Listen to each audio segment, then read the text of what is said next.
1. Into the Storm. It wasn't supposed to end like this. Tyler wasn't supposed to be bedridden at the age of 20, working a dead-end job that he could barely even do. He had dreamt so long of leaving this hellhole.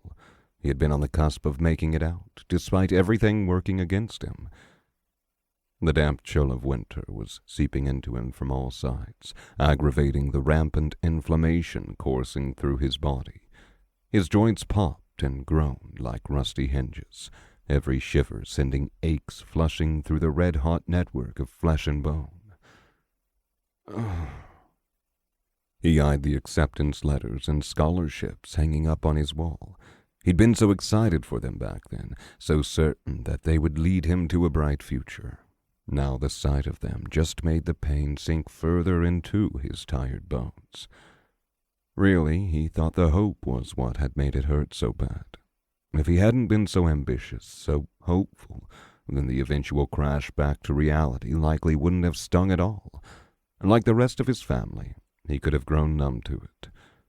Heat was supposed to be good for pain. The fire in his belly had kept him going all those years, dreaming of a better future. But just like the uncontrolled inflammation flooding through his tender fingers and swollen ankles, it was also the source. His neck creaked as he eyed his cracked window. Snow was falling in heavy gusts outside, piling onto his windowsill in a little mound of fluffy white. He used to love playing in the snow. Back before. "The dimensional storm is coming." He blinked. What the hell was that? He must have been even more sleep-deprived than he thought. It wasn't like the text was a physical thing. It seemed to float more in his thoughts, like a stamp in the corner of his mind that he couldn't quite wipe away. Just a couple of years ago, he might have been much more curious about the hallucination. As it was, well, he couldn't bring himself to care. Boom! The crack of thunder rattled his bed frame, making him grimace as it aggravated his inflammation. Thousands of tiny impacts began to thunk against his window. Tyler sighed. A hailstorm. It looked severe enough that he should probably take shelter, at least according to the beeping warning on his phone. He could get out and get his cane, then limp over to the bathroom. He was the only one in the house. It was almost Christmas. His roommates would all be out visiting their families. Thunder cracked once more, the accompanying lightning bathing his room in illumination for just a split second. Tyler gritted his teeth, struggling to push himself into a seating position. His joints ached so much. After an agonizing moment, he slumped back down. Not worth it. What difference would it make if he got swept up in the storm? It wasn't like there would be anyone to mourn him. He briefly wondered how long it would take for anyone to realize he was dead. If his window broke and debris impaled him through the skull, his roommates wouldn't be back for another 2 weeks, and they were far too busy partying to pay a bedridden prop any real attention. "The dimensional storm is coming." The message was beginning to flash like an urgent notification, and the clattering of hail seemed to grow louder as he pulled the blankets tighter and forced his eyes shut. He would stay in bed, just like he had the last 100 times he'd tried to dredge up the willpower to leave it. Clink, clink, clink. God, fuck it all. Fuck it all. Despite his limbs' protests, he shoved the covers off, shakily pushing himself upright. He wasn't letting the universe beat him that easily. He was sure that it wanted to drag him back down to the depths of despair, but he wasn't going to let it, at least not without a fight. With a Herculean effort, he pushed himself off the bed, grabbing his shoddy cane and hobbling step by step into the hallway. His knees and elbows screamed at him, not at all warmed up enough to handle such a task. So goddamn cold. How had the apartment lost heat so fast? It felt like just hours ago that he'd turned the thermostat up to as toasty as it could go, but Now his toes felt numb as the chill injected itself directly into his unprotected skin. He slipped. "Shit!" He wheezed in pain as his knee knocked against the wooden floor. His cane caught him before he could fall further, but even the slight impact spread throughout his leg like lightning. The thunder was getting louder, and that stupid, half-real message was still lingering in his mind, flashing insistently in a way that just made him more annoyed. Whatever. He just had to make it to the bathroom. Tyler forced himself up.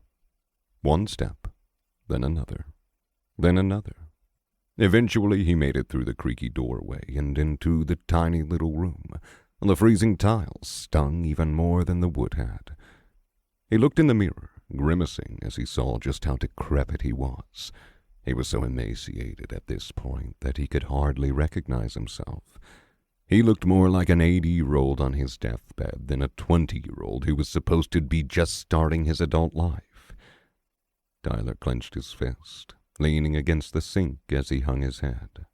"I can't keep living like this. I can't."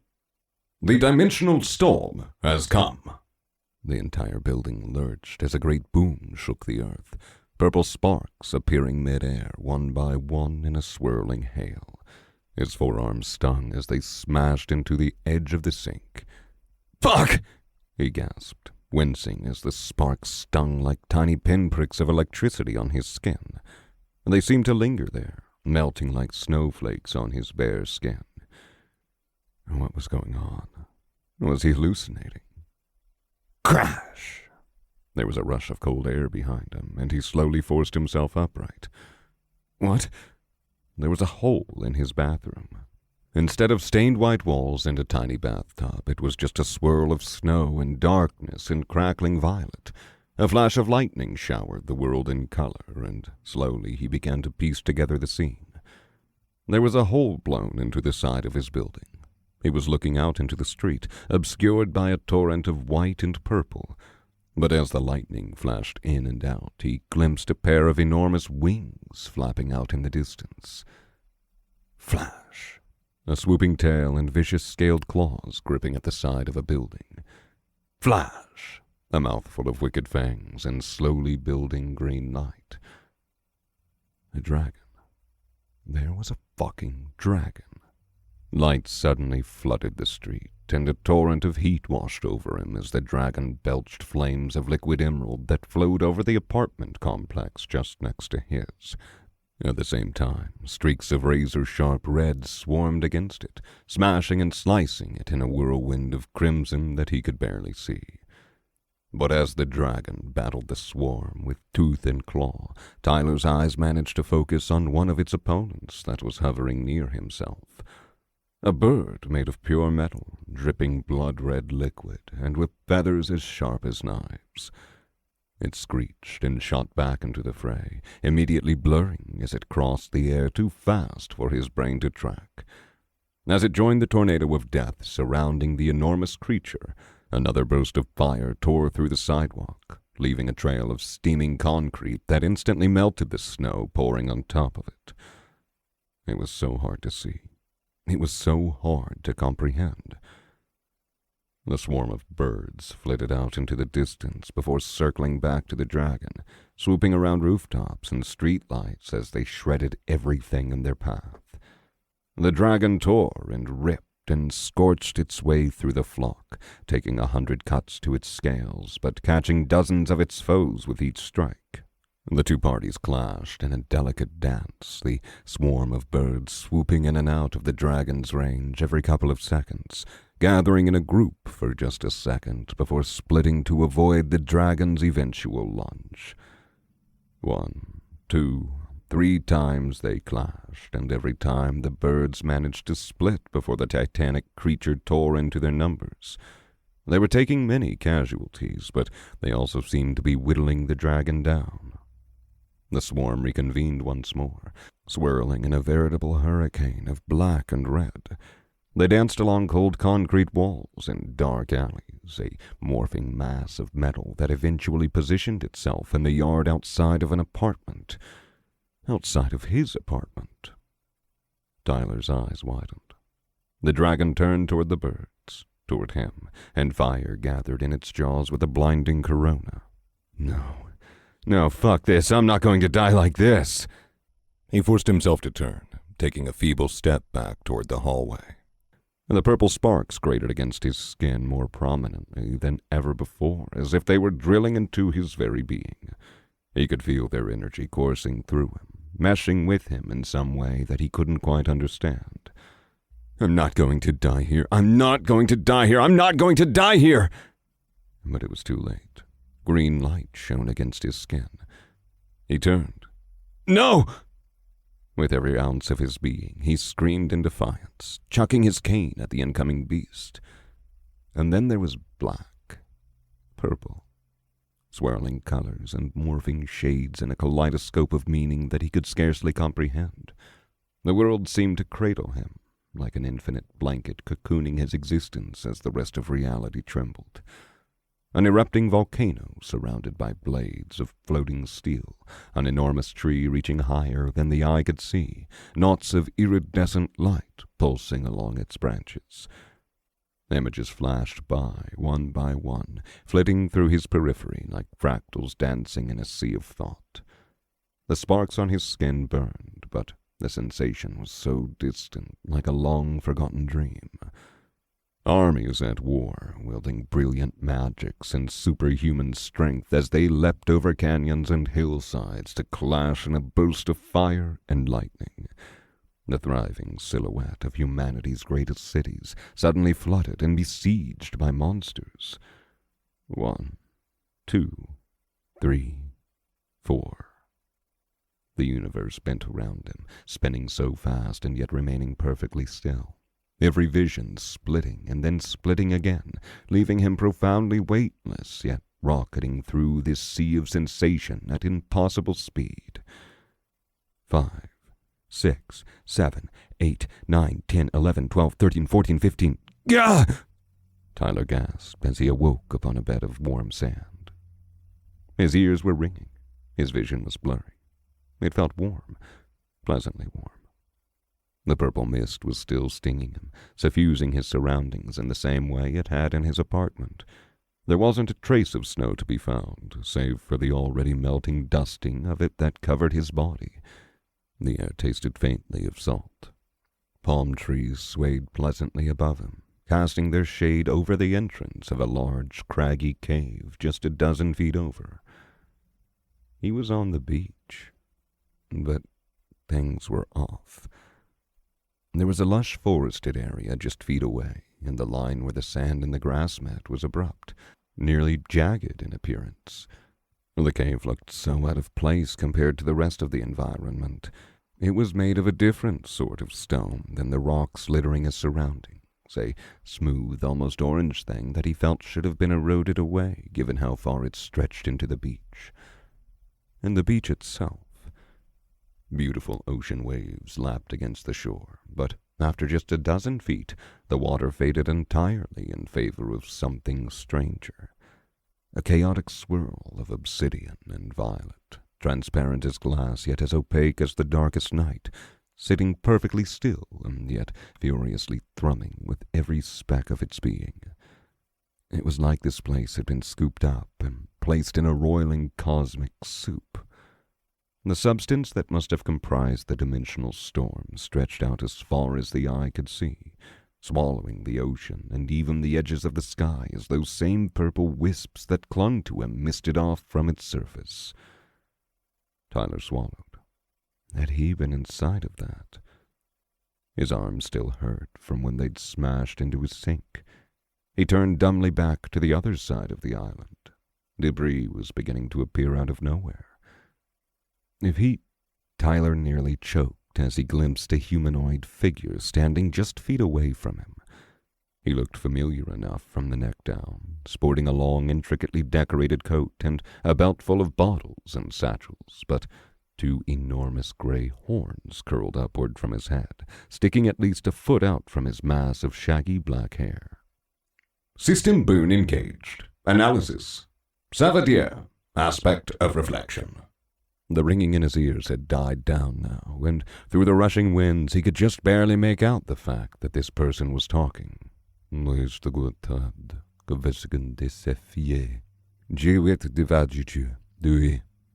System boon engaged. Language attunement. Tyler blinked.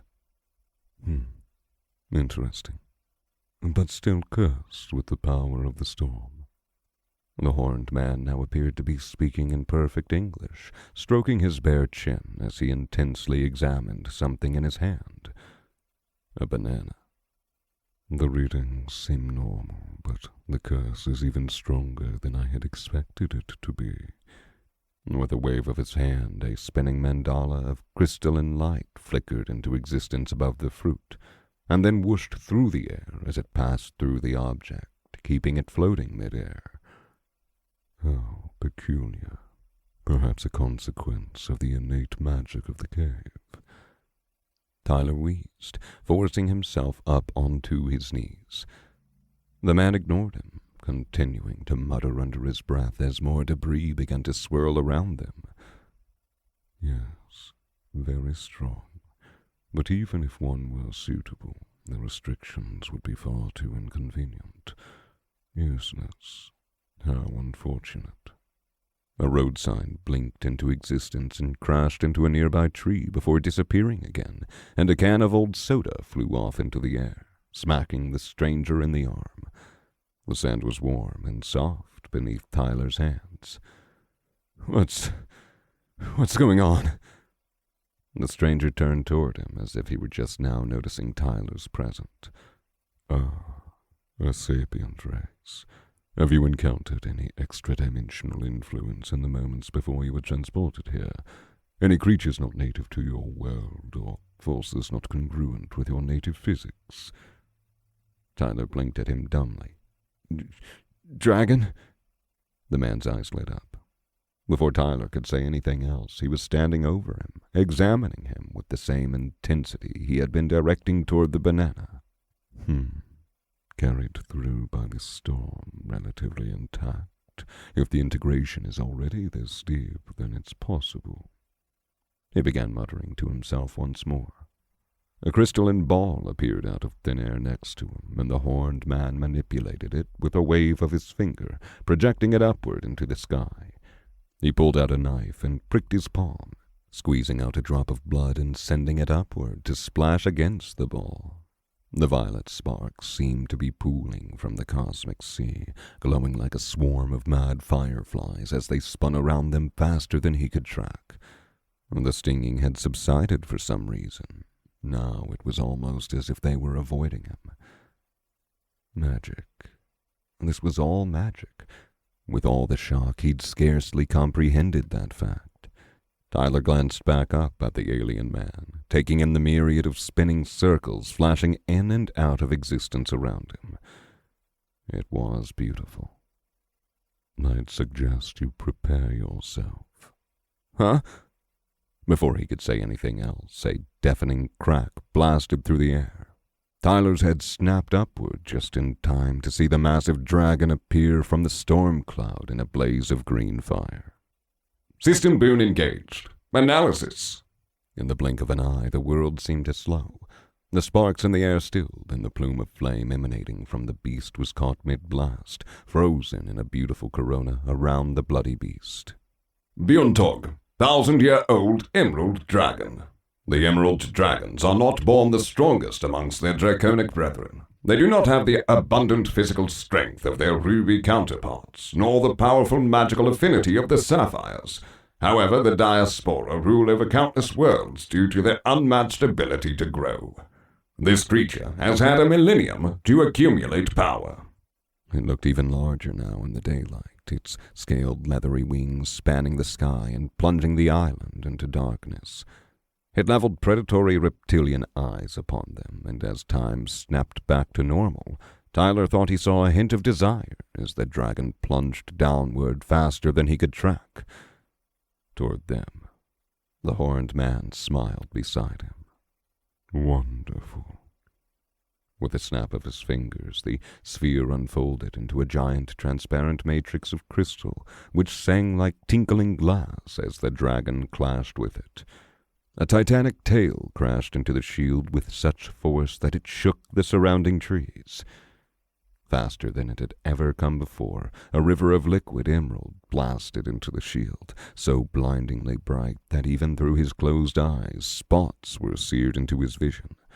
Even as he heard the definitive crack that must have been the destruction of the crystalline barrier, all the man beside him did was laugh. The light suddenly dissipated, and Tyler forced his eyes back open, prepared to face his death for the second time in as many minutes. Yet in the seconds that the barrier had held, the stranger hadn't been idle. A spinning sphere of light had formed around his outstretched hand, so dense as to be almost solid. The magic crackled and fizzled as the world seemed to stretch around the technique, and as the dragon swept down with a claw that could have leveled skyscrapers, yet another message appeared in the front of his mind. Absolute counter. Tyler watched in slow motion as the chaotic sphere bloomed outward into a single clean surface.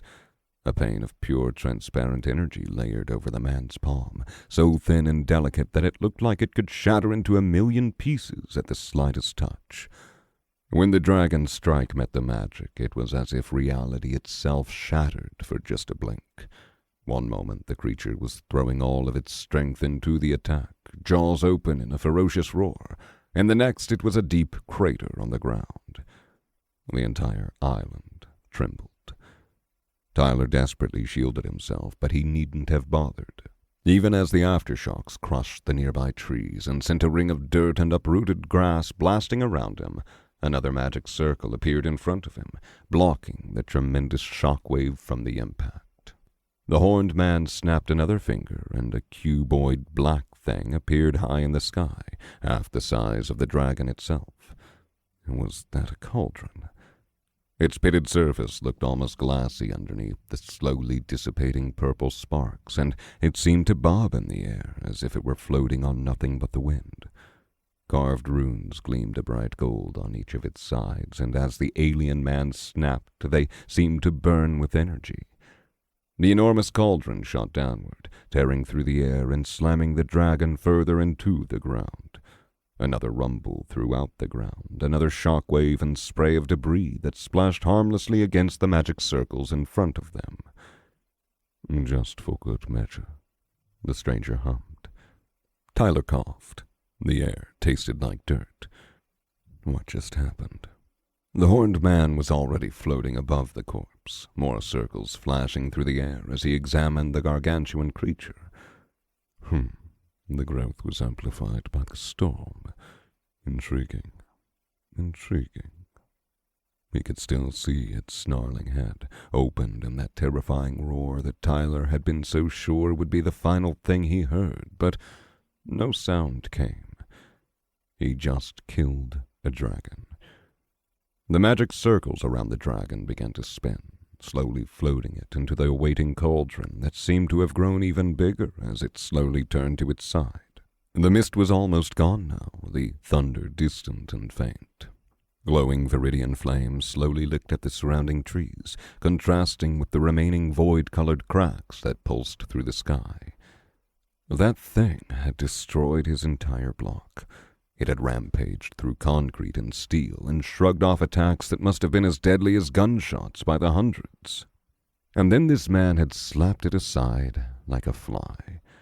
Tyler couldn't stop replaying the scene in his head, the warping of reality around them, the sheer weight of the monster's attack colliding with this delicate film of magic.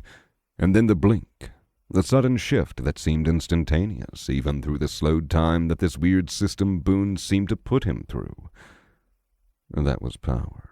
Real magic, the likes of which made everything he'd seen before look like parlor tricks. The stranger slapped the cauldron with both palms, causing it to disappear into thin air. Came looking for a jewel, and I stumbled upon the dragon's hoard. Though in this case the hoard is the dragon itself. He isn't even fazed. He's happy that a dragon got teleported right on top of him.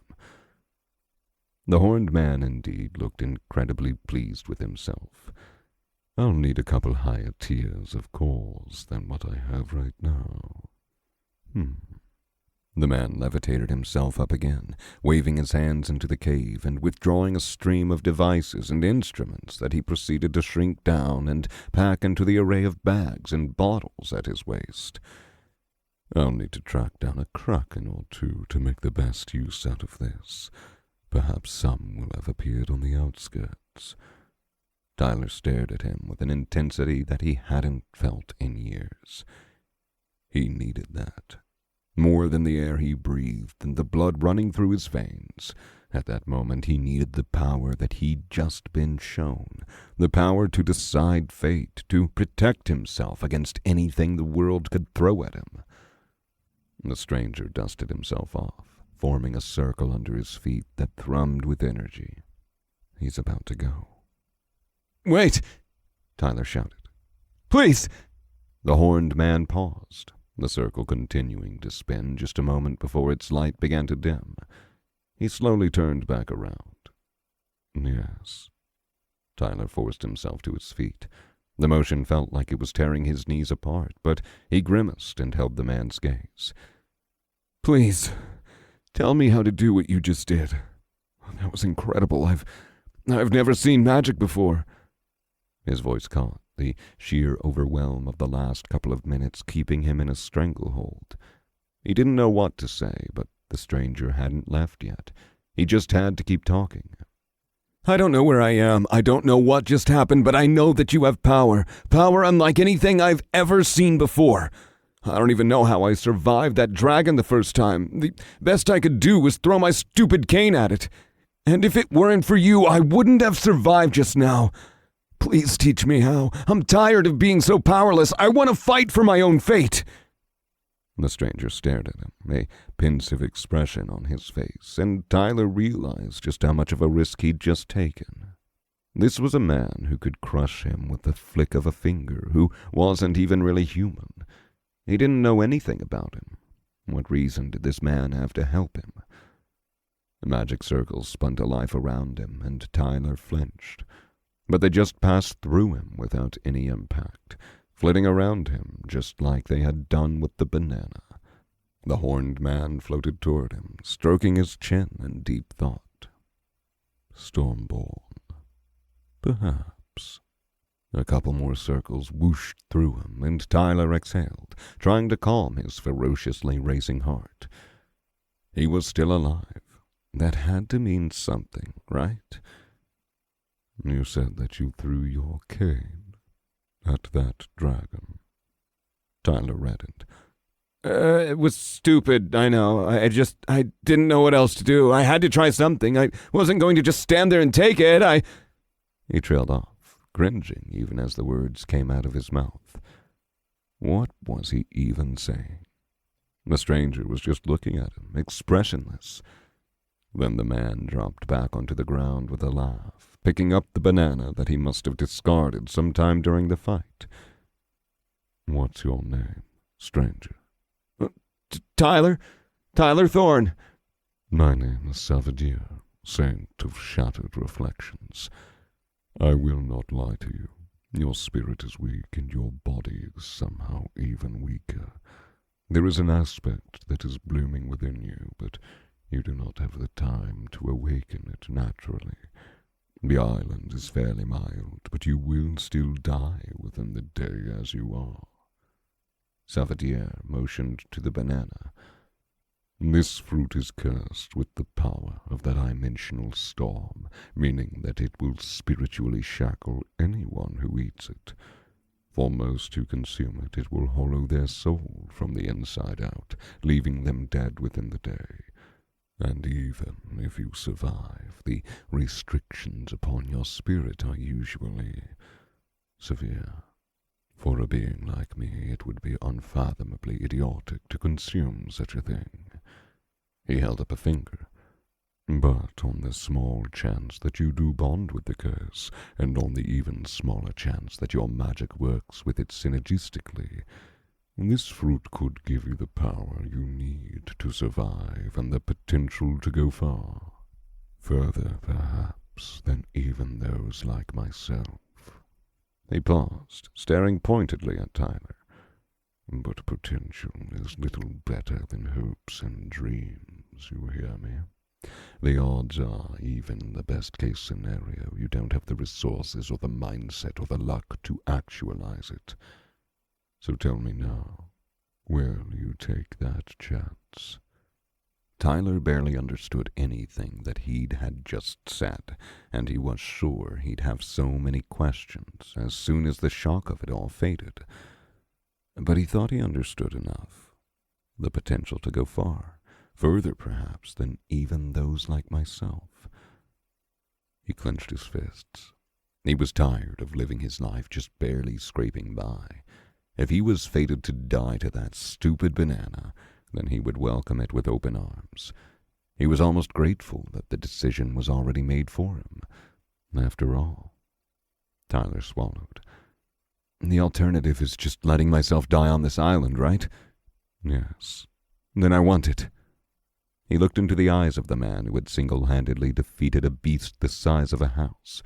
He still didn't know what was going on, but he knew that this was a second chance.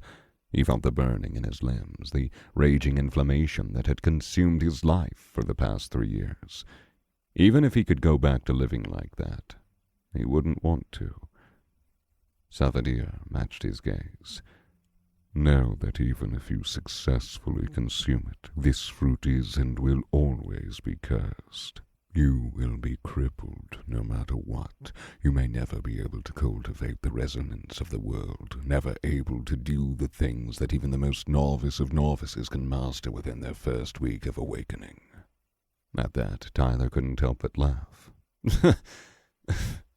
Sorry, that sounds just like my life right now. The horned man looked at him, then gave the slightest nod of approval. He waved a hand, summoning forth the sphere that had turned into that crystalline shield against the dragon.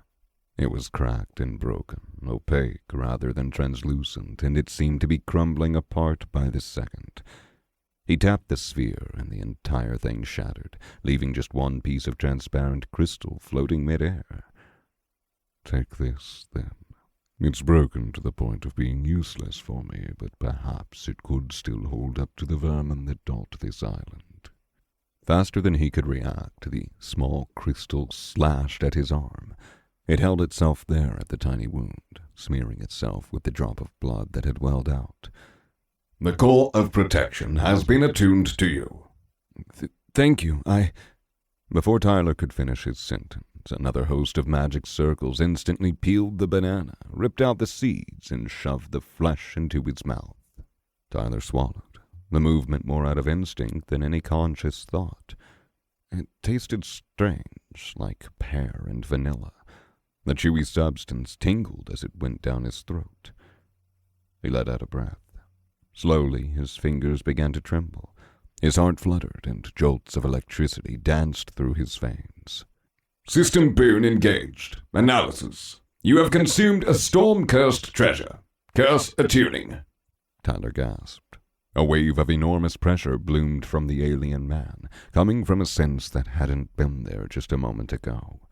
It was like his eyes had been closed his entire life, and now he had opened them just to find himself staring at the sun. You can thank me by surviving. Salvador stepped closer to him, and Tyler felt like he was being crushed from all sides as the horned man put a hand on his shoulder. When awakening an aspect, it is recommended that you undergo a trial to strengthen the resonance within you. This goes doubly if you're going about it using a storm-touched treasure. Your soul will need to withstand the curse within it and consume it to make it your own. Suddenly, the man pushed a circle onto Tyler, shooting him into the cave. Another circle caught his fall, sitting him down on the cool stone with a soft thump. This is the cave of my ancestral peoples. If you survive, you may learn a great deal by examining their teachings. The man stood outside the cave, more magic circles flickering around, and then gave him a brief smile. A final magic circle appeared, spinning around a thick log propped up against the edge of the cave. Slowly, the log lifted, and Tyler deftly realized that it was the exact shape of the small cave entrance. Wait! Thud! Suddenly, the cave was bathed in darkness. The soft glow of a table caught aflame by the dragon's breath illuminated mesh sacks of fruit scattered all around him. Something chittered behind him. Tyler scrambled back with a shiver, catching glimpses of beady eyes and a trio of wicked claws in the dark. Savadir spoke from outside the cave, his voice muffled by the heavy wood suddenly between them. "This curse is extremely powerful, so much so that I wouldn't trust someone with even twice your potential to have a chance. But if you manage to survive..." The man laughed. "Well, the stronger the curse, the stronger the benefit."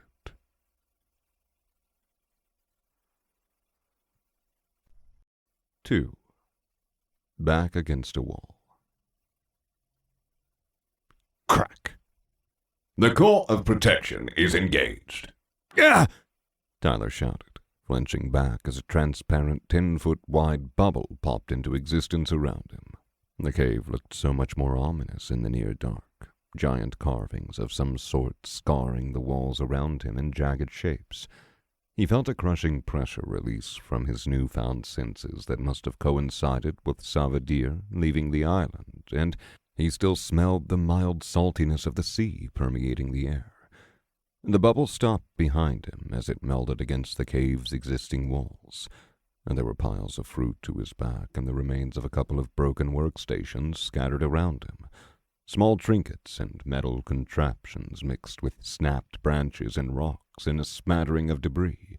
One of them was aflame with a wisp of smokeless green dragon fire, and its soft glow was the only thing illuminating the large cave. Then he caught sight of his attacker as the beige carapaced thing lunged toward him once more. System boon engaged. Analysis. Juvenile Duneclaw. Duneclaws are the foremost pests of the world of Korshan, fast-reproducing scavengers that collect sources of magic in their pouches and infest them with their eggs. Their tail claws are reinforced with layers of chitin and strong enough to crack bone, but the moisture of this juvenile's environment has weakened the rest of its armor, making it vulnerable to crushing strikes. It has not developed the pheromones that cause its siblings to swarm upon its death, but the scent of its wounds will still attract its brethren should they draw close.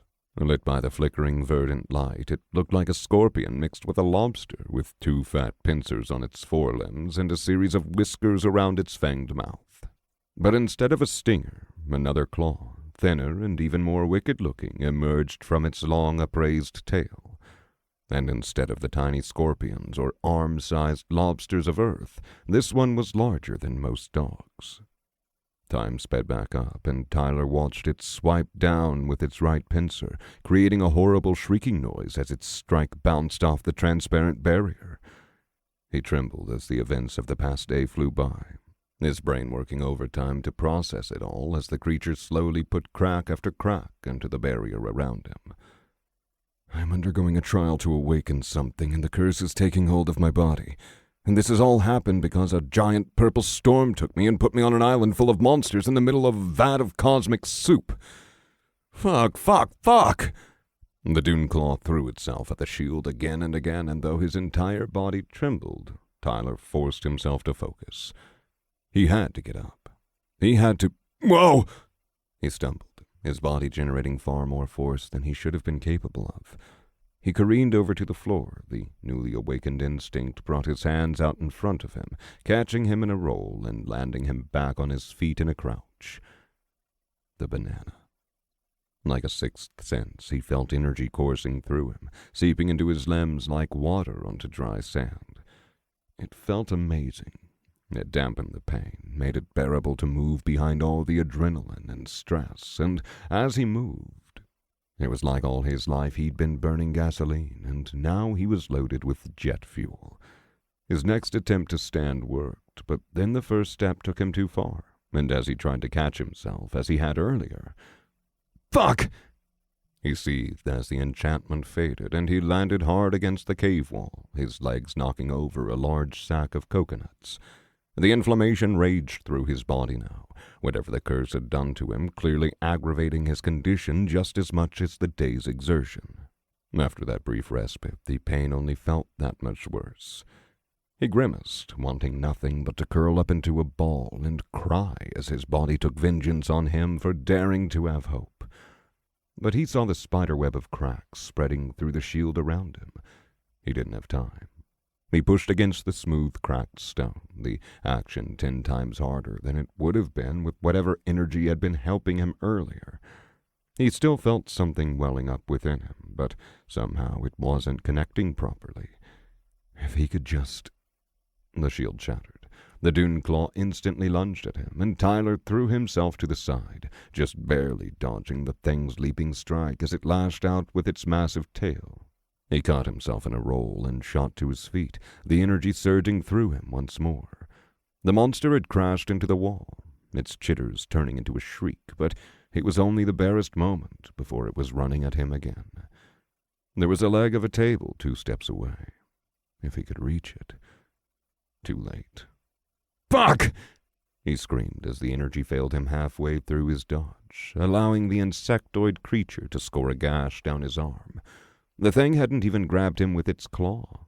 It had been the outside of the pincer that had lacerated his skin as the true attack just barely missed. His instinct was to grab the wound, to curl up, to run away, but even as a new pain joined the symphony of agony singing through his body, he fought against it and grabbed the table leg.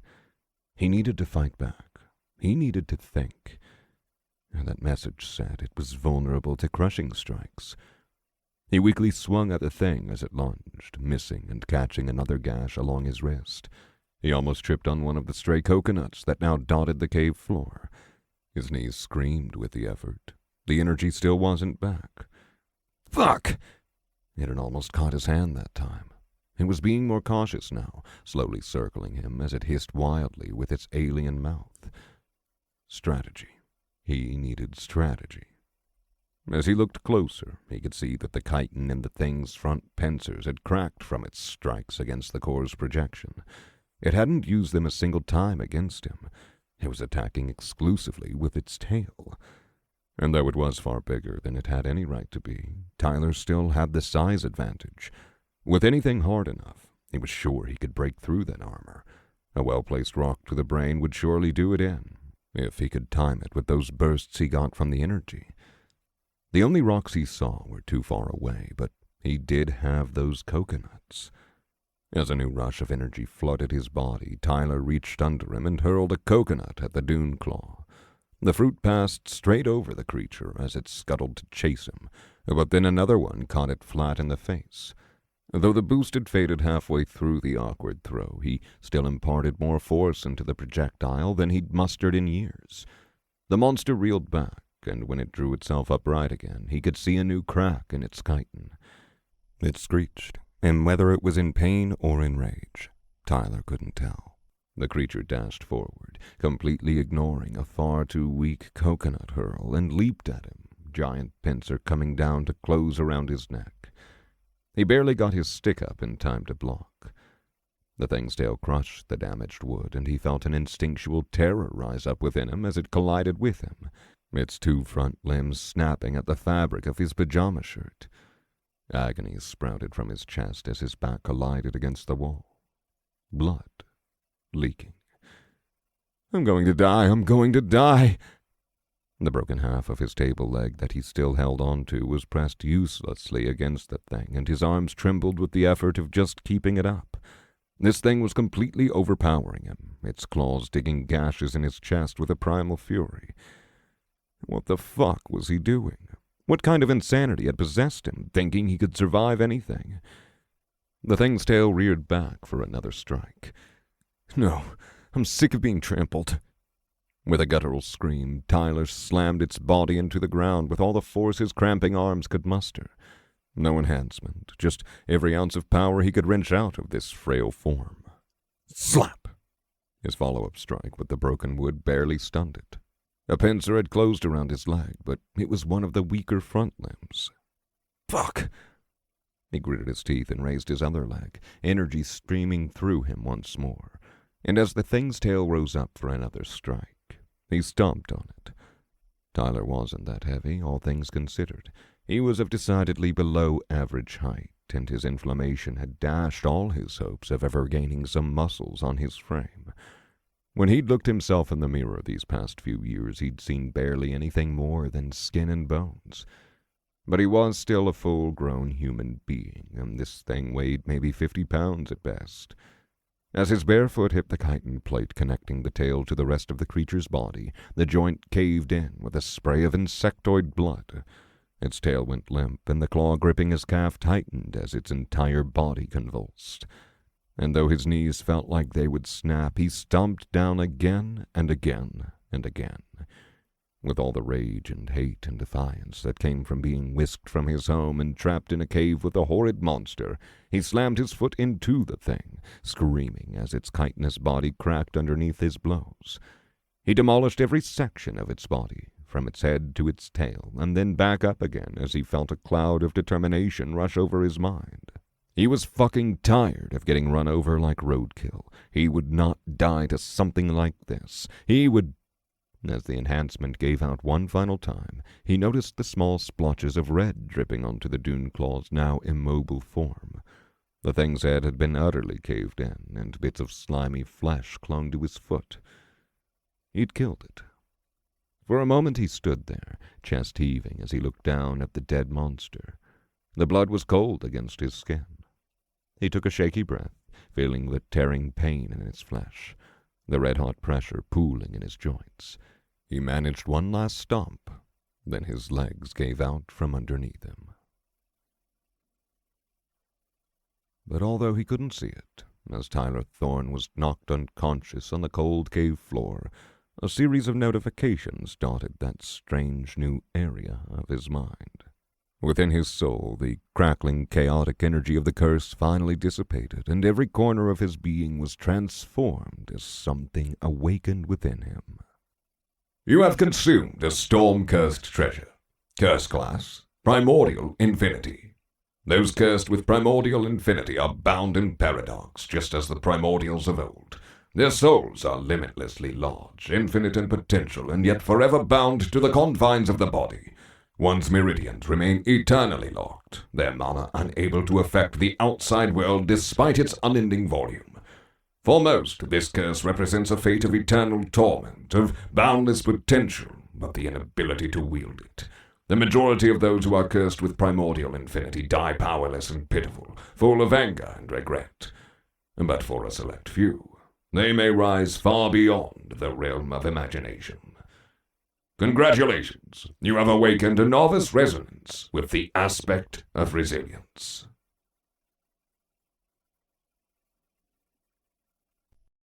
3.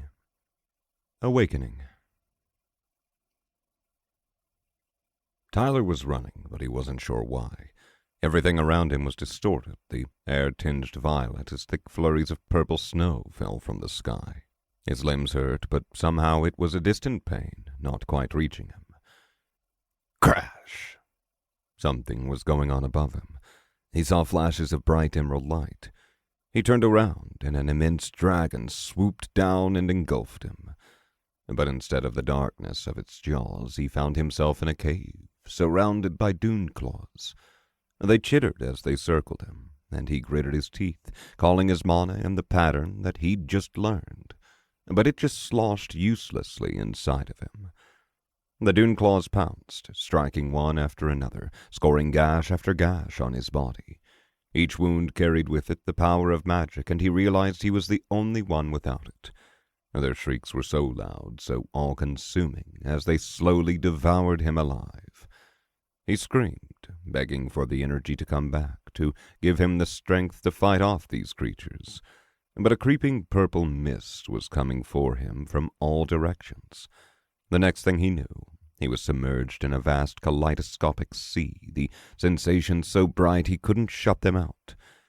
And then he wasn't in the cave anymore, but on dry grass.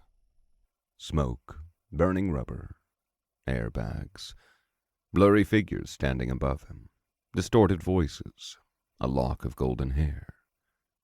"Get him drunk!" Tyler shot awake with a full body jerk. Fuck! Fuck, fuck, fuck, fuck, fuck! He trembled as he heaved for air on the cool cave floor, the motion aggravating the dark red scabs that lined his chest in two separate areas. The flesh of his left calf was mangled by the dune claw's pincer, and its sharp chitin had cut deep into the skin of his right foot as he delivered his final blows. Every joint and ligament in his body felt like it was on the verge of snapping, and a smattering of bruises dotted his skin. What just happened? How the fuck was that all real? Even after leaving the dream, some part of him felt like he was still in a waking nightmare. He could have died 1,000 times back there. He'd be dead if he hadn't had the core of protection, or if he'd been a second slower to block, or even if his throw had just been a little off. From the storm, to the dragon, to the island, and even Savadir himself, it was just a mess of terror and overwhelm and his primal instinct for self-preservation. He hadn't caught a fucking break since those first purple sparks. He made a sound, and it came out as a half-laugh, half-sob. That was absolutely fucking terrifying. Even during the accident, his own mortality had never felt so goddamn fragile. And now he was stuck on the floor, unable to move a muscle without feeling like his entire body was tearing itself apart. The energy within him was placid now, brimming with potential, but without any spark to light it into action. For a moment, he just lay there in silence. He could hear chittering outside, some cousins of the monster that had attacked him, maybe. He could hear the tip-tapping of their chitinous legs against the ground, the constant scraping of their claws against anything and everything that surrounded them. Specifically, at least one of them was scraping against the log at the door, over and over and over again. All he could do was hope that it wasn't strong enough to get through. Tyler groaned. The stone was cold, not nearly as bad as the chill of his apartment, but enough to make his joints feel like they'd been bound and wrapped in plaster. Or maybe that was just the metric ton of injuries that plagued him, combined with the hard, unforgiving surface he'd fallen asleep on. He was reminded of the endless days he'd spent in his dinky little bed, longing to get up, to do anything but being held down in a vice grip by the poisonous cocktail of pain and hopelessness that had plagued him since the crash. How many times had he almost hoped for something to force him out into the world, just to prove to himself that he still had that undying spark that he'd carried with him for the first 17 years of his life. And finally, something had. He'd nearly died about a gazillion times. He was weak, injured, and stuck on the floor in a dark, spooky cave. But he'd done it. And as the sweet tingle of survival spread through him once more, he found a smile creeping onto his face. God, I'm alive. In some way, the pain had never felt so good. It represented his struggle, his triumph over both himself and the monstrous thing that had been out to get him. It meant that he was still living, and whatever else was going on, he knew for a fact you couldn't feel nearly so much agony if you were dead. And his mind was filled with more of those weird messages. Congratulations. You have awakened a novice resonance with the aspect of resilience. The aspect of resilience. He didn't know what the fuck that meant, but he'd felt something change within him as the fight with the Duneclaw had gone on, something that fittingly resonated with his actions. And it was that novice, or maybe he was the novice that the resonance belonged to. Whatever the case, there was a faint buzzing going on in his soul, something deep and rich that he couldn't quite understand. And just sensing it was enough to get him excited, despite his rather helpless situation. You have consumed a storm-touched treasure. Curse class, primordial infinity. And all of this was a consequence of the banana. The curse of primordial infinity. Those cursed with primordial infinity are bound in paradox, just as the primordials of old. Their souls are limitlessly large, infinite in potential, and yet forever bound to the confines of the body. One's meridians remain eternally locked, their mana unable to affect the outside world despite its unending volume. The first part of the description felt very true. The thing within him that he assumed was his pool of mana felt immeasurably large, so vast that he couldn't quite catch the edges of it, just the churning, rippling waves of green that appeared on its surface. It was enormous, and yet also contained entirely within him. Within his soul, he thought. But he didn't quite understand the other side of the curse. It felt like it was saying he'd never be able to use his mana, but he'd certainly felt an effect during the fight. Even now, he could feel it seeping into his mangled limbs, passively helping just a tiny bit with the myriad of injuries clinging to him. And Tyler certainly didn't feel like the second part applied to him. For most, this curse represents a fate of eternal torment, of boundless potential, but the inability to wield it.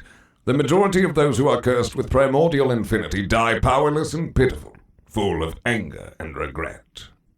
A fate of eternal torment sounded horrific, but that wasn't quite where he was at, was he? Sure, he felt a bit powerless, but that had been his whole life since the crash. But now he had magic, even if it was constrained, and if anything, he felt the least regret that he had in years. In fact, he realized that whole description sounded a lot more like himself before this whole thing. Even before this, he had been cursed, in a sense. Cursed by his inflammation, by those fuckers that had taken his future in exchange for their own convenience. He had been powerless, he had been pitiful, and he'd definitely been full of anger and regret. He refused to let that happen to him again. At least this curse came with an upside.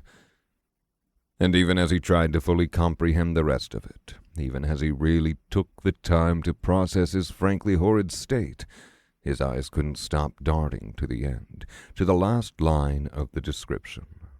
But for a select few, they may rise far beyond the realm of imagination. Even after reading it for the dozenth time, his body shivered with the words. Savadier had told him that this curse would give him the potential to rival him. No, to surpass beings like him. He couldn't even comprehend how, but just the knowledge that there was a path forward gave him hope. Tyler took a deep breath and started taking stock of the situation. The flames on that one table had reduced it to embers, but somehow the coals still glowed, and just enough to see. Had he really only been out for such little time? He was absolutely ravenous. Now that he'd finished awakening, the energy within him had gone placid. No spikes of power shot through his limbs, and in his natural state he didn't even know if he could stand. His entire body radiated pain, worse than anything he'd felt since the night of the crash itself. He dove into what he thought was his soul, feeling the mighty pool of power sitting still in this little space by his abdomen. There were lines of sorts streaking through him, connecting that spiritual space with his physical body. They were almost like blood vessels, just almost empty, devoid of their version of blood. Was that how the energy affected me? Tyler wondered. He tried to get a feel for his mana. He could just barely slosh it around if he really put his mind to it. But even as he tried sloshing it through his channels as best as he could, he felt at most a tiny twinge of energy. He tried once, twice, thrice, but each time the mana just seemed to dissipate back into his core. The pain was making it difficult to concentrate, a constant distraction that pounded his mind no matter how much he tried to ignore it. No, he needed a better way. What had Savadier said? This is the cave of my ancestral peoples. If you survive, you may learn a great deal by examining their teachings. His eyes drifted to the jagged carvings above him. At first he'd assumed that they were just cave paintings, art with no practical purpose. But now that he looked closer, these depicted humanoid forms, figures with long horns like Savadier, with their arms outstretched and their feet planted underneath them. Within their bodies was a series of looping lines, all connected to a deep burrowed dot in the center of their being. Their soul, he thought.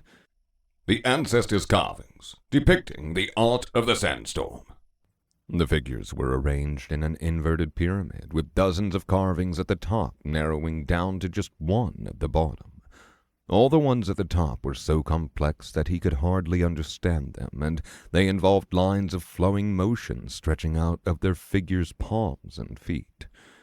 And the one on the bottom had that too, a pattern of circulation that seemed to draw from outside the soul before dispersing the energy in a certain way around one's core. Tyler didn't even have to try it to realize he couldn't do that one. His channels simply lacked those points that connected the inner soul with the outer world. Meridians, he assumed. All his channels did was feed back inward, passing through his body before returning to his core. Most of these, in fact, were out of his reach. But on the second row from the bottom, the right carving, he paid attention to the details in the art. Lines of deeper carved mana swooping through channels in a way that somehow portrayed motion in a static frame. It went this way and then that, looping through the arms and legs, into the head and back down through the spinal cord. It hit their horns too, but Tyler simply hoped that he didn't need horns to do this technique. He held his breath and started swaying his mana, slowly coaxing it through his channels, feeling the tingling as it rushed against his muscles and bones. This felt right, he realized, like the way that he'd felt when he'd unconsciously enhanced himself during the fight. It traveled through his fingers, up his shoulders, and into his head. His soul was instinctively moving with it now that the motion was beginning to flow. One loop, then another, then another. He struggled to keep the cycles going through the haze of pain, but after a dozen attempts he finally succeeded. Like the bloom of a flower in spring, he felt that strength settle within him, a soothing, gentle power that took the edge off of his endless aches. Tyler opened his eyes and gasped. Holy shit! His body felt powerful, like how it had felt before the car crash, back when he'd been lifting weights every day and running every night. Now that he wasn't panicking, he could learn to control it. He set his hands beside him, slowly pushing himself to a sitting position. He began to move, and then his concentration broke. He slumped back to the ground, but forced himself back into the task. The dune claw outside redoubled its efforts to scrape through the log, sending adrenaline spiking back through him. He used the fear and dove deeper into his soul. The cycle slowly built back up, the strength flowing through him once more, and then he pushed again. Tyler grunted with the effort, but he managed to sit up. This was good.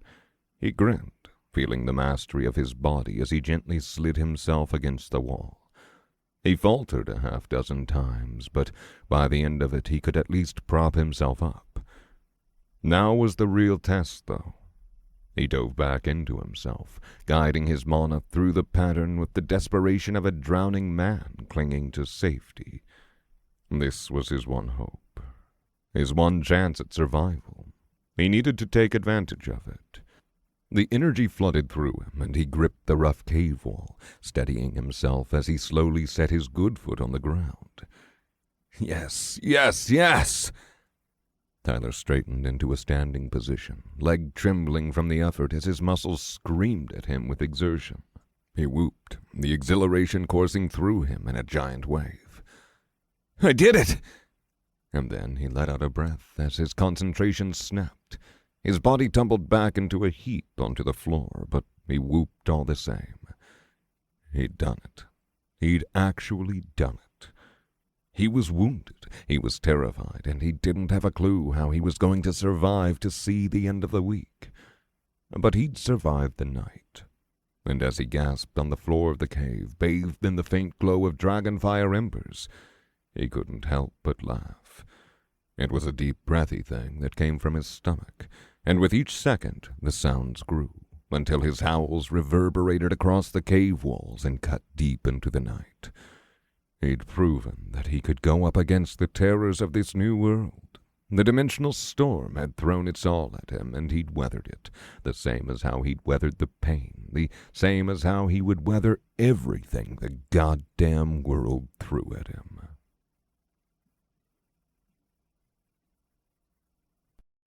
4. Trapped. The sun must have risen sometime between when Tyler had woken up and when he'd finally managed to stand. He could hear the distant squawking of seagulls, and a few thin beams of light peeked through the blocked entrance to mix with the faint illumination of the green embers across the room. It was an oddly peaceful scene, all things considered. He'd lived to see a new day, and just as powerful as the actual mana in his soul was the hope that it brought with it. The high of survival and progress soothed his racing mind, making even this creepy cave filled with fruits and broken furniture feel much less ominous.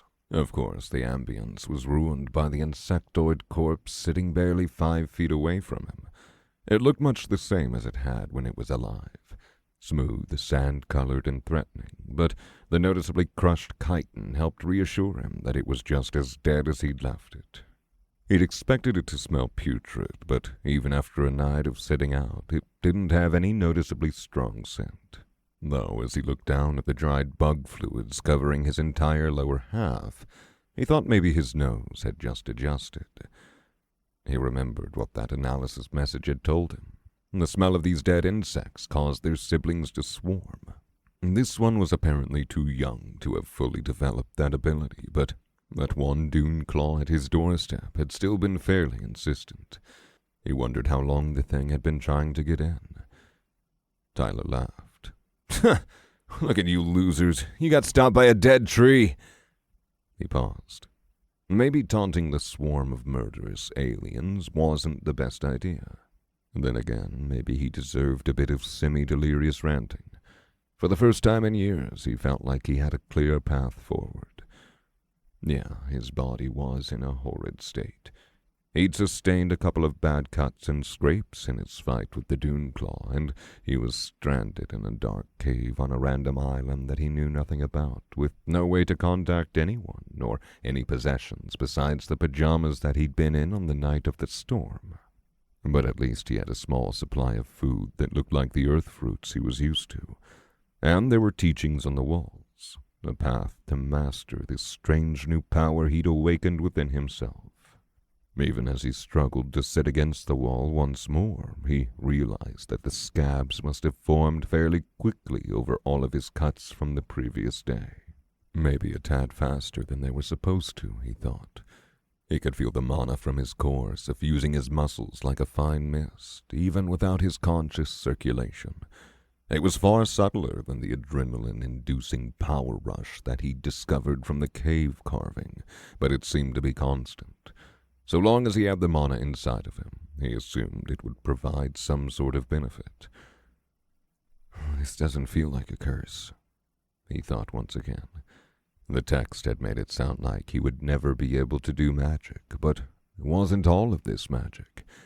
He could enhance his strength, heal faster, and even take hits better, if the state of his injured leg and chest was anything to go by. The dune claw's front pincer was clearly weaker than its tail leg, and this one's limb had already been injured beforehand. But given his fragile state, he was still astounded that he'd even been able to remain standing after that. With the enhancement running through him, he'd even managed to stand. Was it because of the aspect? He didn't know anything about this world, but resilience did feel like something that would act mostly on his body anyways. If Savadir's title was anything to go by, the man had an aspect of reflection or something similar. He couldn't imagine that reflection would have nearly as many bodily effects as he was currently experiencing. At the same time, Tyler didn't need any system boon to tell him that the effects that reflection did have must have more than made up for it. He remembered that reality-bending magic, the instant reversal of momentum as a man just a bit taller than Tyler himself felled a beast the size of a house in the span of a nanosecond. Even now, as his own soul was brimming with magical power, he couldn't comprehend how that had been real. It was as if for just a moment the world itself had bowed to Savadir's will. Absolute counter. If he remembered one thing for the rest of his life, it would be that moment. That was the power to change fate, to shrug off the weight of the world and take hold of your own destiny. He wanted it more than he'd ever wanted anything, maybe. But he suspected he would never get it. One's meridians remain eternally locked, their mana unable to affect the outside world despite its unending volume. If he went by his current assumption, none of the things that Savadir had done would be possible for him. If all he could do was affect his own body, then that left him with very little, all things concerned. But he still had a path to that level of power, past that level of power. He didn't understand how.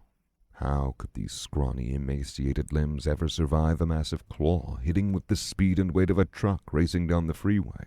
How could they ever pound a beast bigger than a half-dozen elephants into the ground, then levitate a giant magic cauldron and...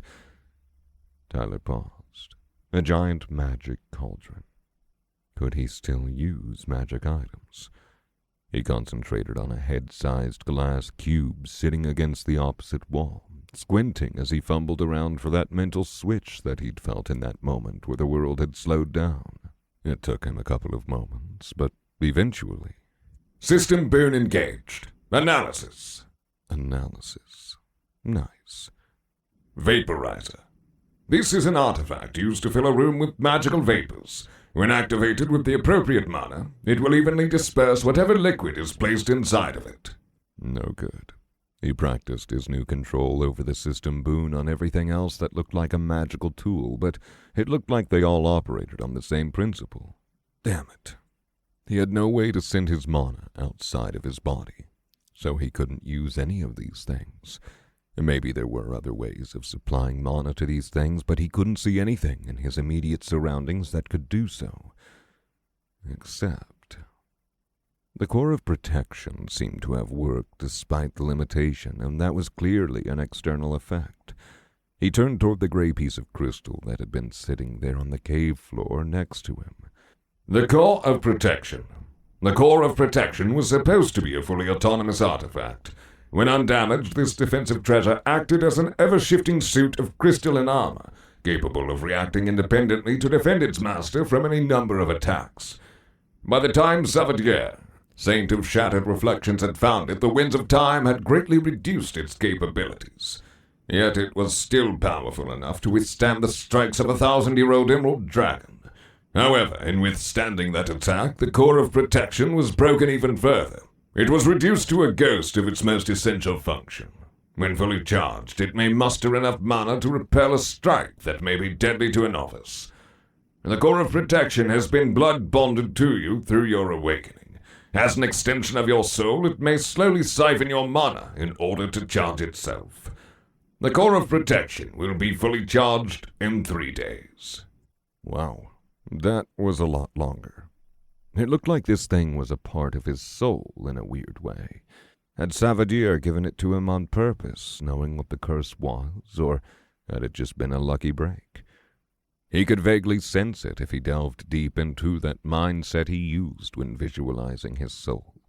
It was a different feeling from the immense pressure from Savadir he'd sensed the moment he'd begun awakening, and a different feeling from the burgeoning sense of something permeating his surroundings that he still hadn't quite figured out yet.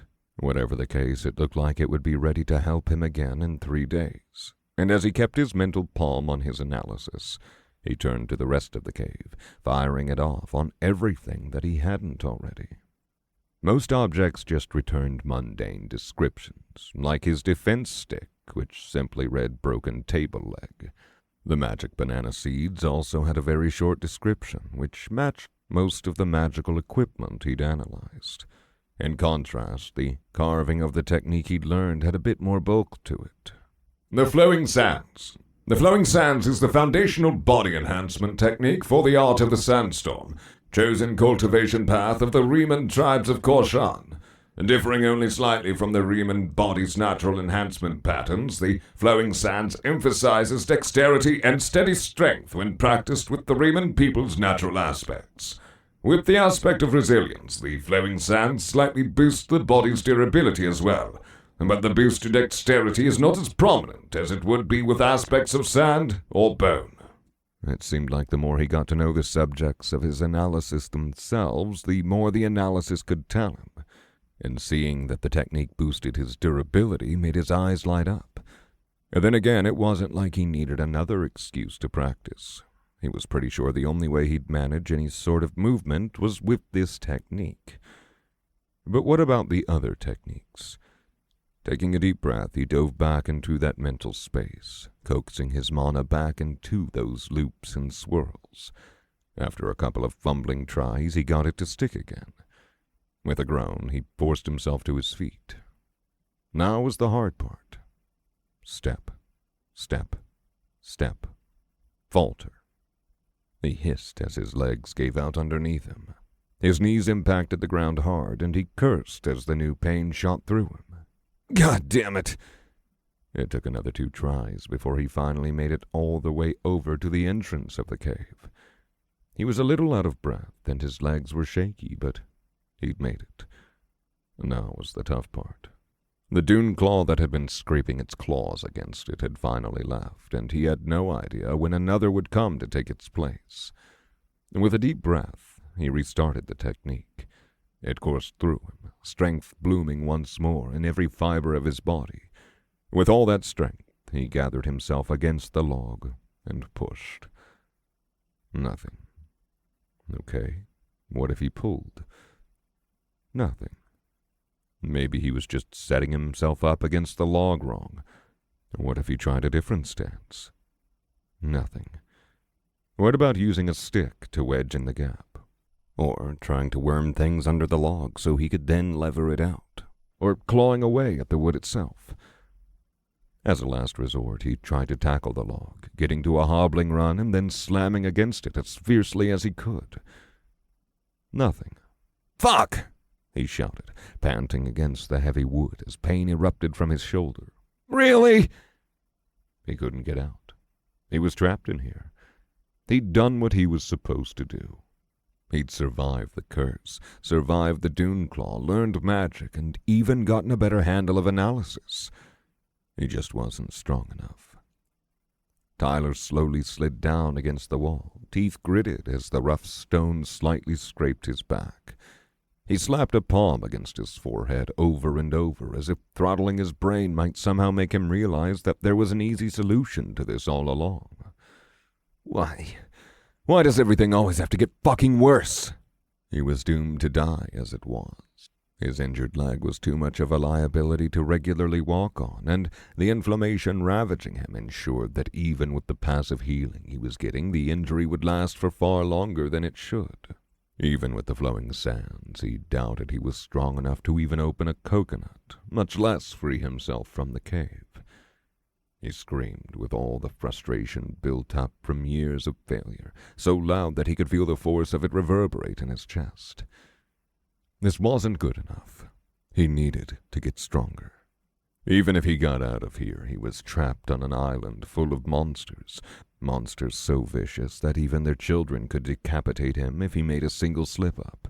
And then, even if he got out of that, the only thing as far as the eye could see was a vast, glitchy emptiness that was assuredly 10 times deadlier.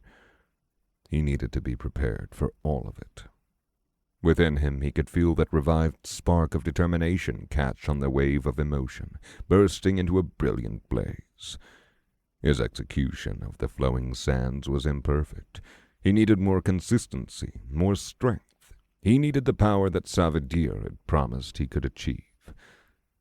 Stronger. To get stronger, he needed to get his bearings. All right, I'm stuck in the stupid cave. I just hurt myself more in a last-ditch effort to get out. My inflammation is going even crazier than normal, and the only things that I have to help me are a bunch of fruit, broken furniture, and esoteric cave carvings. What can I do with all that? Tyler thought for a moment, letting his breaths come slower and fuller. Most of the things plaguing him were outside of his control, but he supposed he was used to it by now. He'd endure, just as he'd always done. And now, what could he do? Well, I'm hungry as shit. That was a start. Diving back into his soul, he thrummed the flowing sands back into motion and began moving himself. He didn't bother with walking. That took a level of concentration and effort that he didn't think he had right now, but he could inch himself over bit by bit. It took a while, but he managed to gradually shuffle over to the fruit sacks. He peeled a banana, a regular one according to the analysis, and downed the finger-sized thing in a single bite. The fruit tasted very different compared to a supermarket banana, but he kind of liked it. He spat the seeds over to the space where Savadier had placed the ones from the larger magic banana, realizing with a grimace that the area had been splattered with a bit of his blood. But he supposed if he covered it with enough seeds, nobody would be able to know. Over the next half hour, he worked his way through a sizable amount of banana, passion fruit, and ackee, a weird, almost nut-like fruit that opened to reveal a trio of giant black seeds. It tasted kind of savory, but he didn't hate it. It was hard to hate any sort of food when you were this hungry. And by the fifth fruit, Tyler was starting to feel better. He thought about his situation as he gorged himself. He needed to open the door, and he needed to be able to survive after that log was dislodged. So, he was in a bit of a predicament. After his breakfast, he guessed that he had maybe 2 or 3 weeks' worth of food, maybe more than that of water. The sacks of coconuts far outweighed all the rest of the fruit combined, but only if he could access it, and right now, he was doubtful if he could. It was the same problem that seemed to plague his immediate chances of survival. The enhancement just wasn't strong enough. Before he died of dehydration, he needed to get strong enough to open a coconut, and to do so, he needed to get a better hold of the flowing sands. He analyzed the flowing sands carving again, and this time he tried to mentally push. Come on, give me more. I can feel there's more there. The flowing sands. All Riemann children who wish to one day become warriors must master the flowing sands by the age of 10. It is a prerequisite for all higher techniques in the ancestors' carvings, drilled amongst the young until they can maintain the technique, until their mana pool runs dry. A common schedule of training includes a session of practice before all 4 traditional meals, leaving enough room in between each session for the mana pool to replenish. As the children grow older and their capacity develops, they may dedicate a time every night before bed to hone that skill at length. Wow, he muttered. On the plus side, he was getting a hang of this analysis thing. It looked like for this subject at least, it would just keep spewing info the more he pushed, and even if most of the lore didn't mean anything to him, he could extract tidbits of useful stuff here and there. On the minus side, he was currently getting beat by a bunch of alien 5th graders. Still, he couldn't feel too bad about himself. The text seemed to imply that the average child practicing this technique could only do it a couple times a day at first. Meanwhile, if he looked at his mana pool, he chuckled. He'd been attempting to use it all morning, and there was hardly a dent. Tyler leaned back against the wall, closed his eyes, and dove back into his soul. Chapter 5. Cave Training. For the next month, all he did was eat, sleep, and train. It was horribly painful. He had plenty of mana to fuel himself, but he couldn't even use it all before his soul gave out. It turned out that the soul got sore just like any muscle, and the resulting spiritual aching combined with the ever-present physical pain in his joints was a horrible combination for any kind of practice. There were times when he got so frustrated with the lack of cooperation from his mana that he threw his hands up in the air and wanted to punch something. But of course, without the flowing sands, he was so feeble that he could hardly even stand up straight. The process of training was also mentally taxing, and even when his soul was relatively fresh, it took him longer than he would have liked just to muster up the willpower and energy to try again. The cave felt so claustrophobic despite its relative openness, especially because he was so weak that moving around it at all was difficult. In a sense, he was confined to this tiny little bubble of accessible space, trapped there until he could get good enough at his technique to let him move around consistently.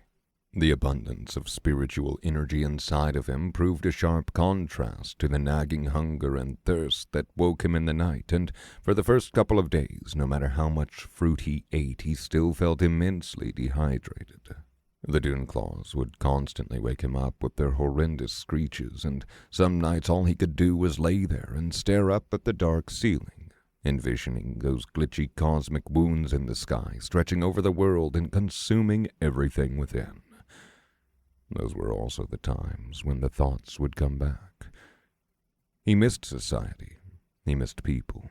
Even if for the years leading up to his abduction he'd hardly had anyone he could really call a friend. Just some stranger to talk to would have been enough. Someone to share the pain of being trapped in a dark cave with nothing to hear but the sounds of monsters outside his door. But every day, when the tiny streams of sunlight began to peek through the cracks in the cave entrance, and the caws of seagulls joined the chorus of Doonclaw chitters in the background, he would get back up and try again. Every time he'd falter, he'd give himself a minute to collect himself before jumping back into it.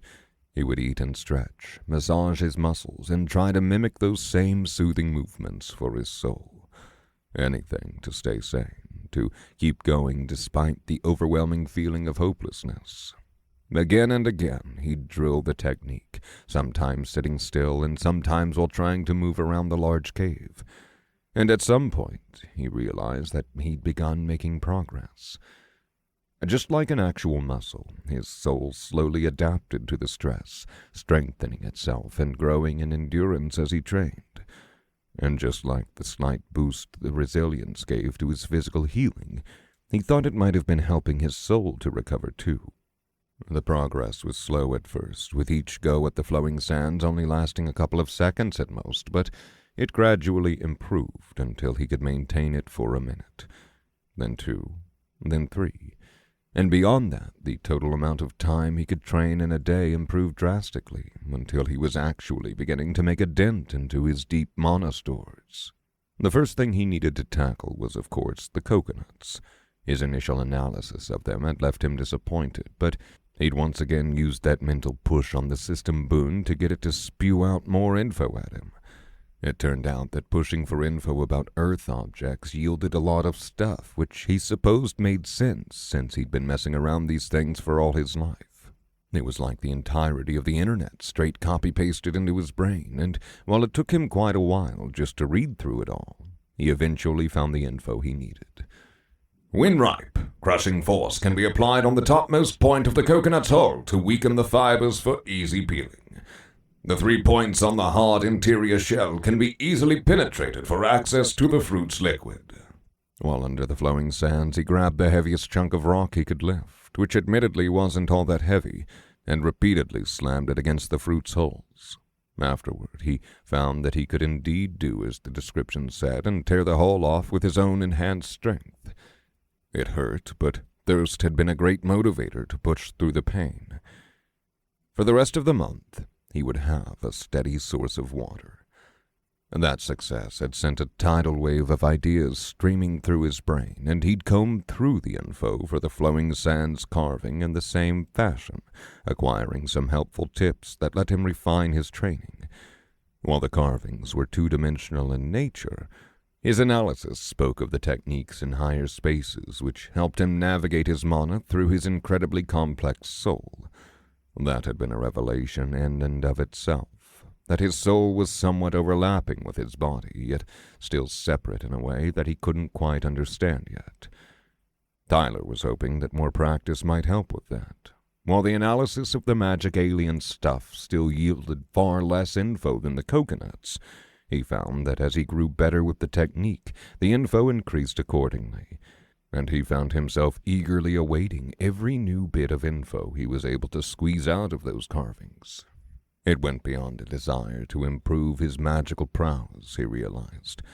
He pored over all the little factoids, the descriptions of their legends and culture that were so alien yet so oddly human. In the absence of actual people to talk to, he found a sort of companionship in the stories of the Remans. He was walking along the same path that they were, in a sense. He was just an overgrown alien 5th grader, training extra hard and huddling closer to the wall every night as the dune claws came by. And while the average alien 5th grader still seemed to be doing better than him skill-wise, he was quickly catching up due to the sheer amount of time that he could practice. It took hours before his mana pool was completely tapped, and his regeneration was so fast that he could drain and refill it twice in a day. The practice was almost entrancing, and he realized that this was probably what some people meant when they said they hit the flow state. It was this deep immersion that seemed to transport him into a different state of being. It was like time was flying by while at the same time standing perfectly still. Every time that he trained, he felt his soul grow, resonating further with the aspect of resilience. His mana grew more solid, more turbulent, and with that growth, the enhancement surged through him with greater and greater power. But it wasn't just then, he began to realize. Like a muscle, his soul would only grow when it was being exercised. But even as he just went around, doing the necessary chores for his survival, he felt resilience accumulate within himself. It was like magical proteins floating around his soul, waiting for an opportunity to strengthen it. And that was also what gave him insight about the technique at the very bottom of the spiritual inverted pyramid. When he accumulated resilience in his soul, it would naturally weave itself throughout his spirit as he worked it. However, the process seemed inefficient, and the integration itself seemed incomplete. Once he'd realized that, his analysis had given him a proper description of the bottommost technique. It was the central cultivation technique of the art of the sandstorm, which he thought meant it was used to properly weave an aspect into one's soul. The outer-facing part was just to get the aspect from elsewhere, he thought. The important part was what happened inside the soul. He tried just the inner part of it, and after a couple hundred failed attempts, he finally got a pattern that seemed to work for him. It distributed the resilience fairly evenly throughout his soul, and it came with a pleasant, tingly sensation whenever he used it. After a month of doing it, his soul was feeling much stronger, his mana felt just a bit more substantive, and his enhancement seemed to pack more oomph to it, though how much of that came from his own healing rather than the strengthening of the technique he couldn't tell. And near the end of the month, he realized that the accumulation of resilience in his soul was reaching a soft bottleneck. It wasn't quite like a barrier preventing him from integrating more resonance, but more of a natural limit to the current matter of his soul, like water saturated with salt. His analysis identified this as a saturation point, which was also depicted in one of the auxiliary carvings in the pyramid. It looked like he'd need to gather a large buildup of resilience and then cultivate it all at once to break through. Of course, he was once again bumping into another drawback from his curse. As he grew more in tune with his own spirit, he began to realize that the stuff that he felt all around him was resilience. He found it in the never-extinguished dragon fire, the magical apparatuses he'd found within the broken furniture, and even the cool stone beneath his feet. If he could cultivate all that resonance, he suspected he wouldn't need to generate his own resilience through his actions. At the same time, he realized how those who didn't have such a bodily aspect would never cultivate more than bare scraps. It was a bit throttling to see just how lucky he'd gotten with the aspect he'd awakened.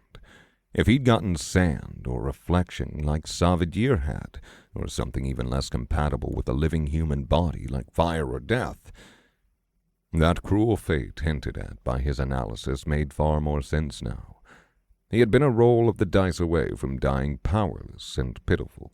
Then again, he supposed that had been the case regardless, and he was extremely grateful that he'd made it, despite the restrictions.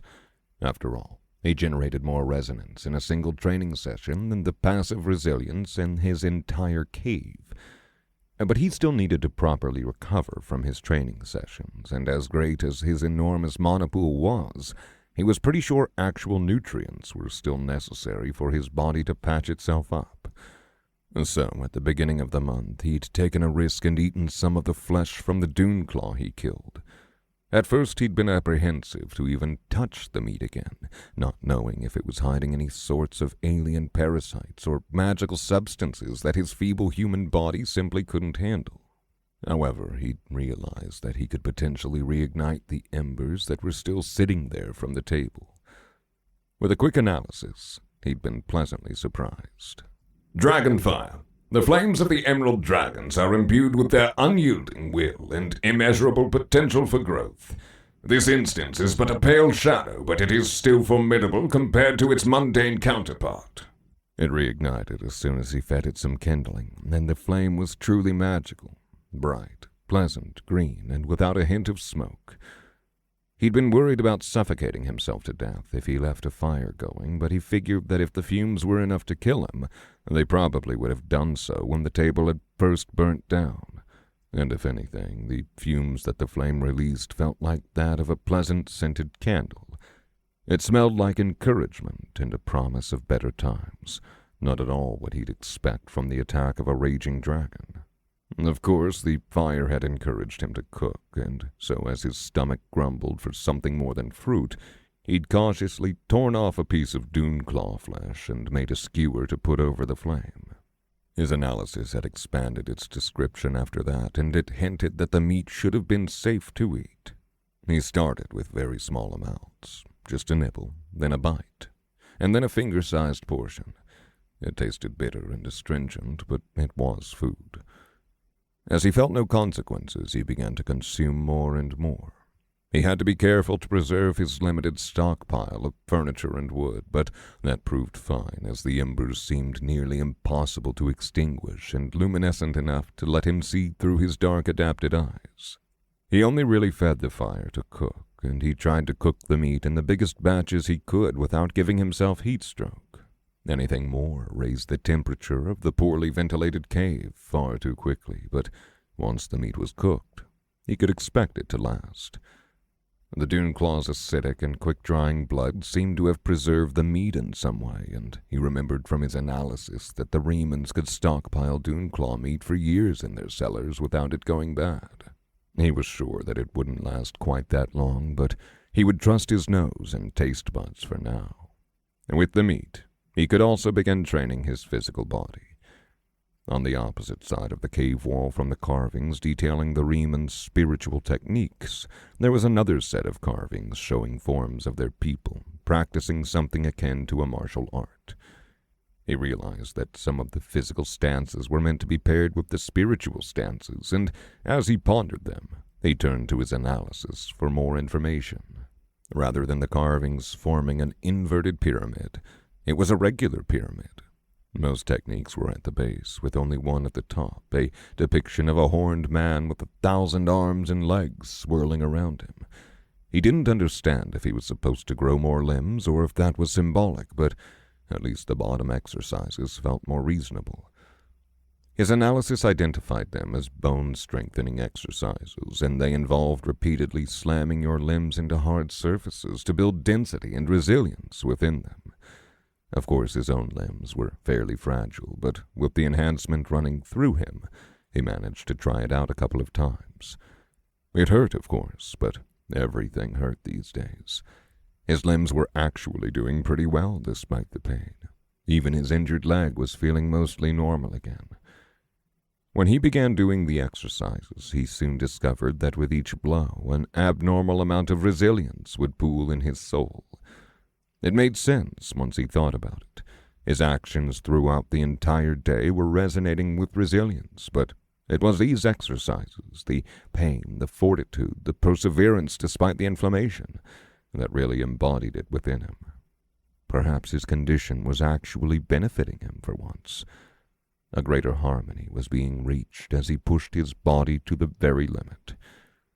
The second layer of the pyramid was also a variety of exercises, but these seemed more like stances, martial arts forms for the physical half of the art of the sandstorm. He struggled a bit to walk through these, his newfound dexterity from the flowing sands body enhancement technique the only thing keeping him from completely flubbing them. But by the end of the week, he'd at least gotten semi-comfortable with the basics. He would set out dune claw-sized tables and chairs in a circle around his cave, and then he would train against them with 3 new weapons. The detached tail claw of the juvenile dune claw fashioned into a knife, a long, sturdy branch that he'd sharpened against the cave walls into a makeshift spear, and the piles and piles of palm-sized stones he'd found throughout the cave. He practiced thrusting, cutting, and throwing against them 1,000 different ways, feeling the twitch of his muscles become faster and faster as the habits gradually sank into his body. And then, once he thought he understood the theory behind it, he would refer to his analysis of the dune claws, adapting his imaginary battles with the way that the creatures instinctively fought. He listened to his body as he moved, feeling how when he struck a certain way his spear came down harder, or when he stepped with a slight twist, it allowed him to transfer his motion more easily into his next move. The aspect of resilience seemed to boost his learning too, and he found that his muscle memory and instinctive reflexes adapted faster than he'd ever hoped they could. He practiced until he could slash an imaginary dune claw between the eyes while jumping backward to evade another, and drilled his rock throwing until he could consistently hit his targets from 30 feet away. His legs grew nimbler over the scattered branches and pebbles he used to simulate the outside ground, and his calloused skin rarely broke anymore, no matter how much he abused his feet. Every evening he would sit around the pile of embers soaked in sweat, and with at least a couple of new bumps and bruises to show for his mistakes. His inflammation would come back with a vengeance the moment his sore limbs cooled down from the exercise, and he knew that even despite the constant training, his forms were barely up to par with what was expected from a Riemann fifth grader. Still, for just a month's worth of effort, he couldn't have imagined a better result. Now he just had to see if all the hardship was worth it. Tyler finished off his last piece of dune claw, washing it down with a sip of coconut water and the flesh of a wrinkled passion fruit. That was the last of his food. Now he had no more excuses. He walked over to the entrance of the cave, the flowing sand singing steadily within his veins. His limbs felt good, solid, and less inflamed despite his nightly date with a bed of hard twigs and leaves. He clenched his fists, and they felt more powerful than they had in years. It was now or never. Drumming up the flowing sands to a higher speed, he swirled his entire core, letting the mana become a mini vortex inside of him as it suffused his body with power. He set his feet, placing his hands against the log at an angle that should maximize his leverage. He counted himself down, heart hammering in his chest. 3, 2, 1. Scrape. Slowly, the thin beams of moonlight began to widen as they hit his face. A sky of brilliant stars enveloped his vision, and fresh, salty air flooded his lungs with a crispness that he hadn't tasted in weeks. He furiously grinned, straining his arms and legs as he heaved for one final push. Whoom! The log fell over with an unceremonious thud. Immediately, he could hear chittering in the distance. Tyler took a deep breath, retrieving the weapons he had placed next to the cave entrance. He was free. He was finally free. Now, it was time to hunt. 6. The Hunt. Tyler had learned a lot of things from his last fight with the dune claw. His projectiles were very effective against them, but his throwing arm hadn't been great.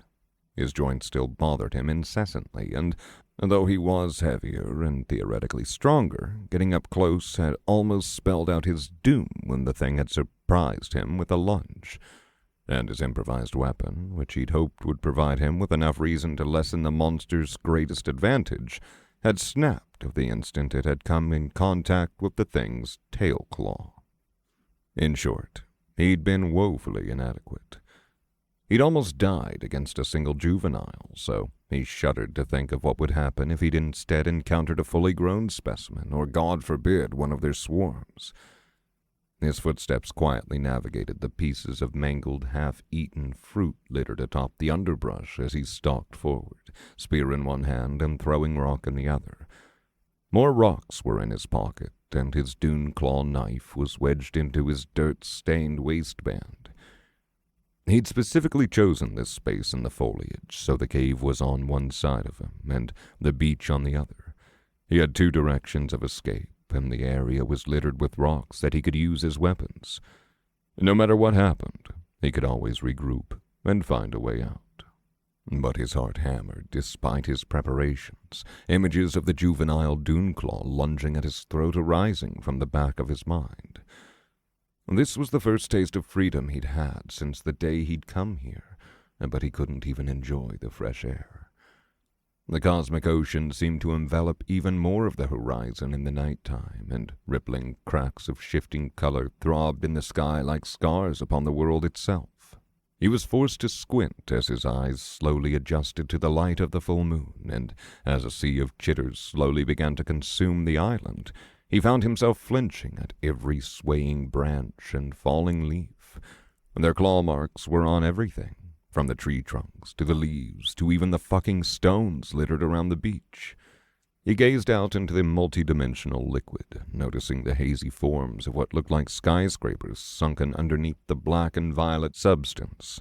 The quiet crash of the waves seemed to grow into a roar as his senses twisted themselves into high alert. As much as he'd trained, there were some limitations that he simply couldn't overcome. For one, learning any organized fighting style was a product of years, not weeks. Even with hours of practice every day and careful analysis of the Reman's teachings, he couldn't be sure if he was doing any of it right. And this fighting style was built for aliens with a similar body shape to him for sure, but there were still fundamental differences in their biology that made it hard for him to fully adapt. His limbs just couldn't handle the same twisting forces that the Reman could, and if he hadn't had the aspect of resilience enforcing his body, he was sure there would have been more than a couple of times when he pounded his elbow or shin into the wall and broken a bone. His range of motion wasn't quite as large, his skin weaker, and his feet lacked the small claws that the Remans had, which allowed them to better navigate rocky terrain. And perhaps most unfortunately, the Remans had large twisting horns which sprouted from the side of their head and framed their face like the front of a helmet. These horns were crucial, not just for headbutting attacks and protecting their head from blunt strikes, but also were a large part of the Reman response to a Doonclaw lunging for their neck. The art of the sandstorm taught that when faced with a strike to the head, one could simply tuck their chin in and turn to take it on the horns. With ones as large as Savadir's, Tyler could see how that could turn a potentially deadly attack into a harmless scratch. He had never been more conscious of his own lack of facial protection, nor the curse binding his soul to his body.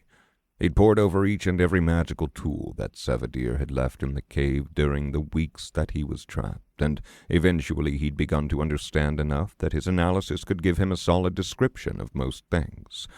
They seemed mostly dedicated to alchemy and other practices that Tyler didn't understand, but despite their intended purposes, some of them would have been so useful in combat. The burner appliance might have been a little unwieldy, but he'd lug around the 20-pound metal bowl all day if it meant being able to shoot out a rush of fire hot enough to melt some metals.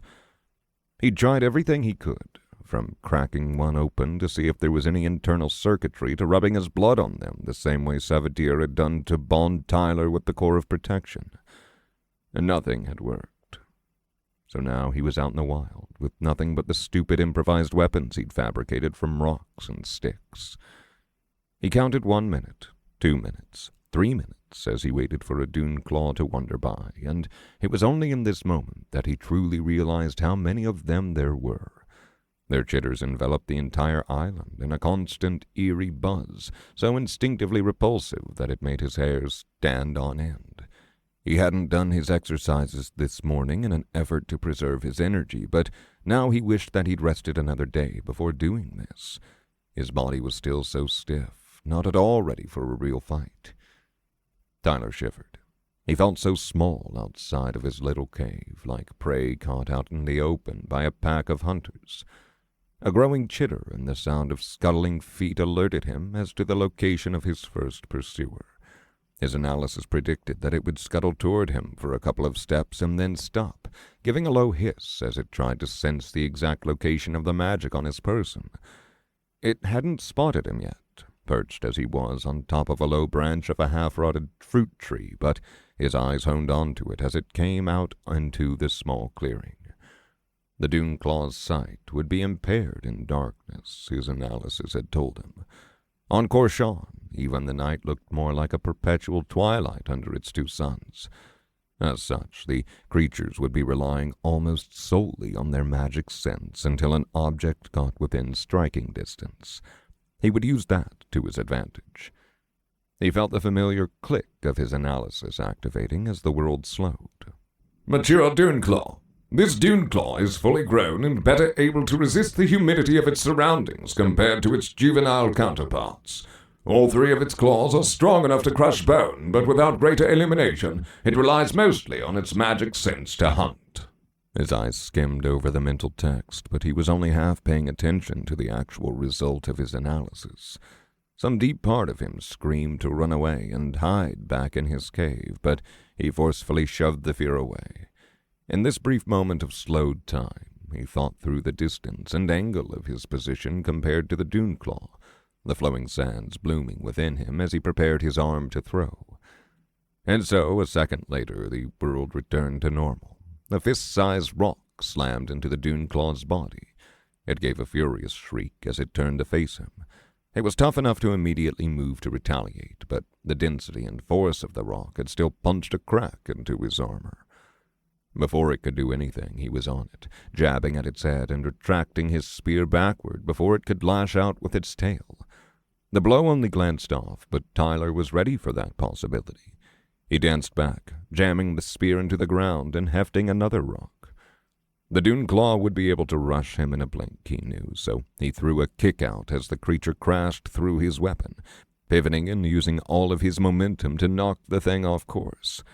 A month ago, he would have never dared, fearing that his bones wouldn't be able to hold up to the thing's hardened armor. But now he had a month of Reem and Bones strengthening exercises behind him, and the aspect of resilience was very aptly named. The creature's spiked exoskeleton scraped against his shin, but then the strength of the flowing sand sent it flying to the side, crashing against a nearby tree trunk before it came to a stop on its back. Some part of Tyler's mind noted that the pain of the strike didn't even top the constant inflammation running through the limb. The thing screeched with such intensity that he had to fight not to cover his ears, but he gritted his teeth and stalked toward it as it struggled to right itself. While the Duneclaw had been scrambling to recover, he'd gone and retrieved a piece of stone. As a fighting style that evolved to combat chitinous creatures, the art of the sandstorm had almost no teachings revolving around spears. Most of its practitioners used hammers, which had also been Tyler's choice of weapon when he'd first thought about the best way to effectively fight the Duneclaws. But he'd found it was incredibly hard to fashion a hammer that wouldn't fall apart after a single strike. So he'd defaulted to the next best thing: rocks. But this rock wasn't one of his smooth little throwing stones. It was almost as big as his head and full of jagged edges and pitted holes. This was the type of rock he used to break apart coconut holes. As the Duneclaw leveled its tail to strike, he shoved the stone downward with the fluid strength of someone who had spent weeks learning the motion. The volcanic rock barely slowed as it crashed through the thing's striking tail pincer, collapsing the entire back half of the monster's sandy armor with a horrifying crunch. The Duneclaw spasmed just as the juvenile had when he'd stomped on it, and from his waist he freed the weapon that he'd fashioned from that first one's corpse. Its legs collapsed from underneath it, and it flailed its front claws in a series of weak snaps, desperately trying to strike at him. But just as the juvenile's front pincers had been too weak to break through more than muscle, now these feeble attacks stopped cold against his hardened bones. Tyler gritted his teeth, twisting his leg free of the pincer and raising his arms above his head. It gave one last spasm and a wrenching cry as he drove his makeshift knife through its brain. And then at last, blissful quiet. For a second he just stood there, kneeling over the corpse. An enormous breath escaped his lungs, and he slumped, his muscles burning with exertion. The rapid energy of the flowing sands died down in his core, and the lapping of the waves seemed to soften once more. And then he couldn't help but whoop. "Holy hell!" he gasped. "I actually did it! I did it!" In less than a minute, he'd killed a fully grown Duneclaw. He stabbed the thing again to confirm its death, feeling the power in his limbs that had so easily let him take the life of an alien monster. This was what all his training had led up to. This was what made all those days of fear and pain worth it. Tyler wanted to cry. He knew he wasn't out of danger yet. There would be others coming for him soon, especially now that their numbers had grown.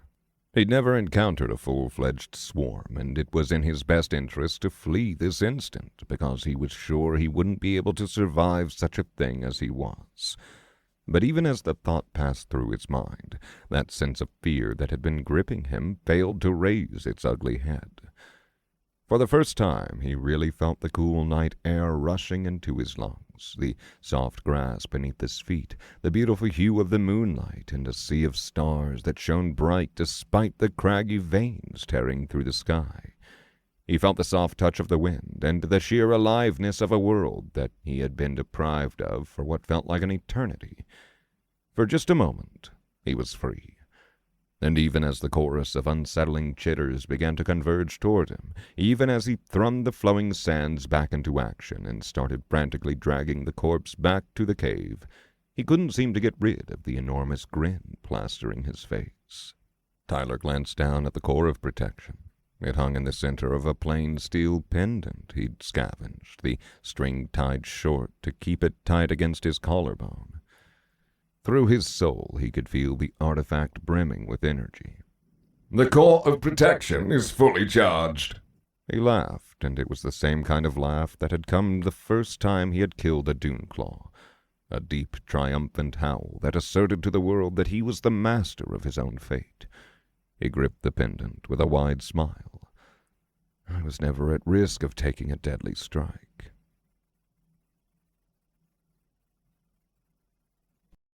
7. Discoveries. Tyler cheered as the heavy log fell back into place, stabbing fistfuls of branches through the gaps he'd been forced to leave in his hurry to wrench the door closed. Not a moment after, a half-dozen Duneclaws crashed into the barrier, pincers snapping and scraping against the wood and stone of his cavernous home. He heard them descend upon the location in a wave, a true swarm of creatures driven mad by the stench of their dead brethren. But the barrier held. He let out a sigh, a big dumb smile etched on his face as he slumped next to the corpse that he'd thrown into the cave just seconds ago. "Wow," he mumbled. "There's even more of them than I thought." And more would come, he was sure. Duneclaws begat noise, begat more Duneclaws, or something. He didn't know how many there were on the island, but he was sure it had to be in the hundreds. I won't truly be free until I'm able to take on those swarms. He chuckled as he examined himself, running his thumb over the scrape on his shin. Even after all his growth, he was reminded of just how far he had to go. But he'd gotten what he'd come out for. The high of victory and survival was still bubbling away like sea foam after the crash of a titanic wave. He took a moment to just revel in it as the adrenaline slowly faded and his heartbeat went back to normal. When was the last time he'd really accomplished something that had pushed at the limits of his capabilities, that required effort measured in the span of months and not hours? It must have been before the crash. After that, hell, he was sure he'd lost that spark that had propelled him for so much of his life. But he supposed that it was still there inside him after all. Tyler giggled. He'd killed a full-grown Duneclaw, and it had been not easy, perhaps, but doable, replicable. If required, he was confident he could do it again and again, as many times as he needed to, and that feeling was powerful for that little spark of ambition that had slowly grown within him over the past month. He wasn't content just hiding away in his little cave any longer. Now he wanted more. With a groan, he dragged his kill over to his fire as the corpse slowly leaked fluid. His gait was shaky now that his limbs had cooled down, but the weeks of training and infusion of resilience had turned that from a major hindrance to something manageable. This one was a lot bigger than the other one, probably as long as he was tall, if you counted the tail. He doubted he could have managed to drag the thing even a couple of steps before eating the banana, but with the flowing sands, he'd managed a steady half-shuffle, half-sprint for the minute or so it took him to get back to the cave. He now had another couple weeks of food at the very least. He would have preferred a more balanced diet, but even if he managed to sneak out and snag some fruit, he would be hard-pressed to find some that the dune claws hadn't already gotten their grubby little claws on. The entire island was covered in rotting fruit, courtesy of the giant insects. Luckily, he was probably fine in the water department for a while longer. He had maybe a week's worth of coconuts left from those giant sacks Savadier had left in the cave, and once he was through, he could try and go out to get more. The coconut trees were hard enough to climb that the dune claws didn't seem to be able to get up them to eat the young, soft ones, and the monsters either weren't strong enough to bust the mature ones open, or they just weren't smart enough to realize they could. All the marks on the coconuts he'd seen felt incidental, the same way the creatures would claw at tree trunks or stones. Tyler silently laughed at them for it. Your entire species is named after your pincers, but you still can't crack open a piece of fruit. My species has been cracking open coconuts for millennia. Oh God, I'm deliriously making fun of the alien species that was 5 seconds away from murdering me again. He shook his head, drawing in a deep breath and taking a sip of coconut water. Maybe this was what social isolation did to people. But then again, they deserved it. The steady pounding and scraping on his door would make anyone want to mentally bully a swarm of alien insects. At least that was what he told himself. He needed to go to bed, he decided. He was too tired to handle the sweltering heat of a cooking session right now, even if he could potentially ventilate the cave more now that he could move the entrance log. He tossed a celebratory twig on the dragonfire embers, watching with a grin as it instantly caught fire. No more rationing out his furniture either. Now that he was strong enough to get out, he could scavenge branches, crack the door open to vent air, and have a constant little flame going. And the thought made him smile, and he... Pop! Tyler shot up, hands grasping for a spear that wasn't next to him. What was that? Had the dune claws broken through the barrier? Why was... The barrier was fine, and now that Tyler was on high alert, he realized that the sound wasn't anything like the constant scraping noises of the army of claws fighting against the log. It had almost sounded like popcorn, and it had come from next to him, not the cave entrance, but there wasn't anything in that direction, and nothing except the seeds. He'd gathered a collection of seeds from all the fruit that he'd eaten over the past month, and without noticing, he'd let the dune claw corpse leak bug blood on him. And from the very smallest pile, where the acidic fluid had just begun to pool, he glimpsed something green, rising from the sea of black. It shouldn't have been very noticeable. The dune claw blood itself was green, and there was a smattering of leaves and grass scattered across the cave as it was.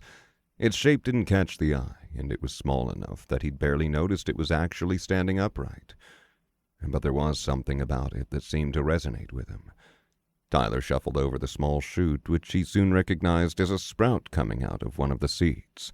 Small roots crawled along the floor beside it, and the dried blood seemed to fade as it reached them, as if the plant had drunk it all to fuel the sprout's growth. Resilience-touched banana seed. This seed has received positive effects from the dimensional storm and has been catalyzed with the blood of a storm-cursed entity. It may draw upon the resilience within its environment, harnessing the aspect to grow and fuel its fruit. Shit. He read the description over again. Shit! Of course, it was a seed from the magic banana. But he'd analyzed each and every one of them at the beginning of his stay, and the descriptions hadn't been like that at all. He'd tried planting a few in the dirt that lined the far corner of the cave that he, regularly fertilized, and nothing had happened. But the seeds could grow. They just needed a different nutrient. He quickly fished the rest of the seeds out from the pile before they could be touched by the dune claw fluids, analyzing each one to see which had already been catalyzed by his own blood. Okay, you're all going in a far safer space. He wrapped them in leaves, then again in his long-forgotten pajama shirt, which he'd abandoned within the first couple of days of being stranded in the cave.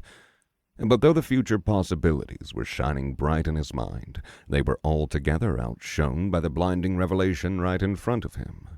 Some of the seeds were duds. Some of them just hadn't been bled on. But this one had sprouted. He'd had the right idea all along. Like a normal seed, it could feed on biological matter, and just not on the physical matter, on the resilience inside of it. Tyler carefully took the sprout in his palm, tracing each tiny root that had emerged from the seed.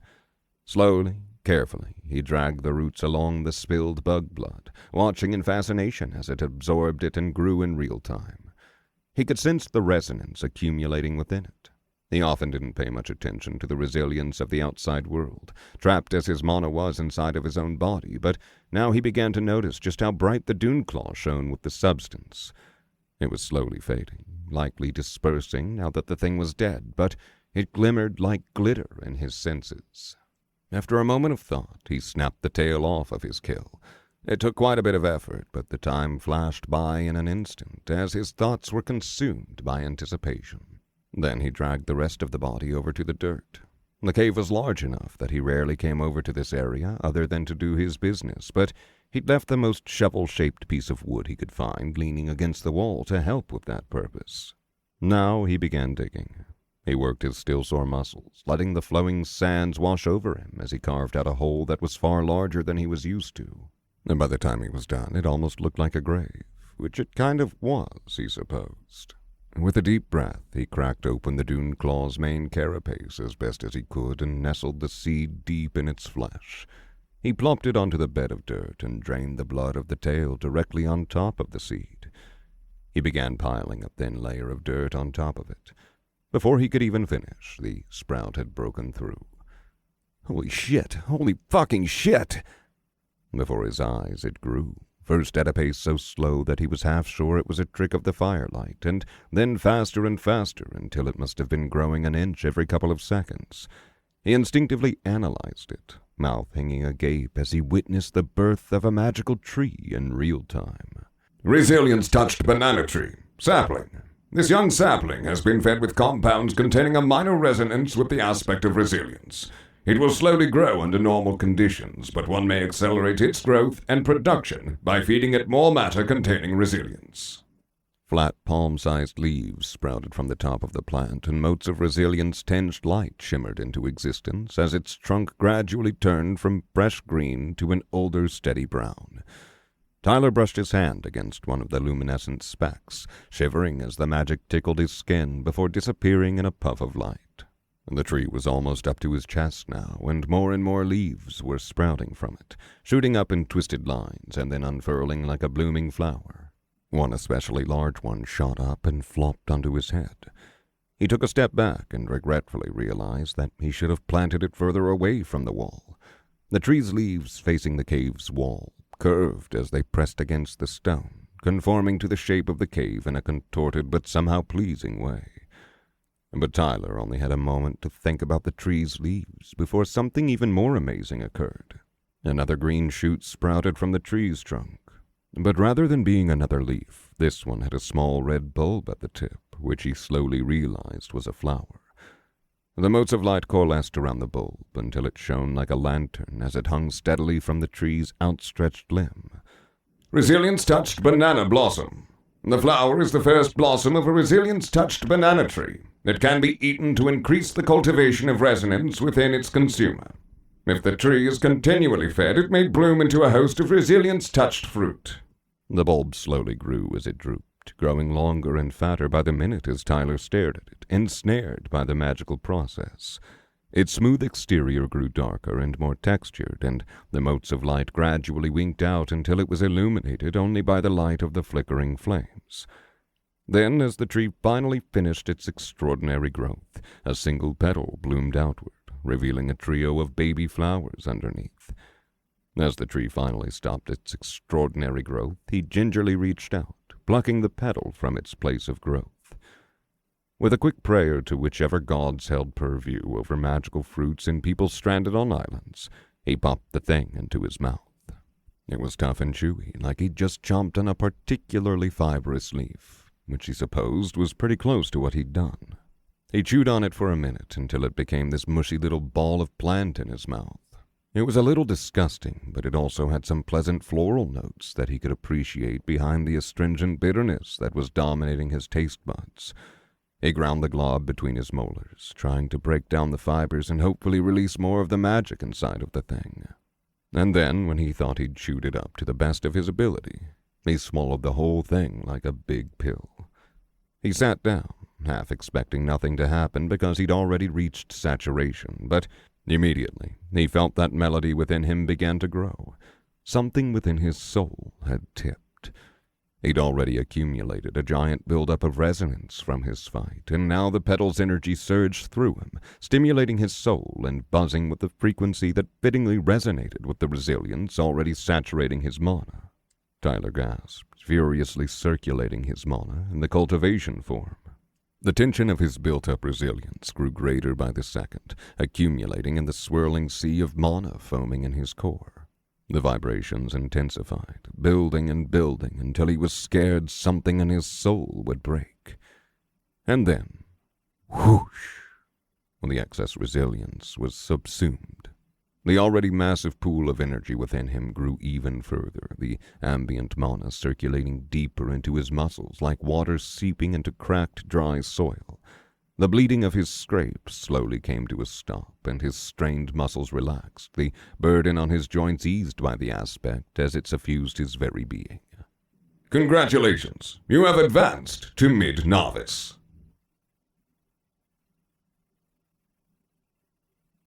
8. Advancement. Congratulations, you have advanced to mid-novice. Tyler opened his eyes, adrenaline flooding through him as a swell of newfound energy blossomed in his limbs.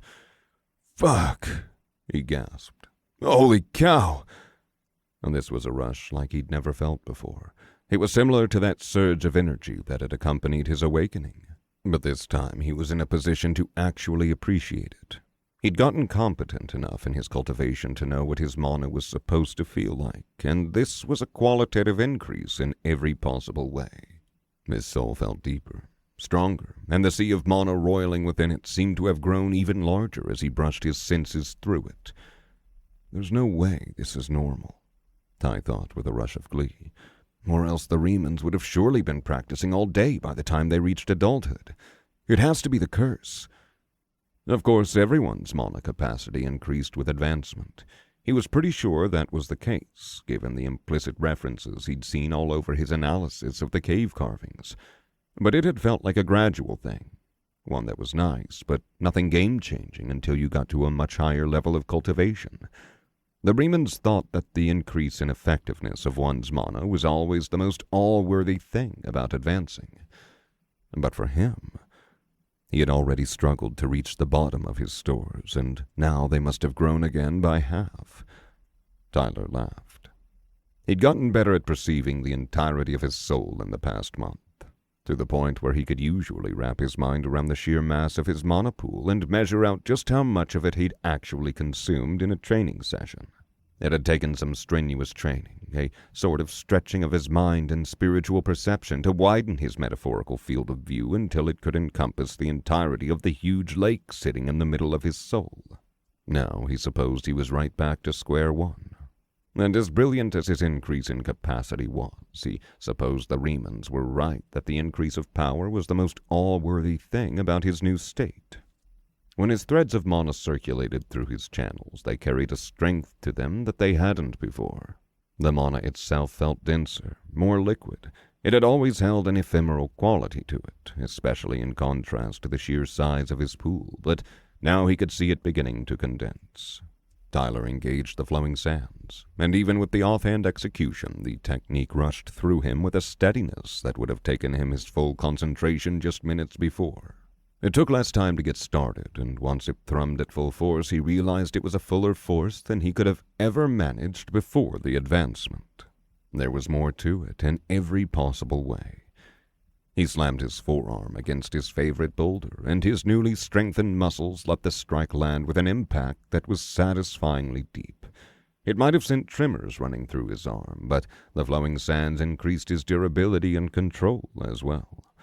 And perhaps best of all, his inflammation felt like it had gotten just a smidge less intense.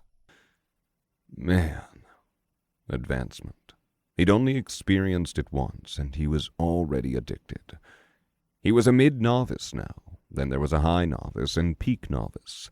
The average Riemann civilian was peak novice. For so long, that had felt like such a far-reaching goal, one he'd subconsciously written off as unattainable. But now it felt like it was so close.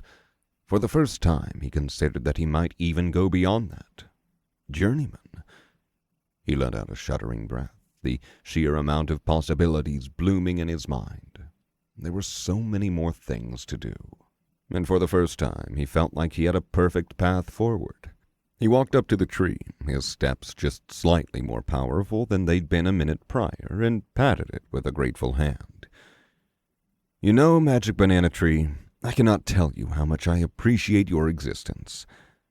He brushed the back of his hand against the bulb, and it took his entire store of willpower not to immediately start gnawing on it. This was pure power sitting right there, waiting to be consumed, but it was also fairly mild in the grand scheme of things. Yes, that petal had helped him over the edge, but it was really the accumulated resonance from all his cultivation and the weeks and weeks of training capped with the enormous influx from that life-or-death fight against the Duneclaw. If he ate this entire thing, he wasn't sure that it'd even do that much for him. No, what was far more exciting was what the bulb represented. Bananas, a host of magical fruit, each one further increasing his cultivation. He wanted to do a mad cackle like some sort of supervillain. If he could bring back a Duneclaw corpse every day. Tyler smiled. That was probably a lot of bananas. He'd been exhausted enough after the fight to flop onto his bed and instantly drift off. But despite it probably being closer to sunrise than sunset, the advancement had made him restless with energy. His thoughts couldn't stop racing with plans, and every time his gaze drifted to the softly glowing banana tree, it sent a jolt of excitement running through him.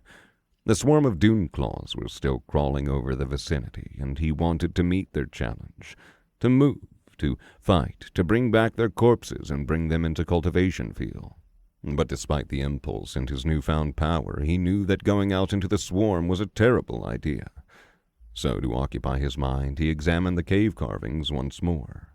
This was a bit of a routine for him these days, and he was too tired to train and too awake to sleep. He could garner quite a bit of insight from the carvings nowadays, and his analysis prompts had grown into long, sprawling paragraphs of text. He realized that it was a bit odd just how much he was able to understand the Riemans. They were very similar to humans in more ways than just physical, and he didn't know if that was just sheer coincidence or if something deeper was going on. And maybe they'd all evolved from some common magical ancestor, or maybe it was just the dimensional storm mashing worlds with similar species together.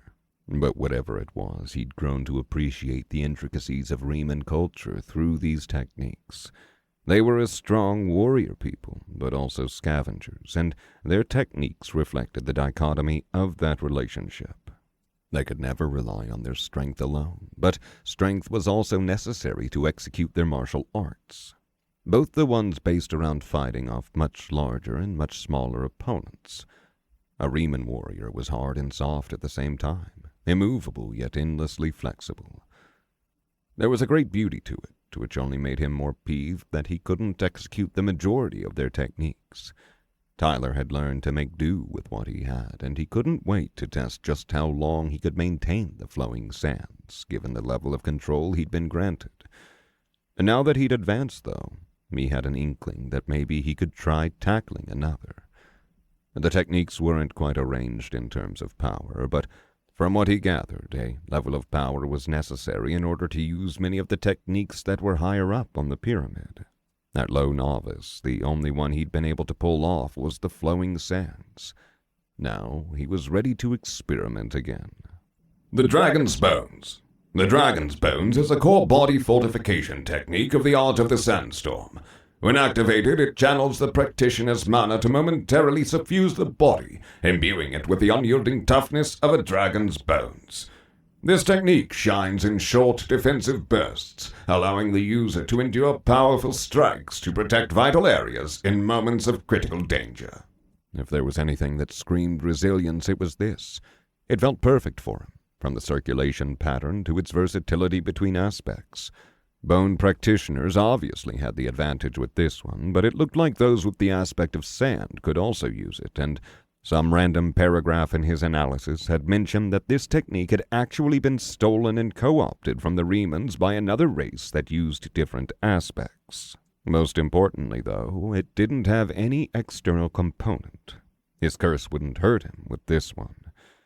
He'd made many clumsy attempts at it in the past, but he'd always foregone more extensive practice in favor of honing his mastery of the flowing sands, which was much more immediately helpful for his situation. But now he'd advanced, and he'd grown comfortable enough with the flowing sands to use it in battle. He was ready to move up the pyramid. It was meant to be paired with the body-strengthening exercises at the bottom of the other pyramid, and so, once again marveling at how all his injuries from the battle had been healed by the advancement, he set himself in front of his favorite pounding rock and began to work at it. His bones were hard, strong in a way he could have never imagined before coming to the island. Months of doing these exercises had granted them a level of durability and density that had only been increased further by the new rush of natural resilience flowing through his veins. Even without any techniques helping him, he thought that his body these days could stand up to those of professional athletes in the old world. But now he delved deeper into his soul, feeling the way that the spiritual meshed with the physical in every inch of his being. His mana channels spread out infinitely, confined yet endless. And as he pushed his mana through them, he didn't do it in the wide rhythmic circle that the flowing sands required. Instead, like holding a breath, he pushed all of it deeper and forced it to settle deeper, into the smaller branching channels that touched more upon his skin, bone, and sinew. Like it had in the hundreds of times he'd tried this before, his soul gave out at the unnatural motion, his mana flowing back into his core after an instant. But this time he felt with a subtle jolt that something had almost happened. For just a split second, he'd been on the cusp of imbuing the aspect of resilience into himself in a way that he'd never done before. Tyler nodded, pondering the attempt. There was definitely progress being made here. It really was a perfect fit. The movement was strenuous, incredibly difficult for his soul to hold, and yet the resilience somehow clung to the position at the same time. It felt natural for his mana to do this, to imbue something very close to the property from which it had been named. Perhaps he'd never been strong enough to do it in the past, but now... He slammed his shin into the boulder again, flooding his mana through and to the limb at the last second. The impact thudded through his body, but it didn't hurt nearly as much as it should have. Tyler grinned. There it was, his first clumsy, inefficient, horrible execution of the technique. He couldn't wait to do it again. It had taken him more than a month to consistently use the flowing sands at the level of a Riemann child, and this technique was far more difficult to learn. There were many less intermediate steps between complete failure and full mastery, and the level of control needed dwarfed anything he'd ever accomplished before. It might have been that his first success was pure luck. The dragon's bones was practiced by those preparing to be Riemann warriors, and it was said that it required months, if not years, of dedicated study to grasp. He imagined a wise Riemann shaman would tell him to practice patience, and that a first success was nothing but a mirage of the potential one could achieve after years of repetition. But somehow, he felt like this wouldn't take nearly that long.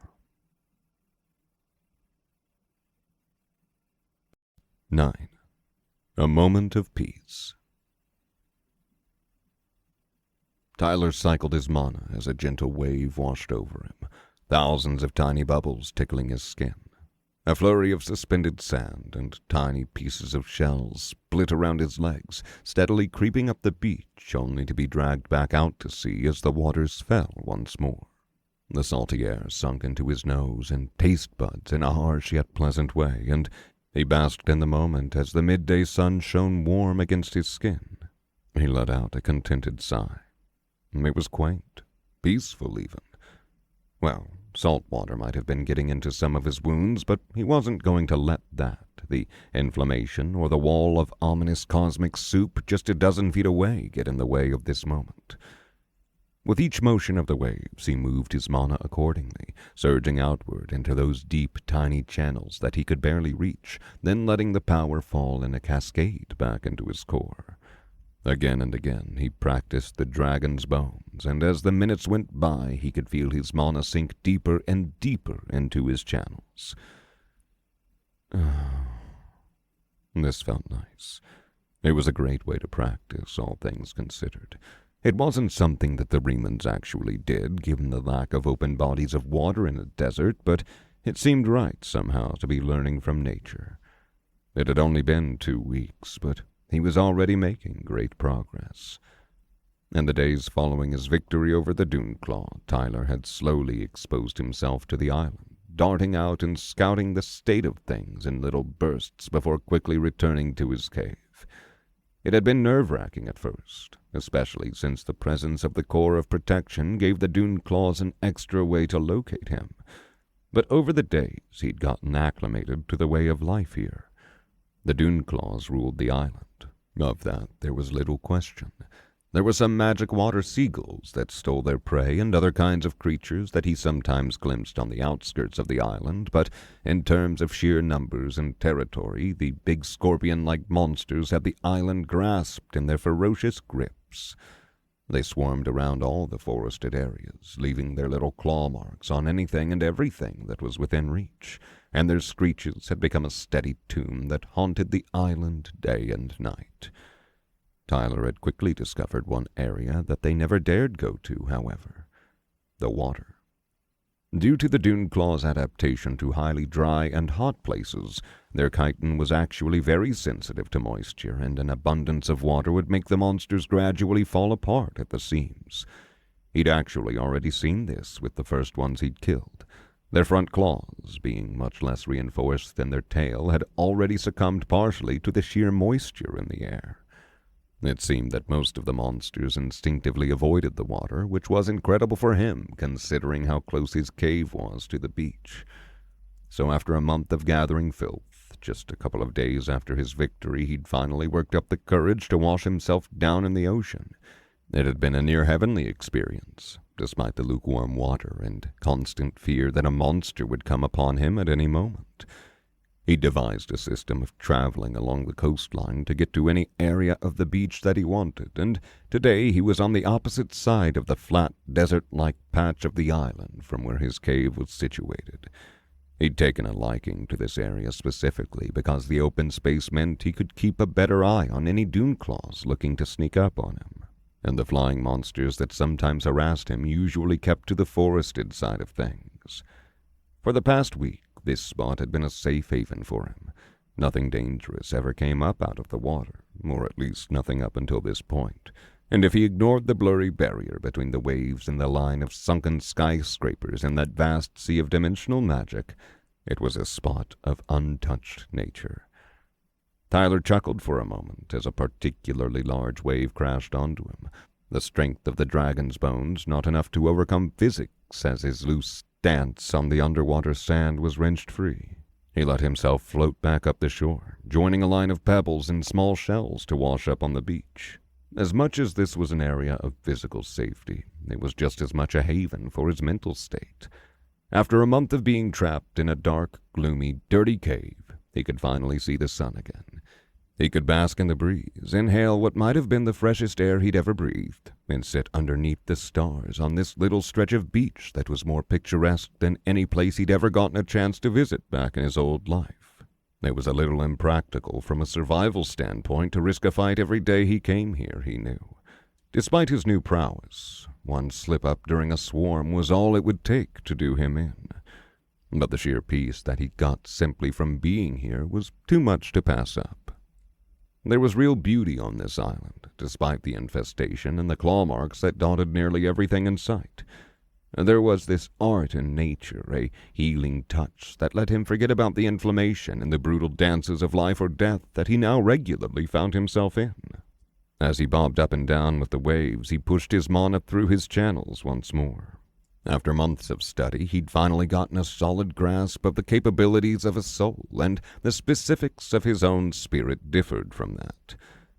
The Remans taught that the soul fundamentally operated through two mediums in order to affect the physical world, the manipulation that which already exists and the conjuration of new phenomena.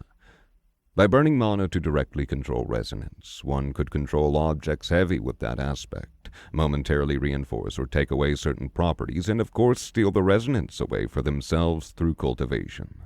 Tyler was most familiar with this kind of manipulation. It was the principle under which the flowing sands operated, as well as the primary method that he used to strengthen his soul these days. But the second option, in some ways, was far more magical. Rather than modify existing things, you could shape your mana into something new. This was how the Remans conjured serpents of twisting ephemeral sand. This was how you got fireballs and hailstorms and supersonic waves of cutting magic. And he suspected this was how Savadir had created that mind-boggling technique that he'd used. At least the first part of it. And while mana used for resonance control supposedly got much weaker the further it got from you, mana shaped into a phenomenon-creating technique seemed to be much sturdier, traveling long distances. There were limitations to this, of course. For one, even in cases like the Remans' conjuring of sand, you were never truly creating permanent new fixtures out of nothing. It was perhaps more accurate to say that you were shaping your mana to create all the physical effects that such a thing might have. Mana as a substance didn't exist directly in the physical world, even if the effects that it created did, and the effects would go away once your mana burned itself out. And perhaps more importantly for Tyler, this was much less easy for him to learn, given that the vast majority of these kinds of techniques were creating some sort of effect outside of the body. But the dragon's bones was an exception. Not only did it boost his body's fortitude through a direct manipulation of his resilience, but it also pushed his mana into a conjuration pattern, letting it create a solid shielding barrier that was woven directly into his skin. It had taken him a while to get used to the difference in execution between his two techniques. While the flowing sands could be chained into itself infinitely, a steady state of continuous power, because of its conjuration step, the dragon bones was very instantaneous. Like the waves, it surged and it fell, and it was in that motion that the power came. He did wonder if he could maintain it for longer. Waves would always have a surge and a fall, but perhaps that moment of impact could be lengthened. Perhaps there was a way to hold that moment, and some manipulation of his mana. A future aspiration, maybe. And speaking of future aspirations, Tyler abruptly warped his mana into a sharp spiral, then threw a dozen smaller spirals at the edges of it. His soul shuddered with the strain, and his concentration fell apart before he could even finish a single loop. Oh well, that one had always been a long shot anyways. The proper execution of the technique would have him move his mana in an almost fractal-like pattern, but he supposed there was a reason that one was only performed by Reman warriors. Before he could get too frustrated about being too weak to perform the healing technique, he returned to practicing the dragon's bones. Over the past 2 weeks, his technique had gone from a weak, inconsistent thing to something that he could perform in the heat of battle. The denser mana of a mid-novice surged through his channels upon every execution, and though he was always cautious of the Dune Claw's tail strikes, he could face their weaker front claws without much trouble nowadays. As if summoned by his thoughts, a Dune Claw screeched from behind him. He instantly turned, wiping the water from his closed eyes and readying himself for battle, but the creature flinched away the moment it stepped onto the wet sand. A few moments later, it was scurrying back to the forested area across the island. Tyler shook his head, retracting the arm that had already been reaching for the spear that he'd wedged beside himself. It wasn't too uncommon for them to venture into this area, especially given the magical signature that the core of protection must have given off. Still, every time that it happened, it made his heart skip a beat. At the same time, he was already fighting an urge to pursue it. Any singular Dune Claw was hardly a threat nowadays, and he had a borderline addiction to feeding their corpses to the tree. And then again, he had his scavenged resources out here. He still couldn't risk getting caught in a swarm, and he'd go hunting once the night came anyways. After a couple more loops of practice, Tyler made his way back to shore. He tossed on his clothes, which were still permanently stained with blood and dirt despite his numerous attempts at washing them in the ocean. then grabbed 2 satchels that he'd propped up against a nearby boulder. It was mostly sticks and rocks today, but he'd scavenged quite the variety of materials over the past 2 weeks. It was nice having access to more than just the smattering of debris that dotted the cave. He wrung out his hair as he walked, chuckling at how long and shaggy it had grown into. He'd never been one for the wild man look, but he thought that maybe it suited him now. He was glad that he'd never been able to grow a beard, though. He was sure that he'd be tearing his hair out if he had to deal with anything more than these little bits of stubble. A chitter sounded from a couple dozen paces to his right, so he engaged the flowing sands, jogging along the forested floor and passing by the numerous piles of throwing rocks he'd set up throughout the island before the dune claw could catch up to him. His gait ate up the ground at a pace he would have thought unimaginable just a month prior, and as he dashed between trees and over the lush grass, he gave a silent thanks to that banana once more. At this level of inflammation, he could almost feel normal again. A second chitter sounded out behind him, and he turned to throw a rock at the new enemy that was closing in. It tried to leap over and gore him, but the projectile sent it careening off course, smashing hard into a tree and giving him the time to get within sight of the cave. Tyler moved the log almost effortlessly now, and closed it behind him a solid 5 breaths before the first dune claw got to it. Nice. Flipping off his pursuers now that he was in the safety of his cave, he dumped his satchels into the pile of resources that he'd accumulated over the past couple of weeks. They'd lined the walls near the entrance in their distinct little piles, and he took it all in with a proud gaze as he tossed a spare twig onto the embers of dragon fire. This place was really becoming a home to him. Tyler had already done some heavy organization on the cave by the time he'd first gotten out, and now with the influx of new materials, he'd taken it upon himself to truly furnish the place. He had little stations for training, cooking, and sleeping, as well as tables where he could tinker with things. He was learning to weave baskets and trying to cobble together some rope so that he wasn't overly reliant on Savidier's leftovers. He wasn't quite good at making either yet, but he was making great progress due to the lessons from his analysis, and he couldn't say that he wasn't proud of himself. A trio of baskets lined his little table setup, comprised of all the pieces of furniture that could still stand by itself, and while he wouldn't trust them to hold anything more than a couple of pounds, they had a special place in his heart. It was art, after all, and art was important, especially in this place without people. He missed people. There were still times late at night when he would just sit there curled up in his bed of leaves, aching for any sort of companionship. The loneliness ate away at him, the lack of true connection stronger than anything he'd felt before. He longed every day for a friendly face, someone to listen to him, to laugh with him, to show any ounce of sympathy for his plight. One could only make do with some flimsy cultural texts for so long. But at the same time, he felt a bit of peace in his isolation. Life was predictable here. He trained, scavenged, and fought mindless insects that he didn't feel particularly bad about doing in. He didn't have to worry about the worst traits in humanity that had haunted him in his previous life, those moments of sadistic, self-serving malice that still appeared in his nightmares to this day. Compared to that, he could almost enjoy the opposition of these creatures that didn't have any thought to make such a choice. Yes, he would love someone to talk to, but had he really had someone to talk to before the storm? Nope, Tyler realized with a shrug. Not for the last couple of years, at least. It really was better here. He felt like he actually had some control over his life, some agency that wouldn't be ruined by some rich asshole's random whims. As he looked around the cave, he felt a sense of pride radiating from his chest. I did this. He'd built his body up, bit by bit, and with that strength he'd transformed this place from a cold, inhospitable cavern to a place that at times could even feel cozy. Every tall pile of sticks or thick knots scraped on the wall represented his survival in this hazardous place. And crowning it all was the banana tree sitting at the far side of the cave, so tall that it was already brushing against the ceiling.